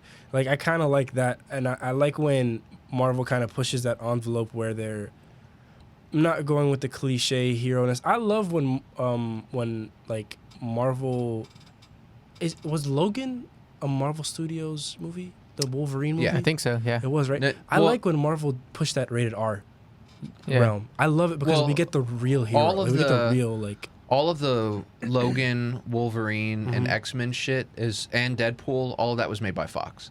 It was Okay. made it is, like, I don't know if they say it's like in partnership with Marvel Marvel Studios, Studios. but it's not a part of the same cinematic Okay, universe yeah, as it's like not the- MCU. Yeah, Yeah. it's not MCU. It's all Fox. But now Disney now owns Fox, 21st Century Fox, so they can start incorporating those characters. But all that Logan and Deadpool shit, it's all Fox. Yeah, but yeah, Which is why we're not but- going to get another Deadpool movie because Disney will never allow that shit to happen. so fucked you up know? though. I love Deadpool. Deadpool, Yeah. it's so rare where you find. This is my opinion, obviously. So rare where you find movies that have a sequel that's honestly almost as good as the first one. Deadpool 2 was very good. Deadpool 2 was so good, and I liked both of them. You know. So, Now, if Disney does continue to have Deadpool in their films and in their content, it's like they're either going to have to not have him or they're going to have him but water him down. And that's like blasphemy to what Deadpool is. Deadpool is Absolutely. meant to be unfiltered, super hard R-rated movie. break you know? the fourth wall. Right, type breaking the shit. fourth That's it. wall, you know, cutting people's dicks off, like, you know, crazy, insane shit Yeah. that Disney's either going to have to leave it out Yeah. or they're going to have to water it down. And if they water it down, There's no point in making it. people are going to hate it, you know? Which I will So- say, Disney's really good at watering shit down. Yeah. I mean, they're good in a bad way. Like, Yeah. you know what I mean? Yeah, but, exactly. you know, I thought when they bought Marvel, I was like, no, they're going to ruin all this shit. Yeah. They did a phenomenal job. So maybe they can handle Deadpool in a way. I So don't know. what are they like? When they bought Marvel, was their vision to kind of just keep? I'm guessing their vision was kind of just to, we're just gonna own you guys now and reap the benefits of it, but you guys can just keep doing the same shit you've always been doing. I mean, Because I don't really see a Disney input in WandaVision or like nothing's Disney. well, Disney has a say in who they hire to make the shit. So, like, a lot of these things, they were done either by Kevin Feige or they were done by, what the fuck is his name? Well, it was Beats like me. Kevin Feige and the Russo brothers are like the Oh, yeah, main Russo people to. What the fuck is his name? I know we're way over 3 hours now. Huh? 3:10. I'm guessing. We're gonna go 3:05? longer until I finish this. 3:13. What There the we go. fuck I think is this is officially the longest. we've Let's done. fucking go. I won. I could tell he wanted to. I think the last one was like 3:08. That's his name. I don't even need to look. It's Jon Jon Favreau. Favreau, Okay, yeah. so Jon Favreau and Kevin Feige and the Russo brothers, they directed Infinity War and Endgame. They are like the main people we have to thank for the Marvel Cinematic Universe as we know it today. Disney hired them, and Disney could have, said, all right, we're going to get rid of you guys when, they kept making these movies. And then the latter movies, they had a choice of like, all right, who's going to direct this? Who's going to write this? So they let those guys keep doing their thing. But ultimately, Disney has a say over the final content. So let's say, Kevin Feige's original goal was like, all right, I want this to happen to this character. This is going to be the plot of this movie. If Disney didn't like it, Disney could say, all right, change that or do this. So I don't know what decisions Disney made, but the people they put in place allowed those movies to thrive. Yeah. Now, Disney, in my opinion, fucked Star Wars up. Like, really bad. Like, really, really bad. Episodes 7, 8, and 9 are like, I don't even consider that to be canon. Like, I don't even consider that to be Star Wars. Same. The Mandalorian, phenomenal. Was that like kind of like how WandaVision's after Endgame was the Mandalorian? The like a Mandalorian prequel? takes place after episode 6, before episode 7. So it's in between episodes 6 and 7. Okay. So it takes place before all the Disney movies and shit like that. I know the Disney movies. They just had. I love John Boyega. I think he's a great actor. He's a good but actor, and I like him I as feel a like person. Their character. They just made him, shat all over his character. Yeah. They fucking. It's like they took his character arc and just said, "Yeah, fuck that shit." all like, he does is scream. All he does is scream, and What's he his name? makes What's his name? Rose. Or Yeah. What's her name? Rose. Rose. Yeah. Rose, That's all he does is Yeah. just scream Rose for like Ray! 3 hours. Ray, Rose, Oh, yeah. Poe.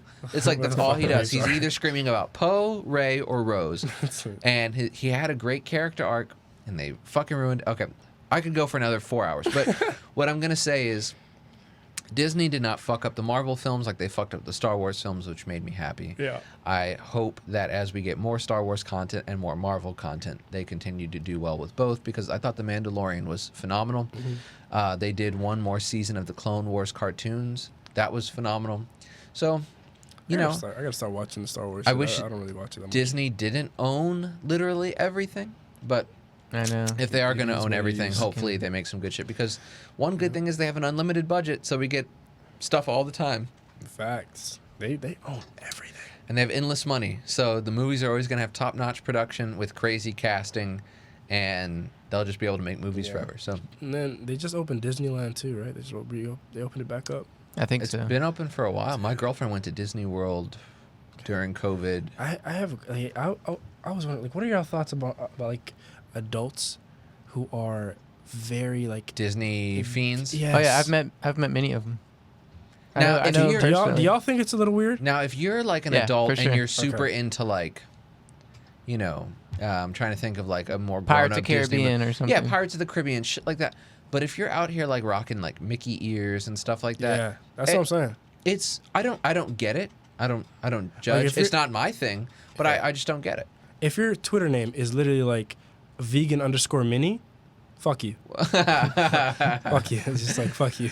Yeah, I guess. like- Or it's like if you don't have children and you want to take a vacation and you choose to take a Disney cruise as opposed to like a Royal Caribbean cruise or a Carnival cruise, or if you choose to like do some stuff where like Mickey and Goofy are like running around everywhere, I don't get it. I don't judge it, but I just don't get it.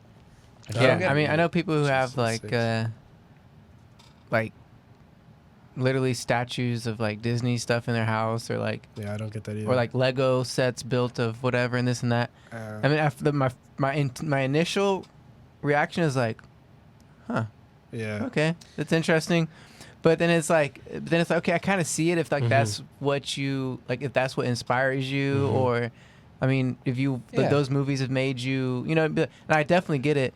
But then there's that side of me too. It's like it's just not for me, But so- I'm into my fair share of childish stuff. Like Right. I mean, everybody I'll is. be 26 at the end of this month. right. If someone bought me a Spider-Man suit for my birthday, I would be wearing it right now. Like I get it. you know what I I get mean? it. Like I We think all have people those. We all have those. Yeah. But I'm just saying, like, some people overdo it. Some Yeah, people, for like, it's sure. like their whole identity. For sure, Right. for sure. You know what I mean? and their like, house is just covered.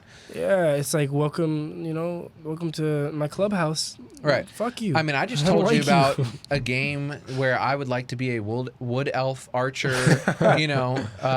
who has like level 6 lock picking skills, and I understand that probably sounds fucking stupid to the majority of the world. Yeah. But yeah, that's why I don't Yeah, judge. I love what he said. Yeah. He said, I'm lucky I'm in a relationship because my draft stock is. I know. That's fucking for real, hilarious. man. That's fucking hilarious. If I was like out there, if I was still in the game, I've been out of the game for a long time. If I was still in the game, and there was like some little baddies listening to this podcast, I'd be fucked. Well, there's a difference. There's a difference from like that just being an interest or like a casual like Right. thing versus that Or, like I do this shit every day or Like if every I, month. yeah, sure. Like it's if I picked a girl up on a date and I was dressed like a fucking warlock, then like just like a wizard. That'd be the funniest shit ever. Dude, I went- tonight. We're going somewhere magical. I went on I I went on a date with a witch before. You're lying. you told me about I that. swear. We went to Chili's. Wait, like, what do you mean like a witch? Was she like? Because when I think of witch, I think of two types. Mm-hmm. I think of one voodoo, like the ones they do over in like New Orleans Mm-hmm. and stuff like that, and then the other type is fucking witch hat, broomstick, and a cauldron. No, this is different. She was like Wiccan, right? What does that mean? Wiccan is like Anyway, she I'll like just had tell like you. did she have like runes and shit like that and like What is a rune? it's like a stone imbued with magical power. No. No. Anyway, okay. I'll tell you what happened. Like, so I thought she was cute, and I was like, "Hey, you want to go? Just go grab some food or something?" All right, casual date, right? We go out, and not even 10 minutes after sitting down, she proceeds to tell me that she's a witch, right? So I guess this is something that's important to her, like she needed to tell me, right? So this is obviously something that was like a part of her thing. And she starts telling me that her mother worships Poseidon, and that The motherfucker in the ocean. yeah, the Like Greek the god, Greek god of the sea. Greek god of the sea. That's her like god. That's who she worships. Is her mother Greek? Yeah, that's a No, good she question. was And black. in She the- was black. Okay, Giannis is Greek and black. No. I'm just saying like that it was just everything was strange about it. She said she does the tarot cards. She does like readings of like certain astronomical readings and things like that. So, but I don't know why she identified as a witch, because the thing, I guess because it was like everything that she was into was like alternative and unique and different. Yeah. More than like your average like witch who does potions and shit. But like I only got to sit with her for one night. Who knows what else she does? And maybe she does like fucking weird like blood sacrifices and sacrifices birds and shit. I don't know. Like shit, man. You I lucky have no she didn't idea. put a fucking spell on you, man. She probably did though. Maybe you never know. I'm just gonna type in Wiccan girl and see what comes up. That's hilarious. Anyways, it's weird shit. Yeah, man. Yeah, man. These Well, are- shit. Is that it? Yeah, this is like, yeah, Wiccan girls are like people like, oh, you know, oh, hold on, let me find a picture of like a real human and not like some fucking fan art. With wolves and Yeah. I think like Twilight characters. This is some like devil worshiping shit. The fucking pentagrams and everything. Yeah, exactly. Yeah. Uh-huh. Okay, all right. Witches have an interesting I'm gonna close history, this shit out. at least from what I know. You get possessed right now. Yeah, I'm not trying to clown At them, least and one from of them what I- hears this, and then like At least from what I've the learned is brakes like go out on my car on the way home. Or there's some an interesting history behind witches. I need to refresh on it, but like where they originally come from, I think is like a pagan like lifestyle, like mainly like worshiping like nature gods, like or, like the god of water, the god of like the forest or earth or whatever, right? And like basically like that was their gods. Like it wasn't like anything more than it was like nature, like worshiping nature almost, and like being able to, and like they obviously like were very good with like herbs and things like new remedies and things like that, but it was never like anything like super crazy. But like people just got this weird fascination about it, or Yeah. and just thought they were like evil based on like certain things, and then just became like, obviously we know about the Salem witch trials and stuff like that, which is Yeah. insane. But like going back and reading that stuff, like a lot of it was like purely just conspiracy. Like none of these women were practicing anything crazy like that. They were just purely like, doing their own thing and living their own life, but then just got crucified over because some people just thought it was like some weird shit. I don't know, it's pretty crazy. But anyways, Some weird shit has happened on Earth. Yep. Some weird shit. A lot of weird shit left to happen too. Yeah. it's we true. think this time is weird. These last few man. years are gonna be the wildest. Bro, if this pandemic taught us anything, it's just like expect the unexpected. Yep. Holy, like nothing's ever gonna be the same. We're gonna have a new normal. Like we're definitely gonna have a new normal where I think like people are gonna be extremely paranoid and like, shit. It's gonna be, because now we're seeing like society kind of shift away from like the capitalism sense of it. Like a lot of people just don't want to go back to work, which I'm okay with. If you don't want to go work for $7 an hour, I wholeheartily agree with you. So like, I think the next few years are gonna be definitely like a weird time. Who knows? We might get some witches back. You know what I'm saying? Bring it on. People go ghost hunting in fucking Brookshire. You know that? Yeah, it was just crazy. Yeah, I used to work in Brookshire. That was my first internship. It's like, you know where Brookshire is? Like right outside Katy. yeah. Yeah, like I worked at Igloo for like a summer. Really? In the warehouse? Yeah, you know about it? Yeah, I drive yeah. past it all the time. Oh, for real? Yeah. Yeah. Fuck, bro, it's so hot in there. Like Really? it's so hot in there. Ironically, it's fucking called Igloo. You would think it'd be like fucking cold. That's funny. Yeah. That's a good one. But like, cause like it's like when it's 100 degrees outside, they only have fans in there, so it's circulating hot air. There's no air conditioning? There's AC units, but they don't have AC units around certain machines. I'm not too sure. They just have fans running. What the instead. fuck? I don't fucking know, man. I don't work there. Company makes coolers for a living. What I haven't worked there since That's 2018. crazy. So it is what it is. But I found out that people go ghost hunting in Brookshire. So damn well I never stayed there past when the sun went down. I was never in Brookshire. I said, fuck it. out of here. I'm going back to Stafford. Okay. So what are people hunting and why? So What's going why on? why I don't fucking know. People are bored. People are crazy, and people are just like they're just trying to find ghosts. Like they hear about ghost sightings in this area, and they go Okay. hunting for So those it's a common ghosts. thing. Like people commonly Yeah. have seen ghosts out there. Yeah, I mean, like that's in Brookshire in Texas. Like that's usually where like a lot of ghosts have been sighted so far. So Interesting. I mean, do I think ghosts are real? I don't know. I think spirits are for sure, but I don't think ghosts are fucking real. Like, I don't think there's like a dude who looks like Casper floating around and shit. But I do think there's definitely like spirits moving around. Definitely. Yeah. I don't know. I think everybody's had like a sleep paralysis moment, maybe, or I like lucid have- dreaming. Oh, Fuck, man, we could Like, talk for so long about this. I'm telling you, bro. we gotta end it somewhere, All okay? Because this, I'm telling you I'll right now. end it on this, all right? Because, all right, so I'm religious, right? Like, I believe in God. Mm-hmm. When you see a ghost, okay, right? I'm sure people have seen ghosts or whatever, but it's not like my grandfather died in this chair and he still hangs around the house, you know? Like, no, it's either it's like a demon or it's some sort, but it's not like you don't die and your spirit just stays in the fucking living room for I like would fucking hate 70 that. years. That's fucking I would insane and it fucking makes hate no that. sense. You know, like this whole idea of like, oh, you know, that's Charles up there. Yeah, he's still knocking on that door like he used to when he lived here. Like, no, that shit is not happening. You know what I mean? That's why I like that show Ghost Adventurers on A&E. Those dudes go in there and they're like looking for ghosts and they're like, come out here, motherfucker. Like they're like talking to the ghost and they're like, show yourself, bitch. Like they're like, I love that. Just talk shit to a right? ghost. Because it's like, yeah, probably is something in there. Oh my it's just, God. it's a demon. It's have not you ever had some a old moment lady where that you died in have you 1800. ever had an experience like where you've Uh, felt anything or seen anything? Have you have? Yeah, I've had moments where like I've been out in the woods in certain places. Like I've been out in the woods in Huntsville before, and Alabama? Alabama?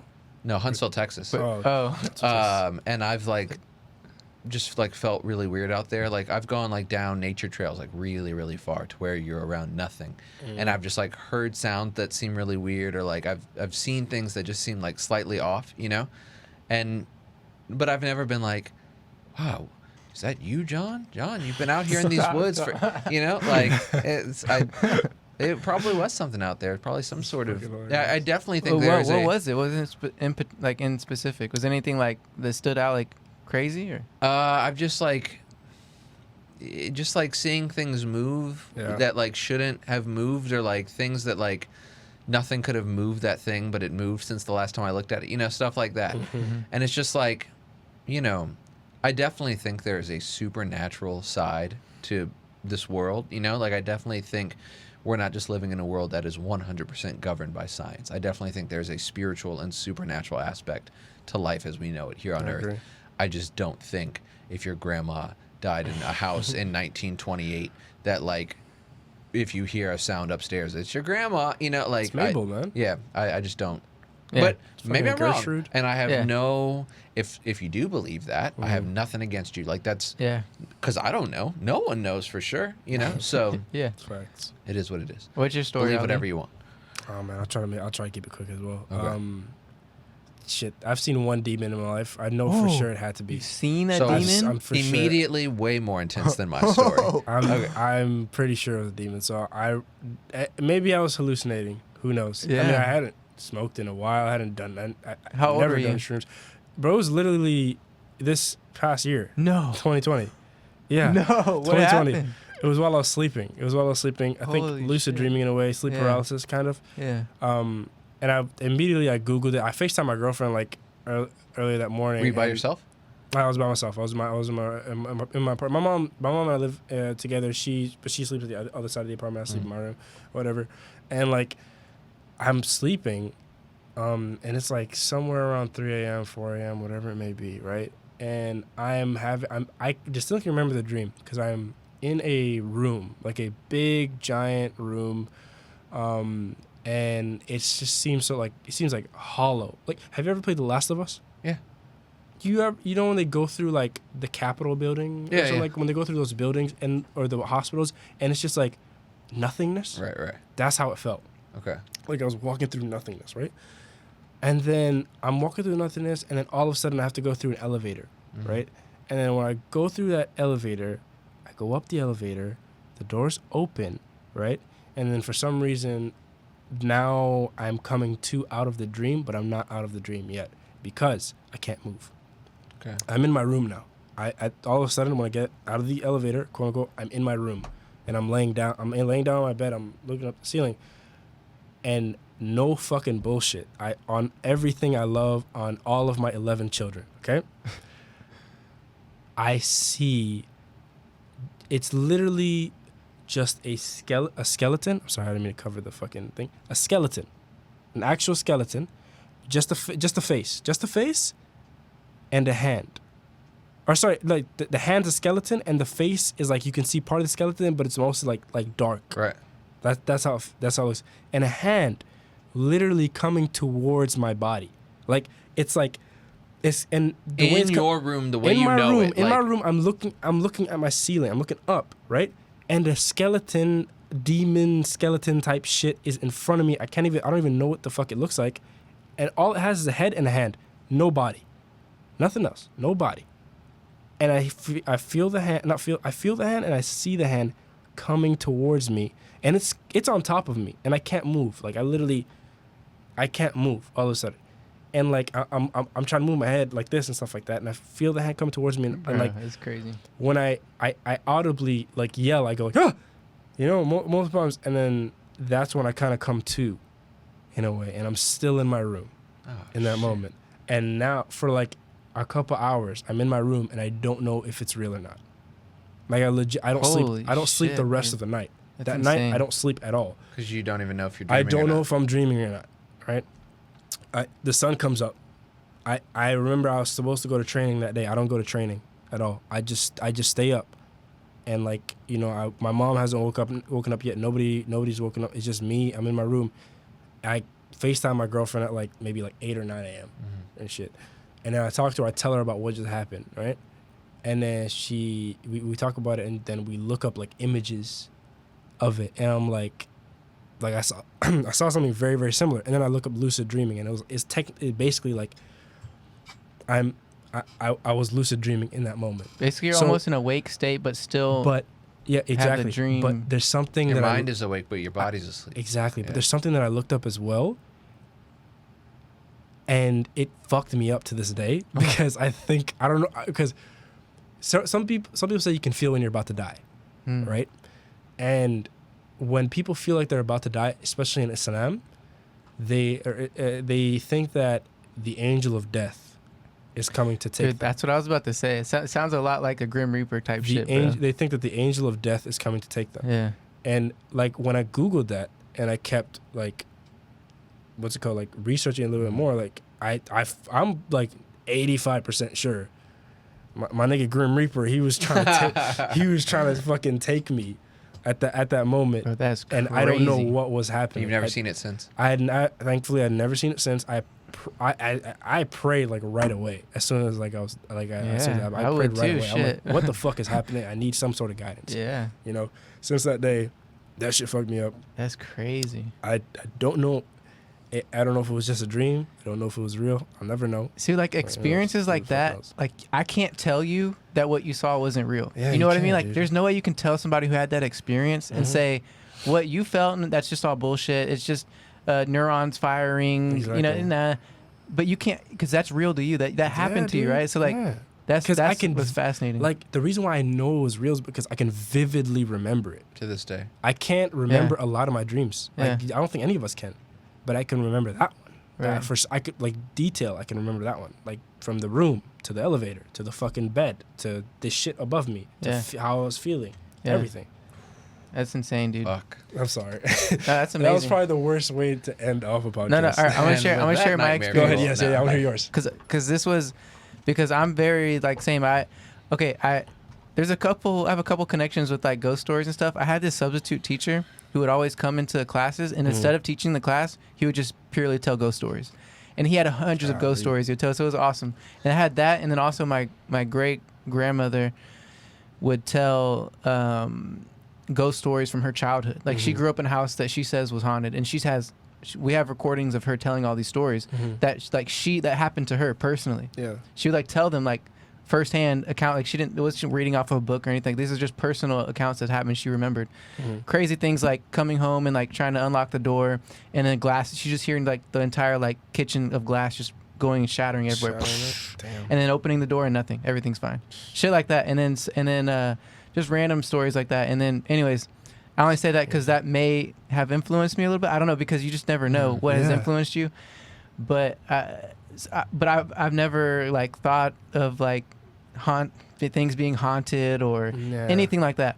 So here's the crazy story. I was in Denver, Colorado, and I was staying at a friend's house and just sleeping over. And I was staying in their basement because a lot of houses in Colorado have basements. Yeah. And maybe it was something like that. I don't know. Maybe it was me being in a basement and thought it was spooky or something. But it was nothing. It was built just like a normal room. They had like little ping pong table, couch, TV, bedroom, all of it. Like it's just a little mini house down there, you know.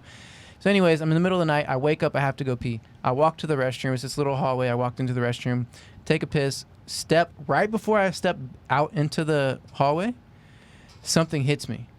Like I just immediately freeze. I just Like go. it hits you in the. Like I'm about to walk out. Like I'm literally about to take a step out, and then I just stop. Like, and I have no reason why I stopped. There's nothing that's like. That there was nothing in my mind saying, "Oh, stop! Let me go grab something or whatever." I literally just like something like it was a force. Like I didn't feel anything, but like I just couldn't go. I was just like, "Whoa!" I just stopped, and I was just like, something just came over my entire body, just like some energy came over my body. I don't know how to just describe it or make it how you can identify with it because I can't even explain it to myself. But I just have this energy came over me. I froze, boom. And I just stood there, and I was just like, what the fuck? I felt like you get that feeling like someone's watching you. I have a feeling like something's wrong. I get scared. I'm nervous for no reason. Like I wake up and it's a casual thing. You wake up, take a piss at night, go back to bed. Like it's just a normal thing like you do. But something happened this night where I just froze, and I have no idea what happened, but I was scared. Like I was scared like you know like if you scare yourself as a child or something like in the dark or something like go hide in the covers like it's fun like whatever like you're just being silly like oh I'm scared. It wasn't like that. Like I was genuinely shaking. Like, I was like almost like shaking. Like I was like what the fuck. Yeah. And so like I walked back to the bed. I'm like nervous as fuck, checking around like what is happening. Like I don't know what's going on. Right? Okay. I can barely sleep the rest of that night. I'm like what just happened? Like I don't know how to explain what happened to me. The next morning I wake up. I tell this to the people I'm staying with. They're like, "Oh yeah, no, that's totally normal. There's a guy there's a ghost that lives down there, and like I didn't know any of this prior, right?" They're like, "Oh yeah, no, that's normal. There's the last time I stayed there." Yeah. Okay, like, bro. What the fuck? They're like, "Yeah, we hear things down there all the time.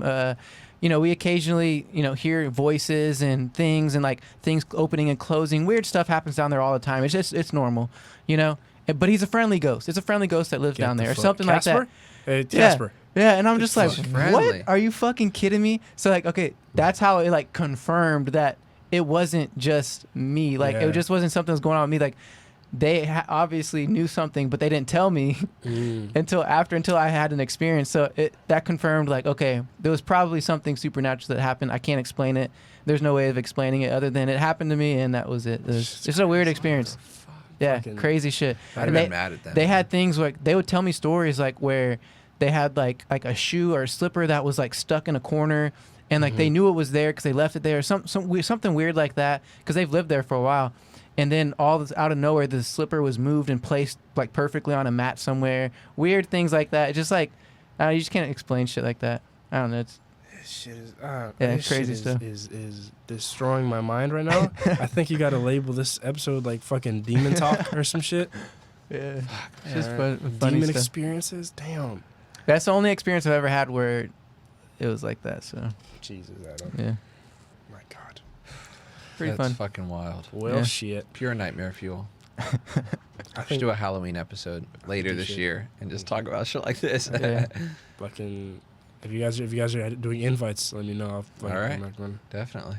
God damn it, All man. right, we're at We good? 3 hours and 40 minutes. I think Let's go to 4. No, I'm just kidding. No, I'm just I think kidding. we I'm gotta ready call to be it. done. Keep going. Okay. All I'm right. hungry. Thank you. Yes, I'm hungry. Thank you for sir. listening to the show. It's been a great one. Until next time, watch sports, eat exotic meat, and play weird games where you are an elf or maybe an archer or maybe a warlock. Have a good one. Stay safe out there in the cosmos. Peace, y'all.